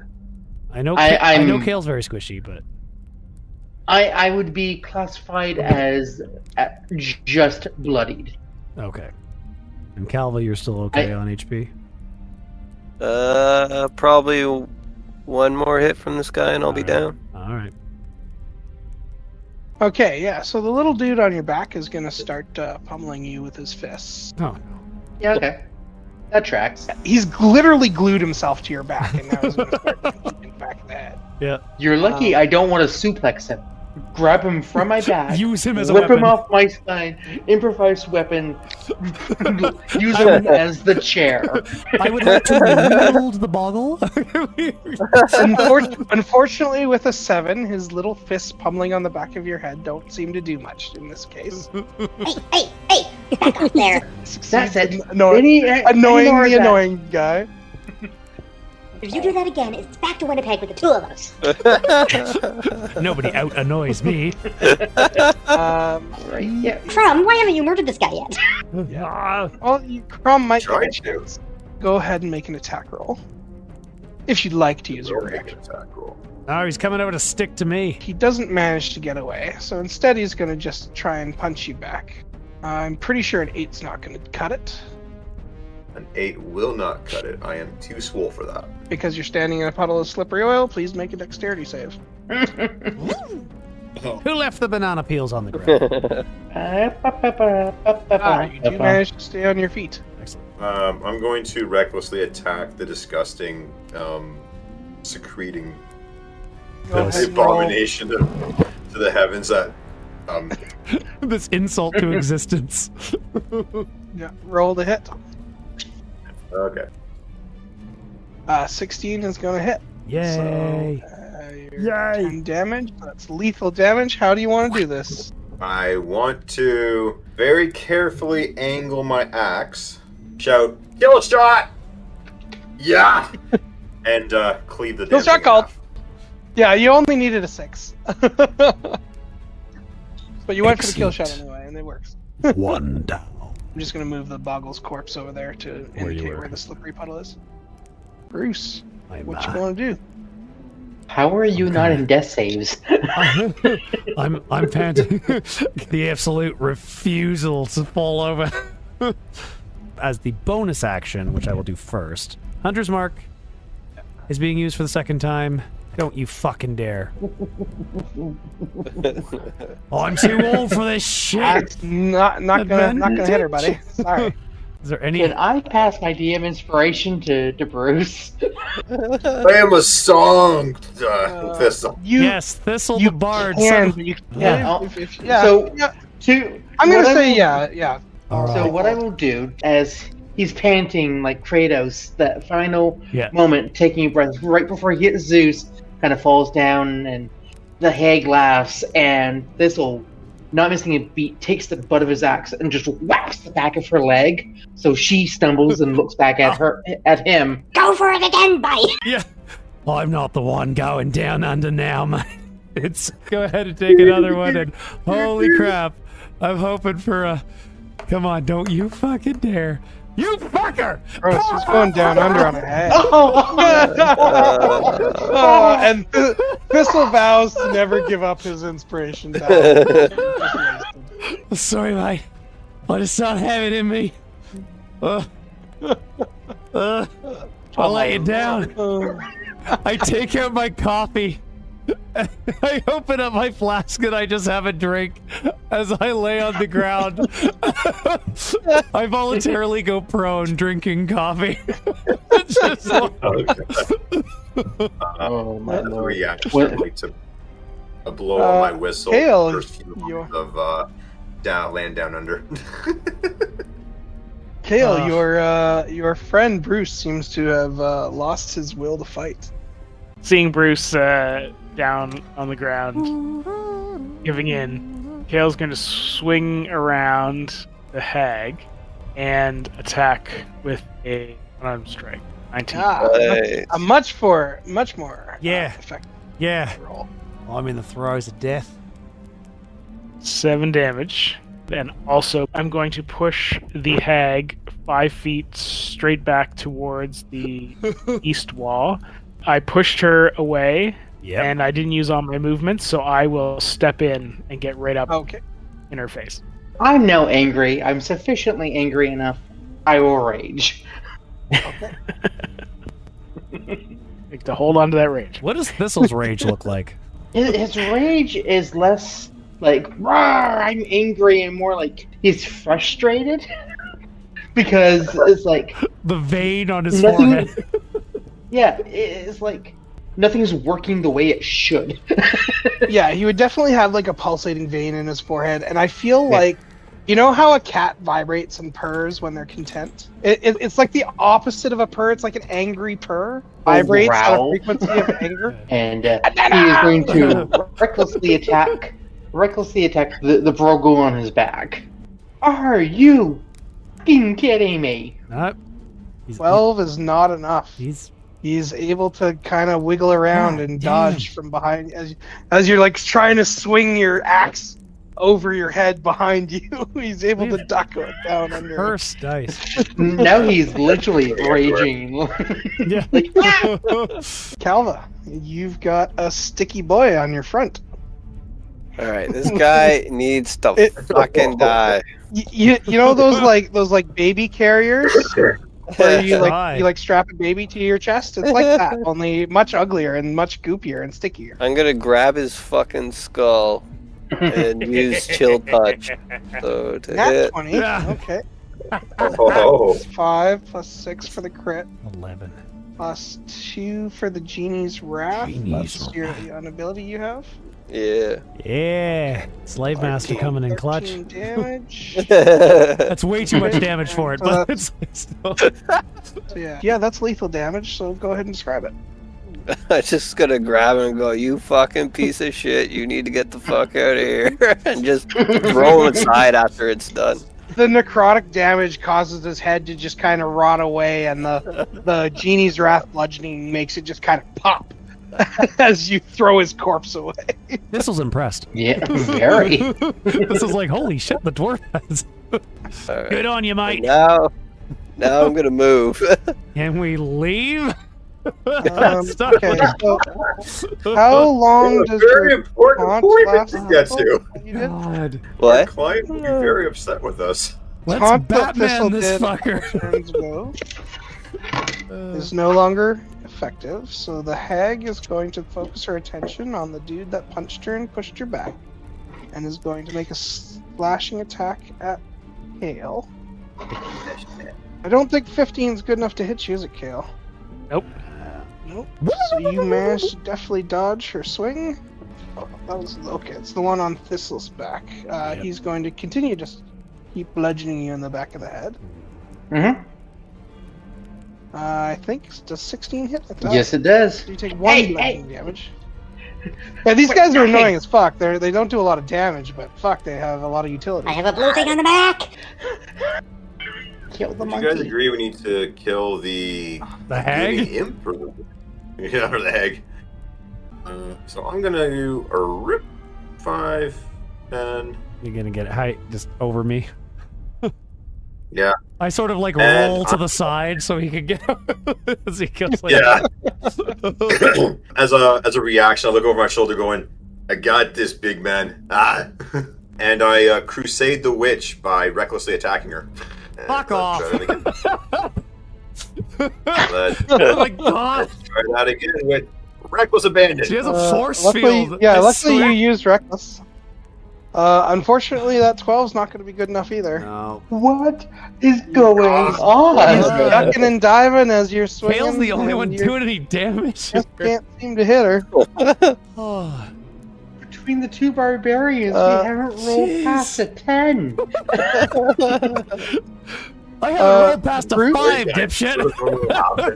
Bruce, as you're lying in the fetal position, I would like to remind you at this time that crying is a free action. Oh yeah, he's hurting. Oh, don't worry, he's hurting emotionally and Thistle's physically. swinging wildly at this thing that he can't hit on his Well, back. Bruce is Crom's mostly swinging like at, Bruce is midair. thinking about his 3 failed punching attempts and just going like, I can't do it. I'm too fucking old. I can't do it. Like he's like embarrassed more than sad. He's just like, these are my mates. I gotta save him. He turns over to one of the guys who we assume is I can't go out like this. Boomerang time. Don't you dare roll a 5 or less. Hunter's Mark give you advantage or just bonus damage? Nope, it just gives me bonus damage. You I gotta looked hit at her a first. 16 and it rolled to an 8. Unfortunately, a 13. The boomerang bounces around. I did it from like I was still sitting on the ground. I threw it. Are you controlling the dice? That was Yeah, that really felt like Qui-Gon Jinn with the hand wave. That was like watching it go. It's a 16. Think it's 8. Fuck. You're the only one that seems to be able to hit her, Kael. What are you gonna do? We gotta run as I throw the boomerang. Run. I'll distract her, and I will swing at her again. A 21's gonna hit. Roll damage. Yeah, push her out of Thistle's range. All right, I will do the push. Both barbarians get attack of opportunity. Let's go. Okay, you give her a push, and yes, indeed, they have not used reactions this Let's turn. fucking and go. therefore, both barbarians will get an Any attack chance of Kael gets one too? Thistle finally lands a hit. No, Kael wouldn't get one because like he just pushed her, so it's not like. No, that was the attack. Yeah. No, otherwise Kael would get an extra attack every time he pushed her. Yeah, it would be friggin' broken. Unfortunately, Crom, 14's not going to cut it. The 14 damage is gonna do something. Kael, you're going to be at disadvantage because you're attacking something other than what's grappling you. So, and your reckless doesn't count. It doesn't count. He means Thistle, not Kael, but yeah. 15?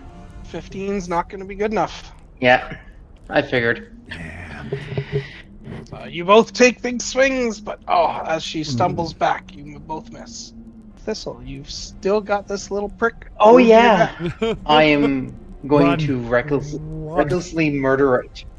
I'm not running. so- Abandon Thistle. Advantage? Leave him. It's fine. He'll be fine. I won't go far. I won't let you go down, but I got Double I'll 30, take- 20. I'll take it. I'll take the 20 on that. The 20 or the 20? Yeah, you take the 20 or the 20. Yeah, you managed to swing your axe behind your back and clip him pretty good, doing 11 slashing damage. You hurt him really badly, but he's still hanging on there. I want to run into the mirror if I can. You smash the creature into the mirror. The mirror shatters. Okay. And the creature is slightly wounded by the broken glass. Okay. That was not what I was expecting at all. I was expecting to teleport, but nah, I'll take that. No, I saw what you were trying to do. Unfortunately, the rift he created is no longer there. Which magic? I will march up to the hag, and Buddy can join me if he wants. Listen here, C-3PO. I will throw you in the trash compactor. I will say, though, that this sticky, oily bro does have a bunch of broken glass glued to him as well. Yeah. Now, so that may cause him to be, do a little bit of additional piercing damage to whatever he touches. So I made a porcupine. Neat. Yeah, you took a gluey boy and covered him in broken glass. I'm gonna Eldritch Blast this bitch. Okay, roll to hit that Eldritch Blast. Hopefully I can actually hit with it. Rip her up, mate. 17? 17 hits. Yeah. Oh, thank fucking Oh, God. Oh, yeah, let's go. That fucking time. 10 plus 2. 10 plus 2. Okay, she's starting to look a little worse for wear. Starting to look a There little... must have been some magic in that whole Thistle, there is a big green hag right next to you, and she is going to swing at you. Pretty sure that a dirty 20 hits. That might be a thing that is the truth. 9 slashing damage. Reduced down to 5 or 4. 5 reduced to 4. How much you got left, Thistle? Rage is really saving you. I'm good. I'm staying there. All right. Okay. No intervention A needed. little dude glued to your back. He's going to start pummeling you again. He's just glued to your back, just like double fist in the back of your head. Just Is this my conscience? 14. I think 14 meets your armor class. 14 right? So is my armor class. That is enough to hit. Yeah. Okay. I love rage. Yeah, those little pummels would be adding up a lot faster if Yes. it wasn't for rage. Angry Thistle is angry. That's my trick. I'm always annoying. I mean, angry. I'm going to move forward here, and then here. And I'm going to recklessly wail my axe and crusade the witch. Come on. Dirty 20 is going to hit. Go ahead and roll your damage. Cleave. He gets advantage though. He should roll again just in case. Could get the. After all those missed rolls, you could sure use one. Right. Okay, yes, she seems to be a little worse for wear now. I don't know how the hell I've gone through this entire combat without taking any damage. No hits have landed on Bruce at all. Yeah. My Hunter's Mark is still active on her. So with my blowgun, if this hits, please hit. You haven't taken any hits, so your concentration hasn't been broken. I know. As I was saying, it's still active. Come on! 11's not going to work. Do this. You want to step in and punch her in the face since nobody's running. Nope. I told y'all to run, but y'all fucking went closer, so I'm just standing here like, God damn, I'm not leaving you 22 behind. is going to hit. Give me Fury of Blows. Chipping away at her. Death from 1,000 punches. Chip it away now. Flurry of Death. I really wish I had saved one of my flurry of blows. One of your 2 points. Yeah. You used them all on the kitty. Yeah. Yeah. Well, we weren't supposed to come in here. Are the bodies that are lying on the ground that were sleeping, are they the guards that we were looking for? Well, you haven't figured that out yet. There are bigger, more pressing threats. Kind of busy right now. You did get attacked by a hag and or Bob. I'm just picturing someone go like, are we going to check on the quest at this time? Kind of busy. Kind of busy. Sticky guy. Have you noticed the sticky backpack? Speaking of sticky backpack, Thistle, it's your turn, and you The still punchy have the sticky backpack. I am going to myrtleate this thing. So reckless. Not the Great hag, axe? really? Oh God, yeah, of course it's not. Swinging your great axe. I know, no, recklessly. you wouldn't do it. No. Yeah. She gets another turn. Boo. Yeah. Oh, nat 20. Booyah. I reach back, grip this thing off me, look him square in the eye. As he's yelling and chittering, I rah right back, and I just turn and fuse him as a flail against the hag. Just the body ragdolls. Give me a straight athletics roll. Nope. Otherwise, you would just be obliterating him, but the nat Yeah. 20 and the way you described it. Mhm. Okay, yeah. So you try and throw him at the hag, but you miss. And he just kind of flies across the room, falling. Yeah, that's fair for him panting and looks to the hag. You're next. Time for the bitch Here to we go. die. So she's pretty bloody, or just a little bloody? She's definitely wounded. All right, mate, arc up this cunt. All right, I'm gonna go round 2 with my rock and stone. Okay. I'm gonna lift up my pickaxe above my head, and I'm gonna run in and jump and try and bury it in her head. He's Okay, slippery. That brings us to the hag. Being surrounded and being Completely surrounded. I'm over here. I'm way the fuck over here. The hag cackles and declares, in common this time, I will have my revenge for Beagles. Gust of wind rushes through the room. You hear a loud bang from the other end of the house as the hag disappears. We have a nemesis. Thistle literally takes out his notebook. Yes! Just flips to a new page. Just sideways writes the fucking hag.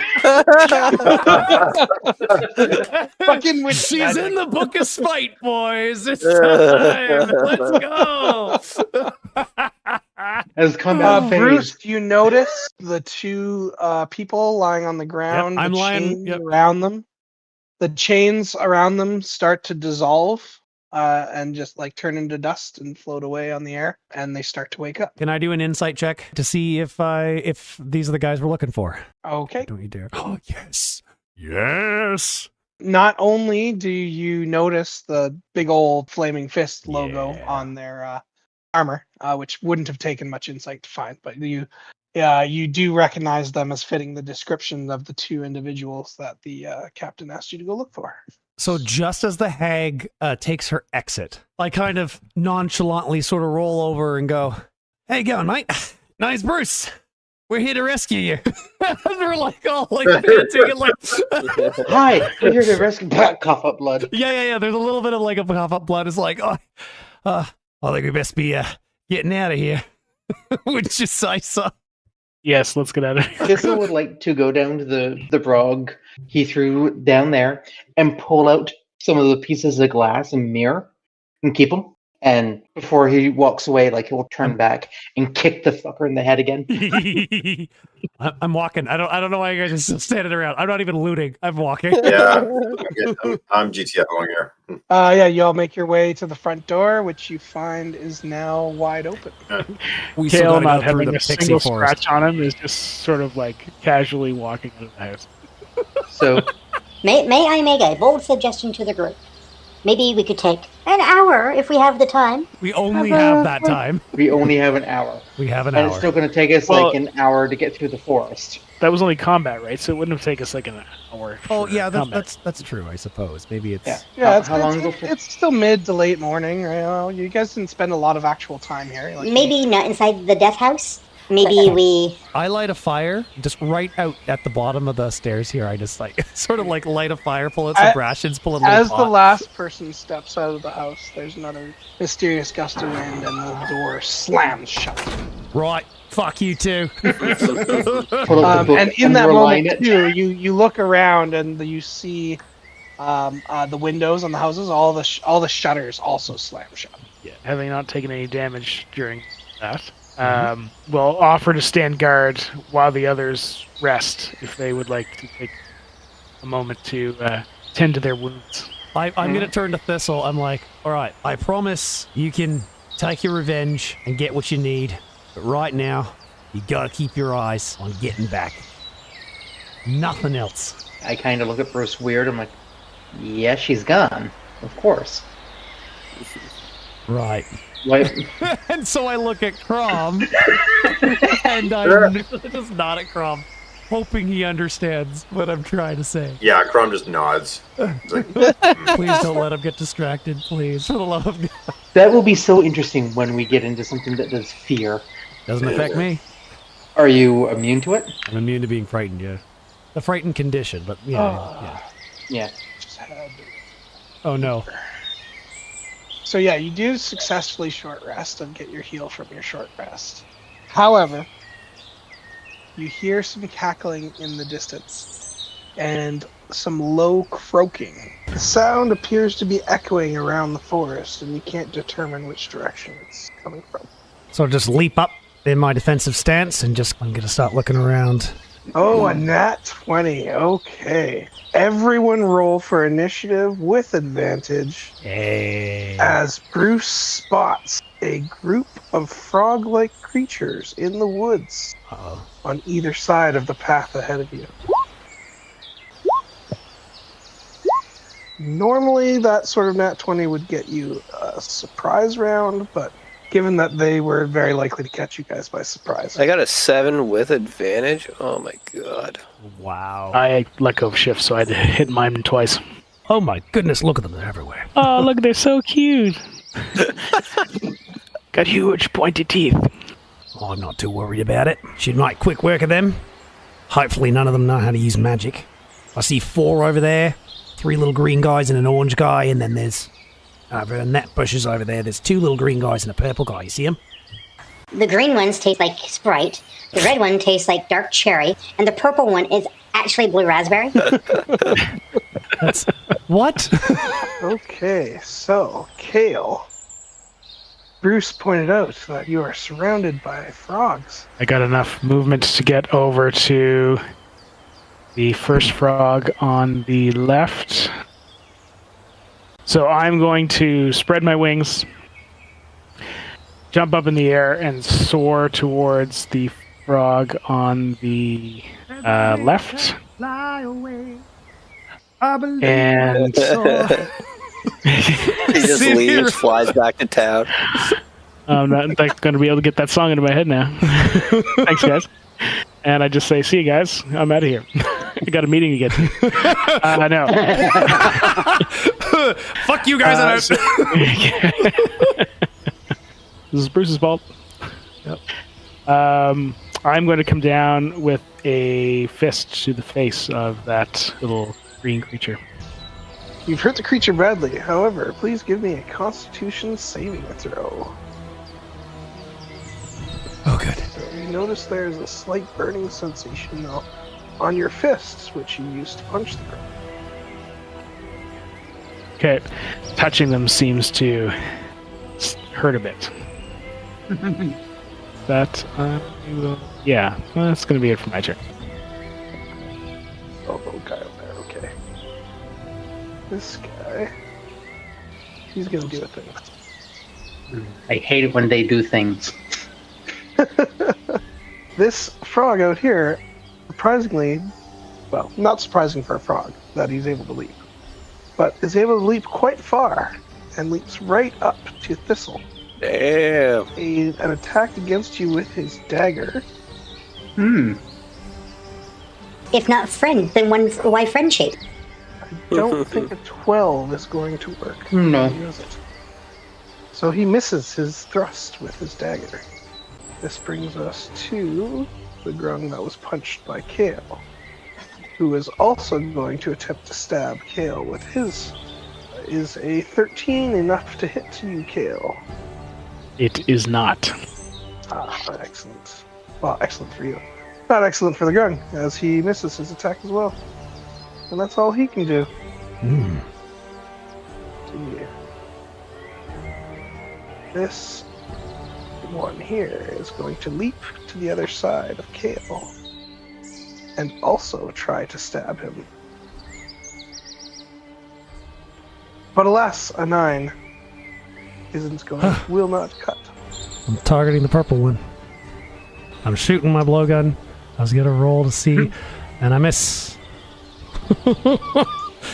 Well, maybe, I don't know. A 10. 10's right in the middle. A 10 is not going to hit. No.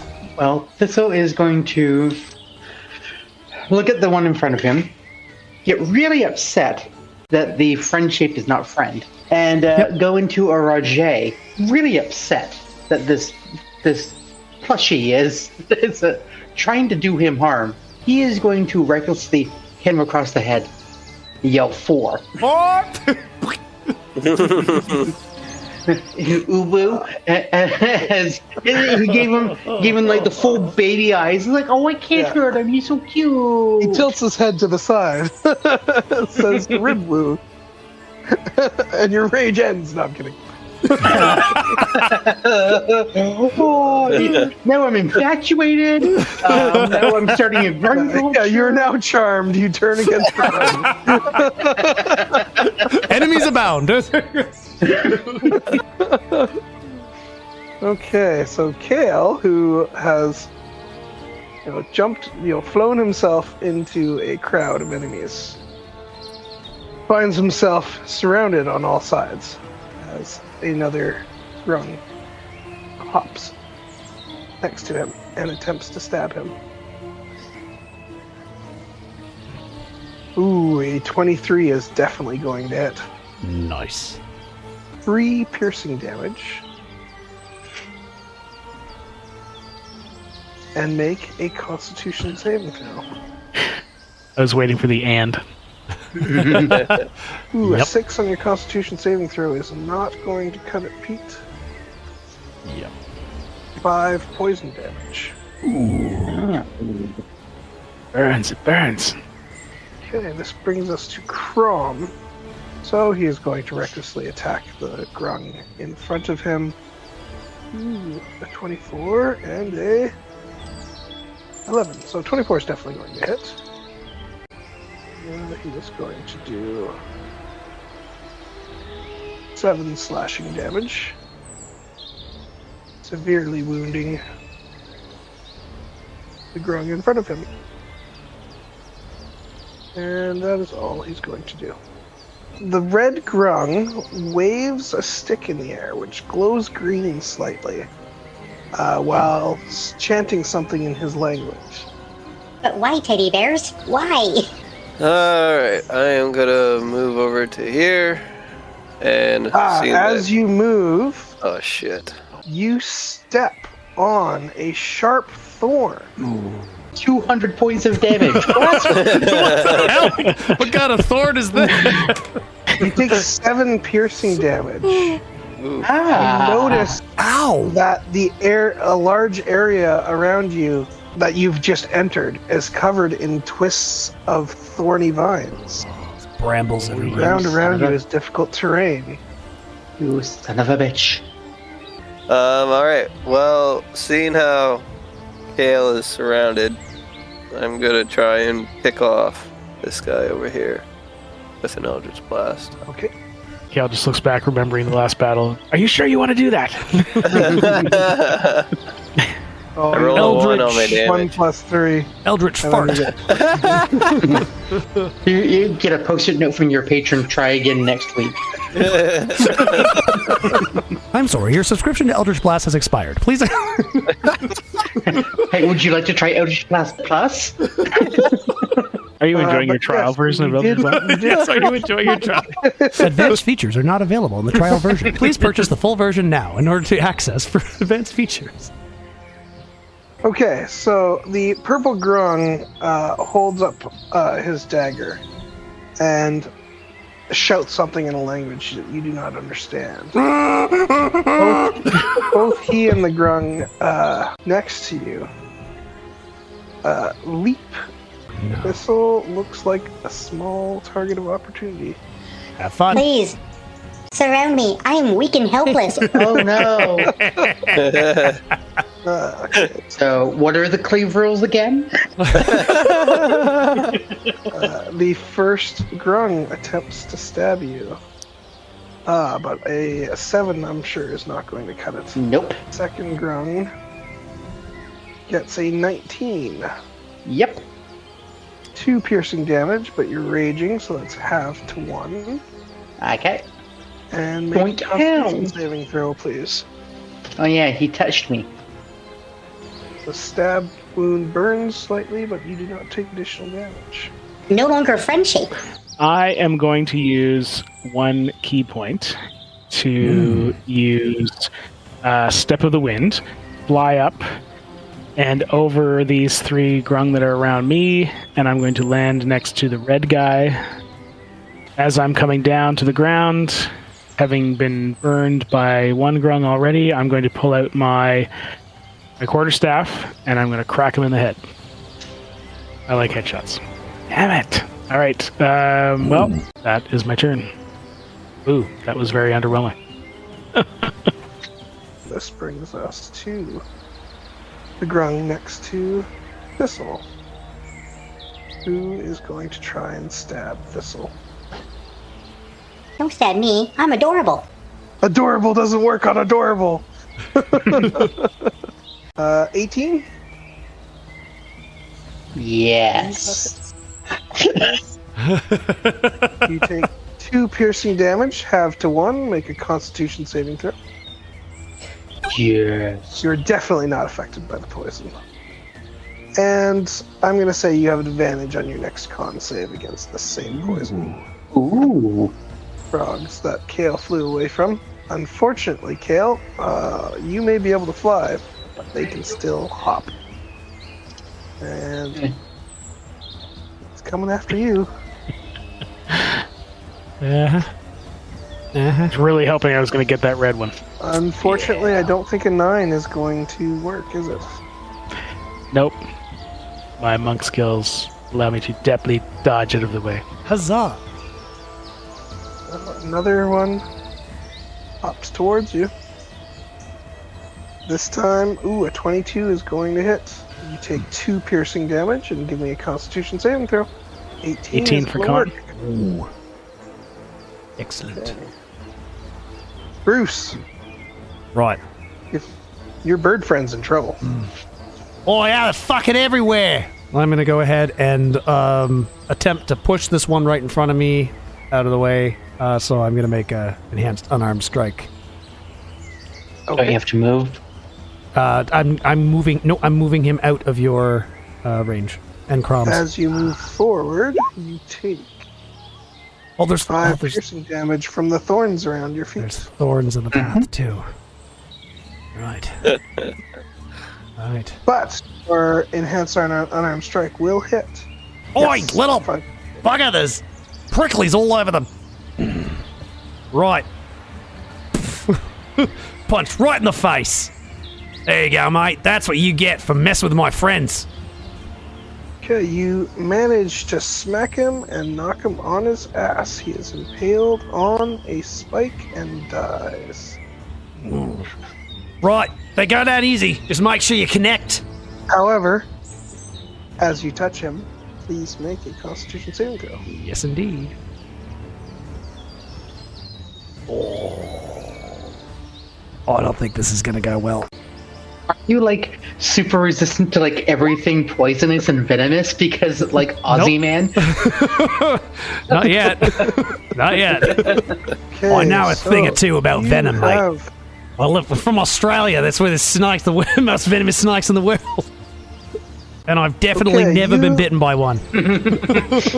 You are poisoned. Your only ability to move is either to climb or to make standing jumps. That's fine. Now my thorns are gonna pierce my feet.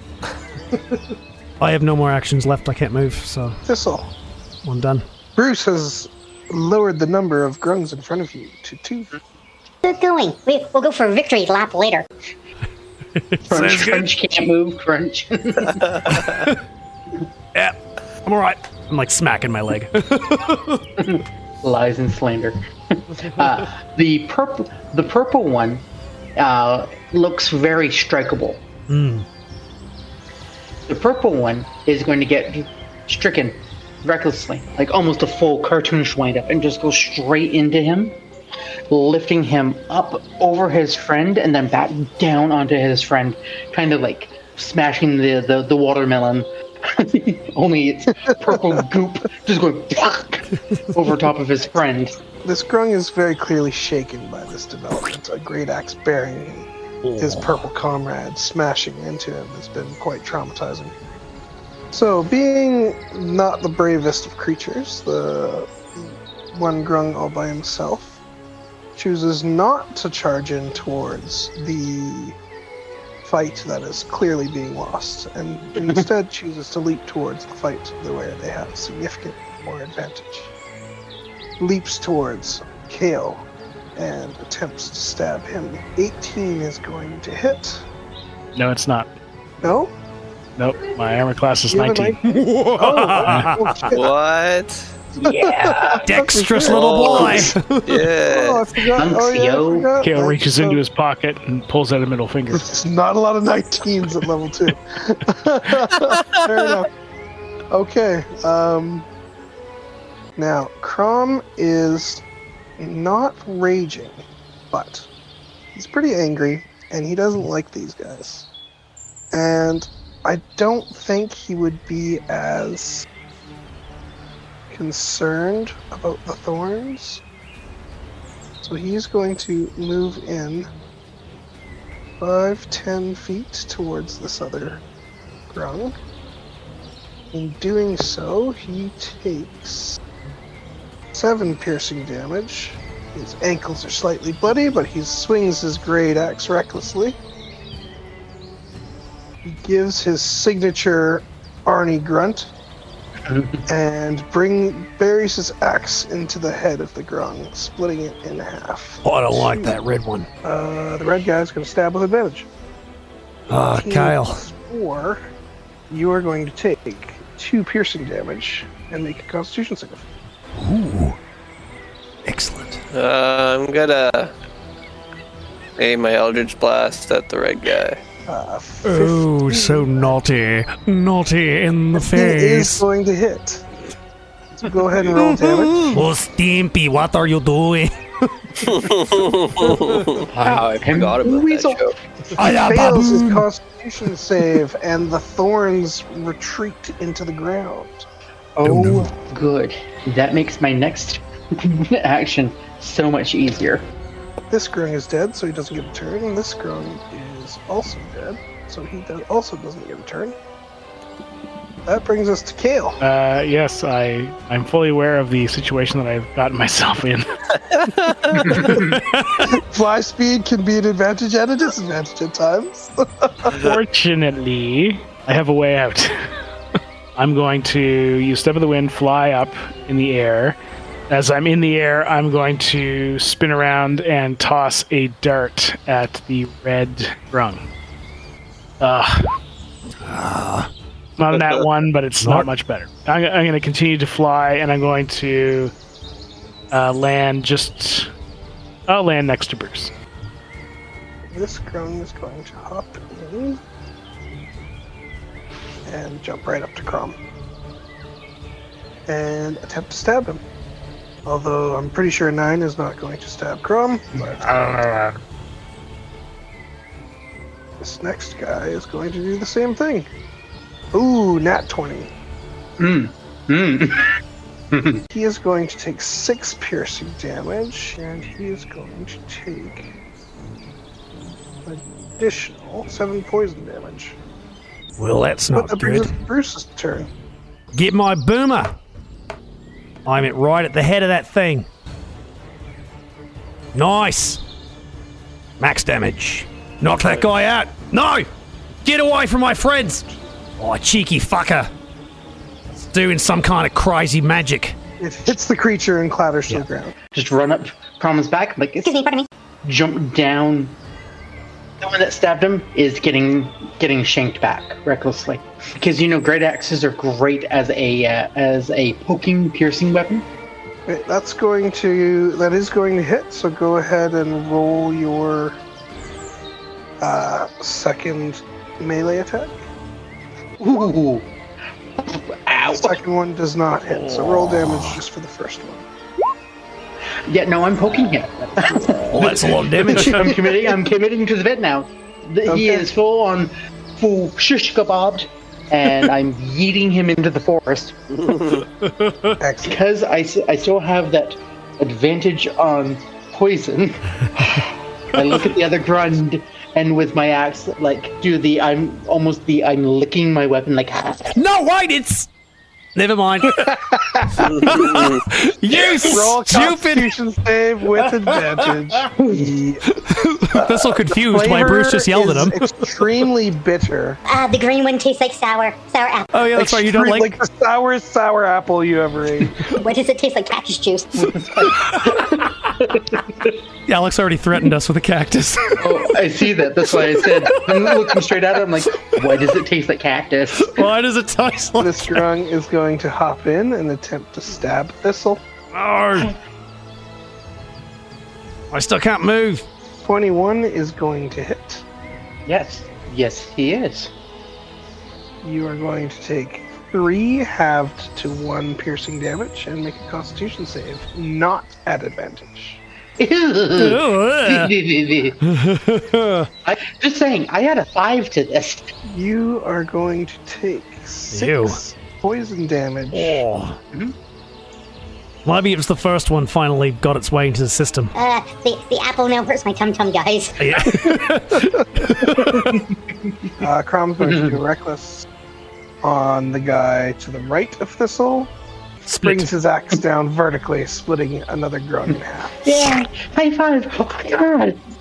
He bisected it. If he claims me, I don't like this. The red grung waves his rod around and chants a glowing green effect happens, and all the plants in the area around you grow incredibly thick and tangled, engulfing the area in incredibly thick overgrowth. You lose sight of the red grung as he hops away. Oh, fuck! Come back, Redberry. Little bastard controls the vines. At the range you are at, Calva, the very thick overgrowth has taken away your line of sight. You can see Bruce, you can see Kael, you can see the guys behind you.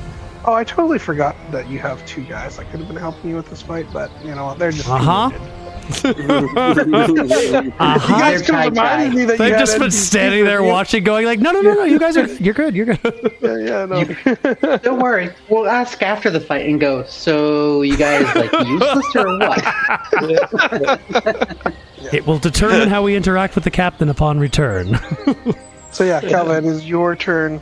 So if I try to move my way through it, how restrictive is it? I'll round up. You may move 10 feet. Alright. So if you can move 10 feet, you can move to there. And then if you're there, you can just barely see him. Perfect. Alright, I'll send an Eldritch Blast out. This is where he gets a nat 20. No, another fuck. No, I'm sorry, you your missed. subscription has expired. You burn a few of the branches between you and the grung. It doesn't improve the situation much at all. Payment declined. Payment declined. Payment declined.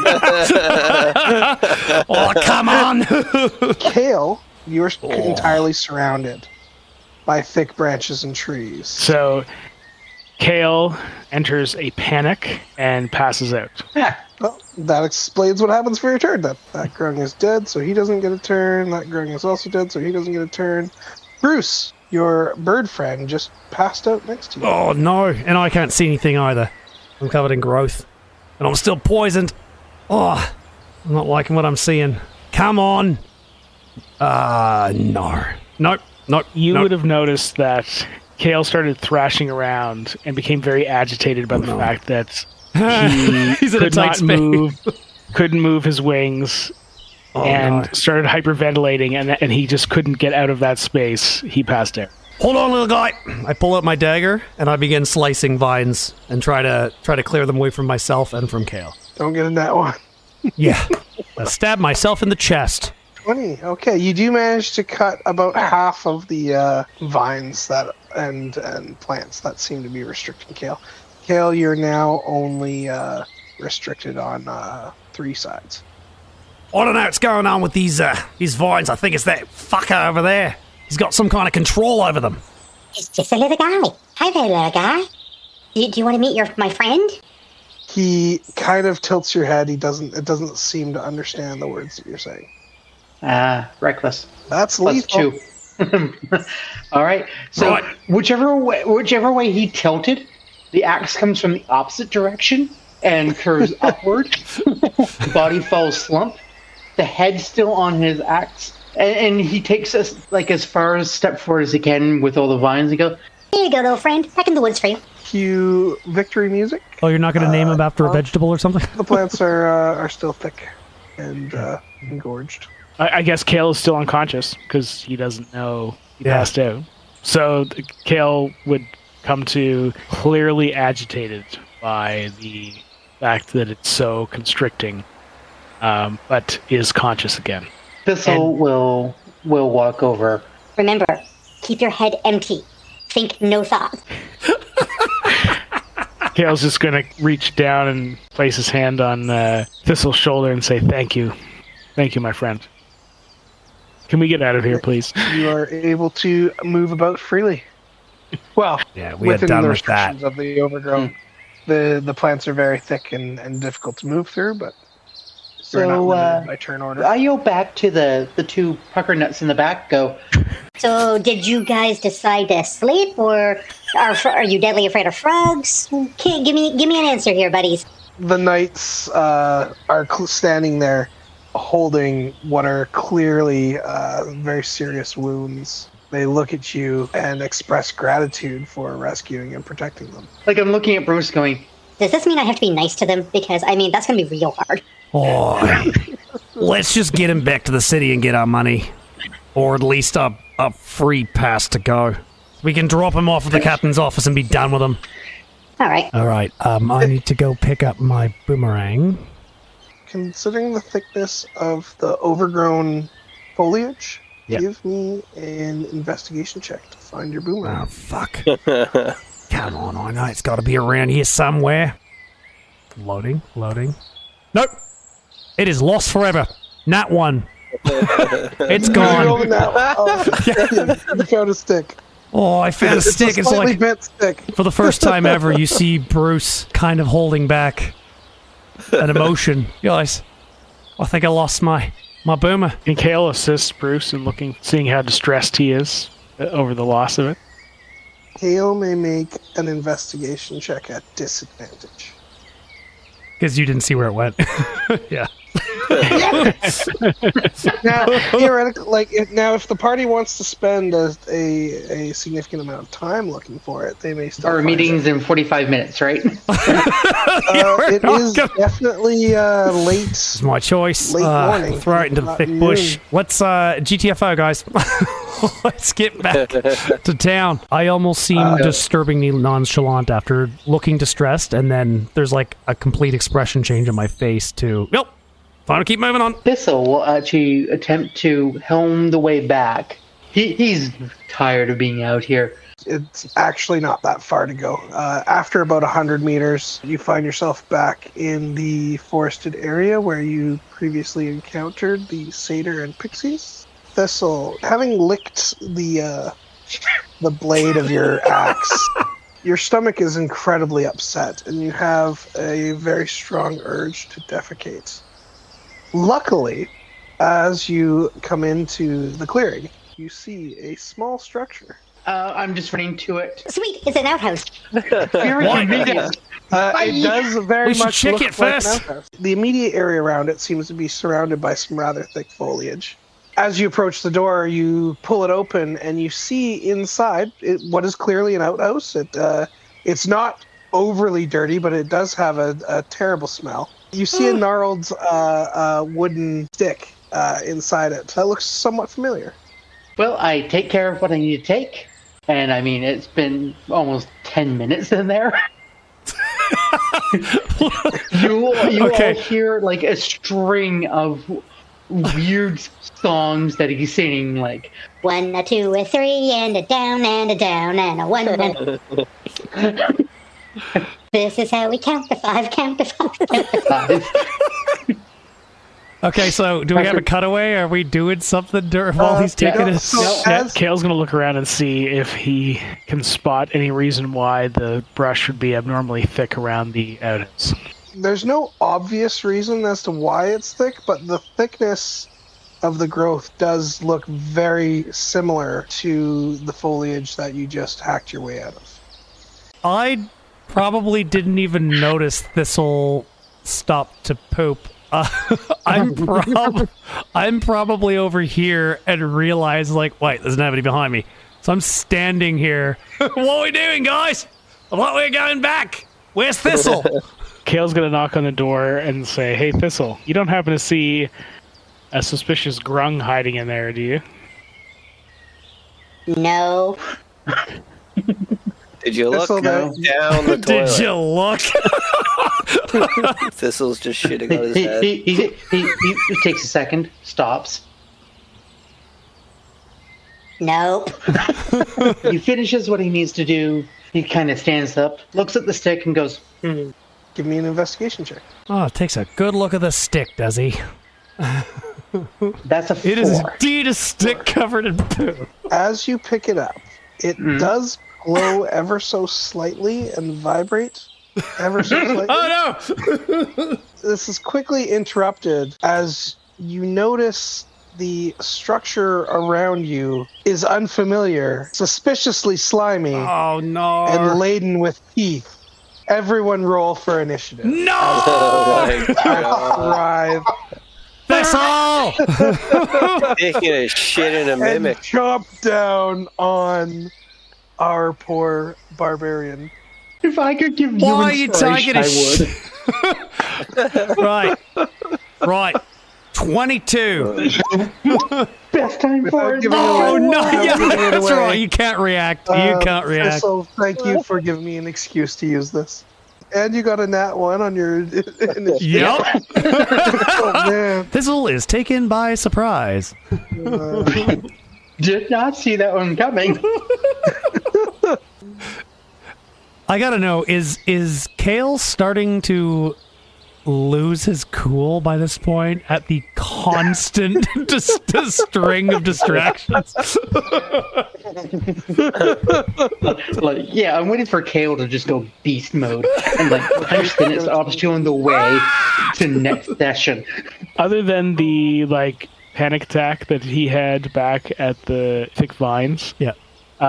You know Kael to be fairly like level-headed. Mm-hmm. He's looking noticeably agitated. The eye is twitching. We all know what this is. Oh, I see the little shitty gooba. situation. It's a very this mimic doesn't seem to mind its offerings. So is Thistle stuck to the toilet? Is he stuck on the loo? Well, he is currently inside the monster's mouth. How do you get the measuring stick? I see it. Luckily for you guys, the roll the mimic T. also rolled a nat 1 on his initiative. Nice. But he is going to get a surprise round to bite Thistle. I was going to say 10 minutes of crapping in your mouth finally gives you disadvantage. Yeah. There's got to be a little bit of something there. Depends. If you're head first, you're not shitting into its mouth. So I do want to point out that you said, and Alex allowed, that you've been in there for 10 minutes. It had patience. I was going to wait for him to try to attempt to leave. I decided to put myself even with advantage to bite you, because you're literally in his mouth, I don't think 12 is enough. No. But you are still grappled by the mimic. Absolutely, I am. This is very undignified. Okay, now, Bruce, now you may take Yeah, but I'm at disadvantage because it's over 25 feet, so I have to go again. Couldn't you step up a couple feet and take the shot? Yeah, I should. Silly me. What? But you did roll, and you declared that you were attacking before Yeah. you declared that you were moving. So, but 13 still hits. Yay! Well, It doesn't do a lot of damage. General shape of an outhouse. It's just an outhouse with teeth and a big pseudopod-like tongue. 4 piercing damage. Okay. But because of my because my blowgun mastery, I'm at advantage to hit next time. I'm going to come close to it, probably right here. So the creature is in the space that Thistle is currently occupying. I'm just it's next to it so that I can see them both. Crom is going to finally do something he's been trying to do for many sessions, and use his charge attack because he is exactly 30 feet away. Hey! Gets to use it, and he's not even here to enjoy it. Aw. Exactly. If he's watching, we're seeing a glory moment for Crom. At least 30 feet. Yes. Okay. He runs toward the creature that is chewing on his small barbarian friend, grunting all the while. Come on, mate, you can do it. And he's going to make a hoof attack. It's occupied. And the outhouse is knocked on its side. It's very occupied. It's everywhere. Kael, this creature is chewing on your friend. Kael is going to start punching the mimic. You had to lick your stupid axe. I'm do another unarmed strike. Mm-hmm. Okie doke. Yeah. Oh, that 20. Roll your damage and double the roll. Kael's starting to lose his shit. We should get out of here. That's a 6. 5, which is 11, 6 is 12. Plus 7. Plus 5 is 17. Mm-hmm. 17 damage. Prepare yourself, Thistle. You're about to get an Eldritch Blast up the butt. No, I still got to pay my subscription. The creature is still alive, although it is severely damaged. Guys, I'm still in the poop shack. So I had a funny idea. I'm not going to do it because it makes no sense, but I was thinking about cashing Tasha's hideous laughter on it, and then just imagining him in there while the thing's rolling around laughing. But there's no point to do that, so I'll just Eldritch Blast it. And this one's going to hit. Calva's paid his subscription. So We'll see if I have. Oh, nat 20. yeah. Congratulations, your account has been restored. Roll damage and double the roll. Take this free critical on us. It's force damage. 3 is 11. The creature is badly wounded, but it's still alive. Like, he's inside the mouth.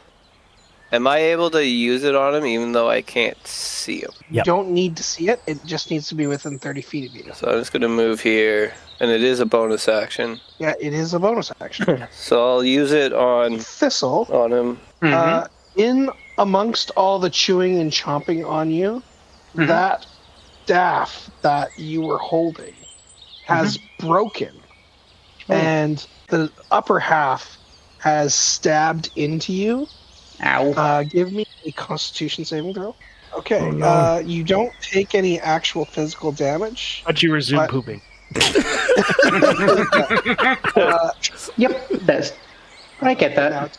Now it's your turn. Yeah. So, still not being the sharpest tool in the shed, being on my side, wondering what the hell is going on with this witch magic of an outhouse. So at this point, where you're at no longer resembles any part of an outhouse. From the exterior, it still slightly resembles an outhouse. Where you're at, you are simply inside a mouth filled with teeth and a large tongue being chewed on. I am not only going to grab that tongue, I know I'm grappled, but he's about to be grappled back. I'll allow it. Give me I guess it would be the equivalent of an unarmed. I'm not proficient with fists as a weapon, so I can't recklessly grab him. I would say the sharpest tool in this shed is either the teeth or your great axe. I'm not certain. Yeah, a 6 is not going to cut it. The tongue is too slimy. You're unable to grab onto it. That's fine. Bonus action. Get me out of here, stop this! Right, mate. Heard you loud and clear. Try not to hurt it because it hurts me. Sorry. I can't do... Oh, I got advantage. Wait. I have advantage. Because it's vexed. I have advantage. Wait, I got to do it again. Hey, hold on, Bruce. It's not your turn yet. What? Oh. Yeah, the Mimic's got to have his turn. Oh, I thought the Mimic went before. I thought the Mimic went before Thistle. No! He went before because he had a surprise round. Oh, right. And now he's at the end because he also got a nat 1. I'm too excited. I'm too excited. Okay, so because he's going to attempt to bite the thing in his mouth, Yes. he has to make a wisdom saving throw because the thing in his mouth is warded. Mimics are known for how wise they are. Unfortunately, Thistle's grapple attack was an attack. Mm-hmm. It says the spell ends if the warded creature makes an attack, casts a spell that affects an enemy, or deals damage to another creature. So no, he's not the mimic from biting him. I had no idea I was warded. Well, you wouldn't. You've been warded. Oh man! Whoops. So we okay, tried. 16 hits. Should work. Should hit. Okay. You take 8 piercing damage. Okay. And now, Bruce, it's your turn. Okay. I would like to attempt to cut Thistle out of it by making an attack roll with my dagger. And because I hit Vex successfully here. with Vex, I get at advantage. All right. So I'm going to do some damage. Try to cut Thistle out of there. I just like all this idea. 7. Slice and dice. The creature is bleeding badly, but No! he's still alive. I'm trying. Crom, finish him off. Crom will recklessly swing his great axe. He does exactly lethal damage. He Oh, nice. slits the creature open. It goes limp with its mouth open and its tongue hanging out, revealing Thistle, rather worse for wear, injured, splintered, stabbed, chewed on, and covered in saliva. I And stand- smelling just wonderfully. Like I take a moment, I stand up, and I like whip all the goop and slime and offal off me. You could have fucking knocked. All right, fuck you. Next time you get yourself out. Out of what? Turn around. Oh, I take that back.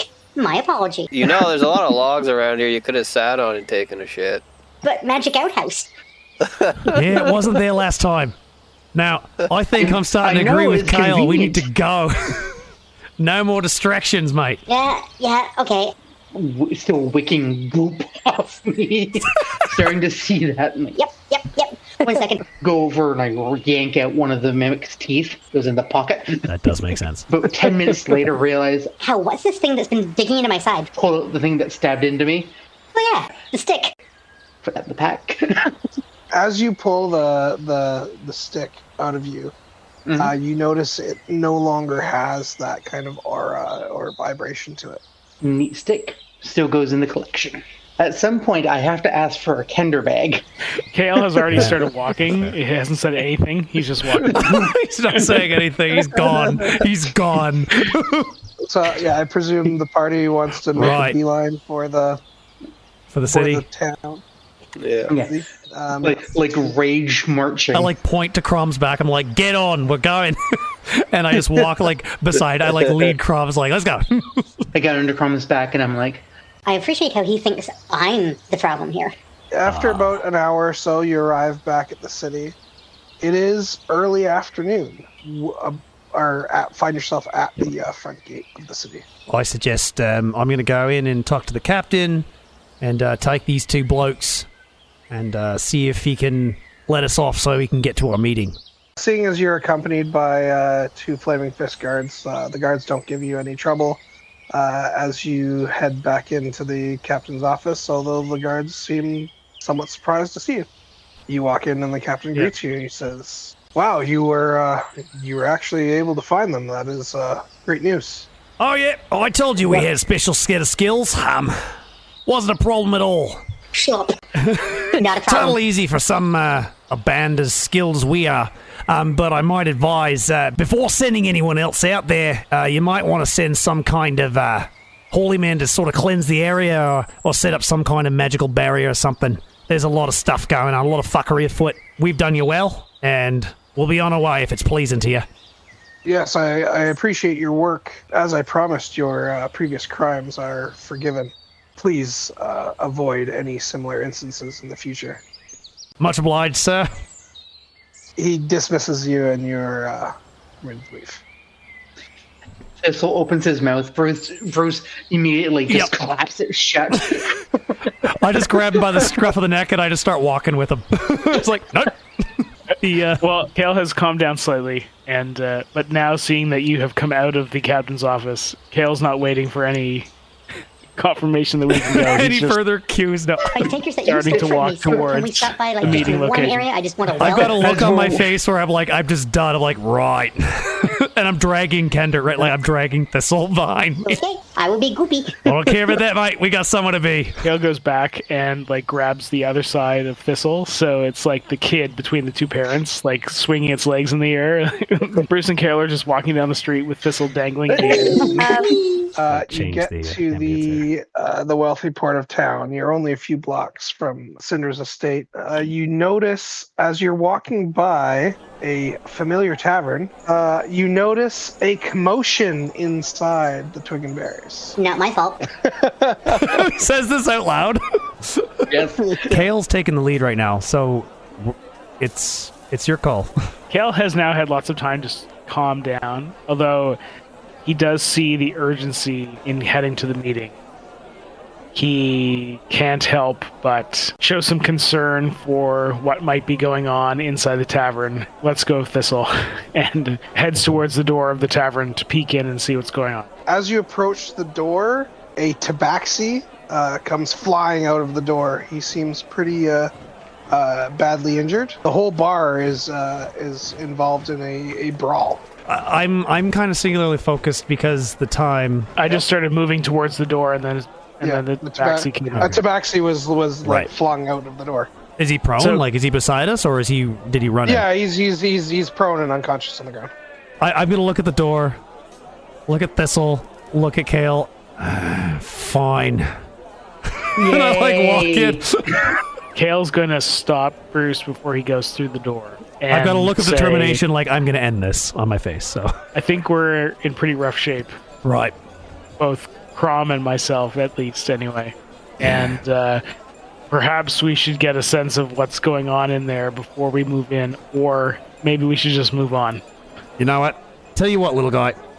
We go to our meeting, we see what Cinder has to say, and then I promise you, if we can, we'll come right back here and see what's going on. Calva's also going to yell out and remind everybody that we just got in good graces with all the soldiers here. Right, well, yeah, that's true as well. Calva, give me a perception check with advantage. Ooh. 8. 8. Kala don't see shit. It's a loud scene. There are loud noises. Thistle, big bright eyes, is going to look up to Bruce and go, I'm okay passing it up. These assholes can burn. Let's keep going to the meeting. Sounds good to me, mate. And I look at Kael, I'm like, it's all right, you're right. All right, let's go. All right. Kael agrees, and we head towards the meeting. As you're leaving the area, you look back and you notice a contingent of guards rushing into the bar. Oh, there you go, mate. They've got it covered. Break up the fight. Hopefully they'll burn it down for you, little guy. I wonder what would have happened if you guys were involved in that bar brawl. I have the tavern brawler feet, right? Like, I see the goalpost. I see where it says start Act 1. Yes, I know. I can see it. I can reach it. And then there's this light on the side that says, hey, you have optional side quests to complete. I have tavern brawler, but I'm not inclined to do it. So you approach Cinder Sylvain's estate. You've been invited to the home of Cinder Sylvain, a retired adventurer and merchant. A uniformed attendant leads you up a grand staircase to the 3rd floor, then ushers you into a wood-paneled room with a fireplace, comfortable chairs, and a heavy table bearing goblets and bottles of wine. The darkly paneled walls are hung with maps and sea charts, racks and shelves, and cabinets hold hundreds more rolled-up maps and charts. A person is seated in an overstuffed chair near the fire. You can't discern a gender because only the person's head emerges from under a heavy blanket draped over the chair. An embroidered hood and silver mask conceal the wearer's face. Even the person's dry, raspy voice provides no clue. Help yourself to wine and seat yourself, friends. I hope I may call you that. Characteristically, Thistle will quietly and with elegance, for as much as he can, quietly take a seat, saddle up to the chair, and quietly take a goblet and start just enjoying the wine. I appreciate it, but I prefer my own drink, and I'm gonna sip from my coffee instead of drinking the wine. Thank you for the offer for the wine. I prefer tea myself, and I'll just take a seat. I will politely pass on the wine and just take a seat. Everyone who passes, move their goblet down to me. And... Yep. Yes, almost as if they were expecting it. The uniformed attendant brings a cup of tea to you, Kael. Thank you. So, Syndra greets you and explains that while she was expecting you earlier, it is clear that you've had a difficult time and your tardiness is probably justified by the state you're in.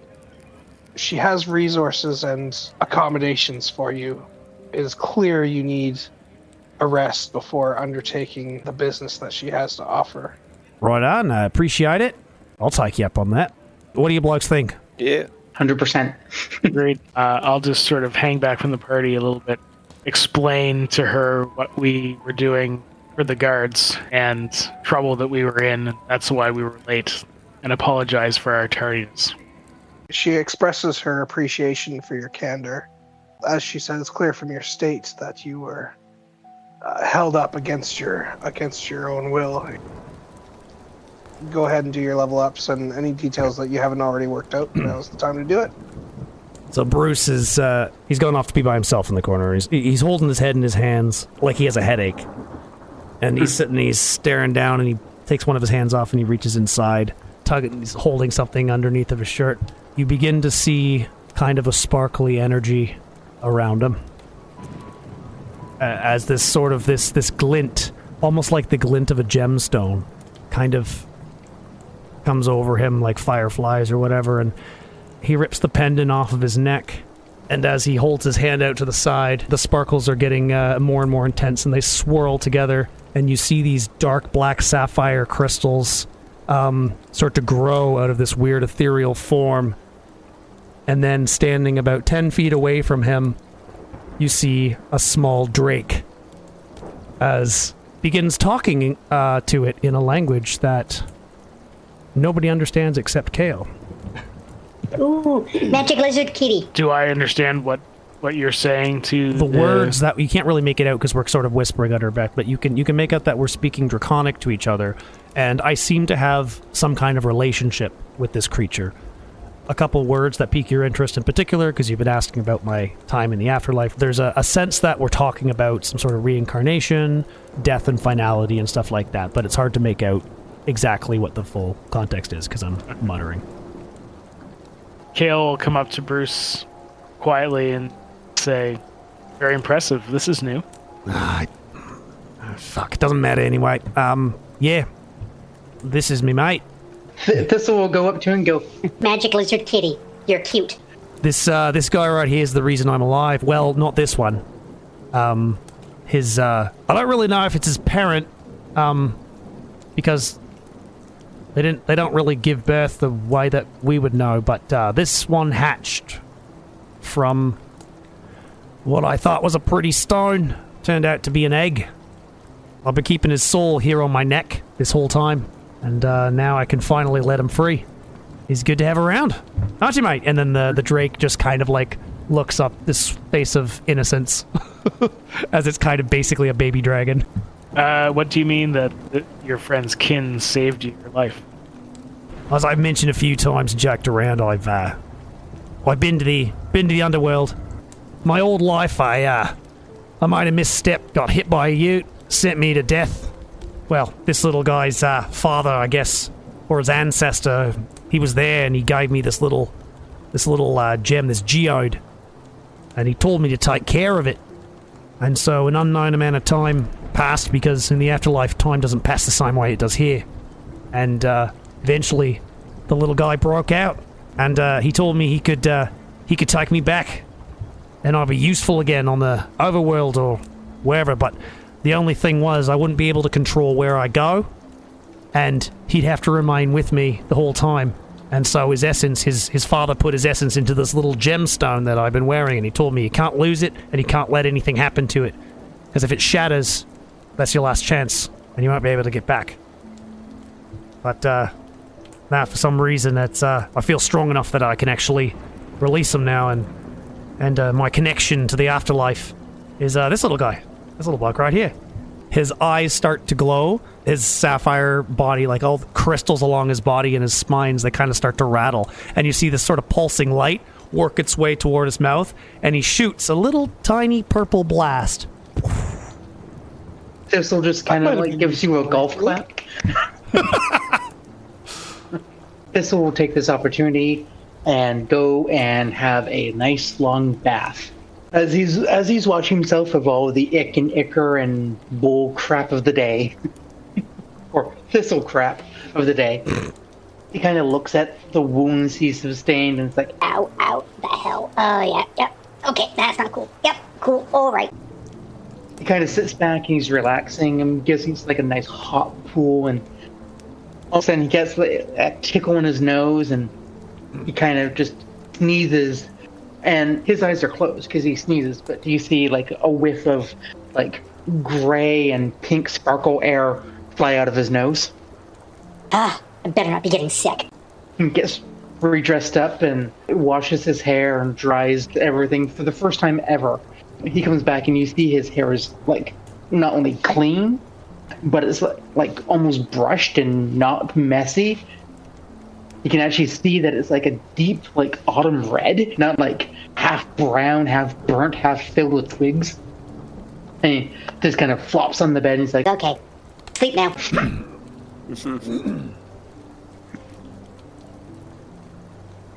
So, you see me casting a spell, then all of a sudden this imp pops out of nowhere. Ooh. I was gonna do like Bob as first one and then change his name every time, but I don't know. I don't want to come up with that many names. I don't think so. I'll just do Jim. There is already a great tale of Bob, and there needs to be a new tale. I agree. Either that, or we continue with it. This Bob is the same as that Bob, but now has a new master. But not again. He still has all his memories too. But yeah, no, Jim is fine. Kael will walk slowly up to Crom, and seeing that he's still sort of visibly hurt from the battle that we had in the forest, and ask Crom if it's okay if he places his hand on the shoulder. Anybody who's watching would notice a small glow in Kael's hand as he touches Crom's shoulder. And he closes his eyes, and the glow lasts for only a brief second. When it fades, Crom looks visibly better than he did prior to Kael touching his shoulder. And Crom receives 7 points of healing. Nice. So as we're waking up in the morning, Thistle kind of blinks awake and his senses are all discombobulated. The room is totally spinny to his perspective. Everything's super disorienting. At the end of his hair, each one is tipped in a different color. Oh. And he now has one blue eye and one very deep purple magenta eye. Ooh. I do not know how to react to this. Okay. Hey, what's for breakfast? Okay, so yes, the next morning, you are greeted by Syndra's attendants who take you to the kitchen, feed you breakfast, and then lead you to Syndra's office once again.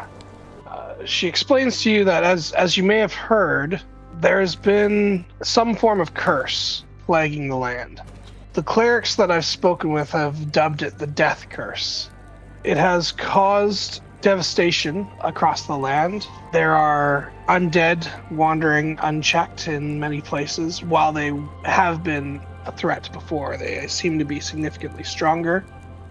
Anyone who has been the subject of a resurrection spell, such as myself, I was an adventurer years ago, I died once and was raised from the dead. I've since closed that stage of my life and become, as you can see, a rather successful merchant. But since this curse began, my health has been declining. I've been becoming weaker by the day. I don't know how much longer I'll last before I perish. The clerics have no help to offer. My contacts in the Harpers have learned that the cause of the death curse is a necromantic artifact called the Soulmonger. According to their sources, the Soulmonger is somewhere in Cholt. I need you to travel to Cholt and destroy the Soulmonger in the hopes that this will end the curse. Right. How far away is Cholt? Rather far away, but that is not an issue. I will be able to teleport you there. Alright, well that seems convenient. Saves on travel time. What do you guys think? This will get you a significant distance towards your journey. However, the land of Cholt is large and hazardous. It is covered primarily by jungle. Is the jungle mostly unexplored, or? Much of it is untamed and wild, and even parts that are known may be under threat as a result of this death curse. Right. And significantly changed. Well, it's a good thing I'm here, ain't it? There is an expression of some concern on Kael's face. What do you figure, mate? Well, I've been in a lot of jungles, but I reckon up on your mountaintop, they're pretty sparse. My concern is not with your abilities, Bruce. I'm sure that you'll be able to lead us through the jungle. Syndra has just expressed some concern about those who've been resurrected, and I'm worried about how this may start to affect you. We'll just have to play it by ear.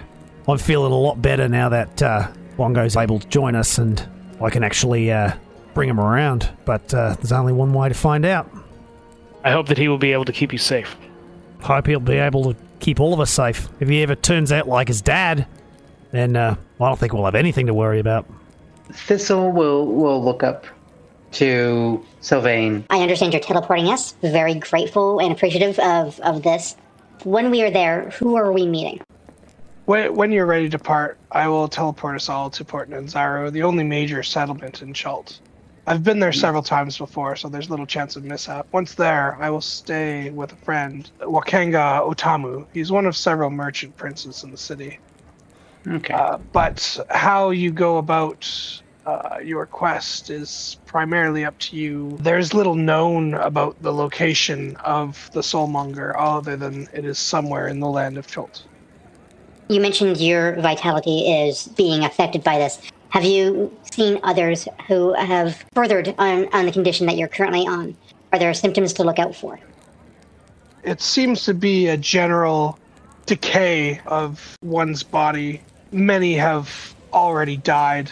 Time is of the essence, and your haste in destroying the Soulmonger will be greatly appreciated. I guess we got no time to waste. Calva, what say you? Sounds good to me. Let's do it. Always an agreeable little bloke, aren't you? Oh, yeah. Right. If anyone's going to get it done, it'll be this little ragtag group of fuckers here, won't it? Crom does chime in. Well, yes, we are probably up to the task. This does sound like a very difficult challenge. I assume we will be compensated. Syndra explains, once you have destroyed the Soulmonger and come back to me, I have accumulated quite the collection of magical items, and I will allow you each to pick one. Right, well, I know we look a right bunch of cunts here, but maybe you could give a little a promissory token before we head out? Give me a persuasion check.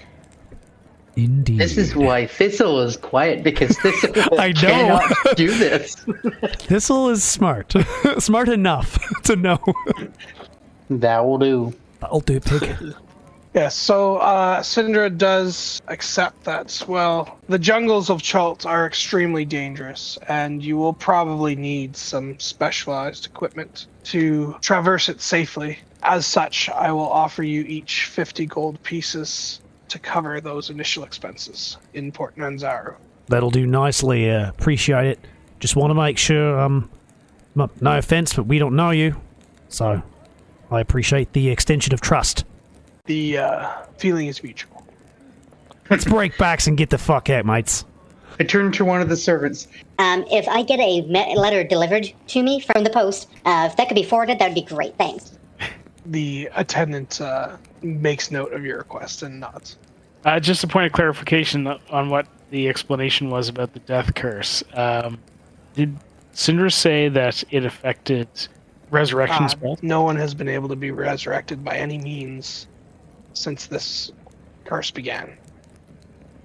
Right. Why to make me feel not special? Having some experience with cartography, Kael picks up on the fact that there's lots of maps in the room and asks her if she might have a map of Schultz that she could share with the party. She explains that, in fact, she does. She had intended to give it to you when we arrived in Schultz, but you can certainly have it now. It's not a problem at all.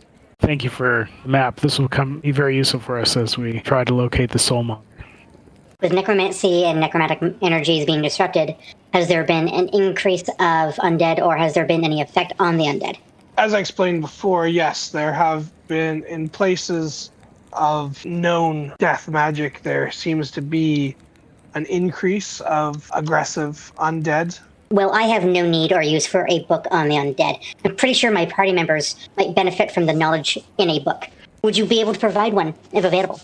Thistle thinks that this is stupid, but he has heard Bruce, Kael, and Calva all talk about learning things. This is ridiculous in his opinion. However, he doesn't want to be always treated like the child. He may as well ask for it. Guess I'll try this learning unfortunately, I thing. do not have the book you seek here, but Port Nanzaro is quite the city and has a very extensive marketplace. Perhaps you can find what you're looking for there. Thinking in his mind, it is now concrete, it is now canon. Learning is stupid, and even the NPCs don't want to do it.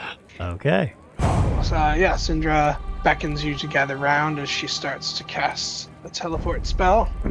Thistle, while this spell is going on, you feel a bit of a sharp pain where the wounds from that rod had impaled you. It seems to have some reaction to the magic of the teleport. The magenta eye kind of flashes. You all see as Thistle kind of like scrunches his head in pain and goes, Why does it feel, weird? It's curvy magic. Okay, curvy.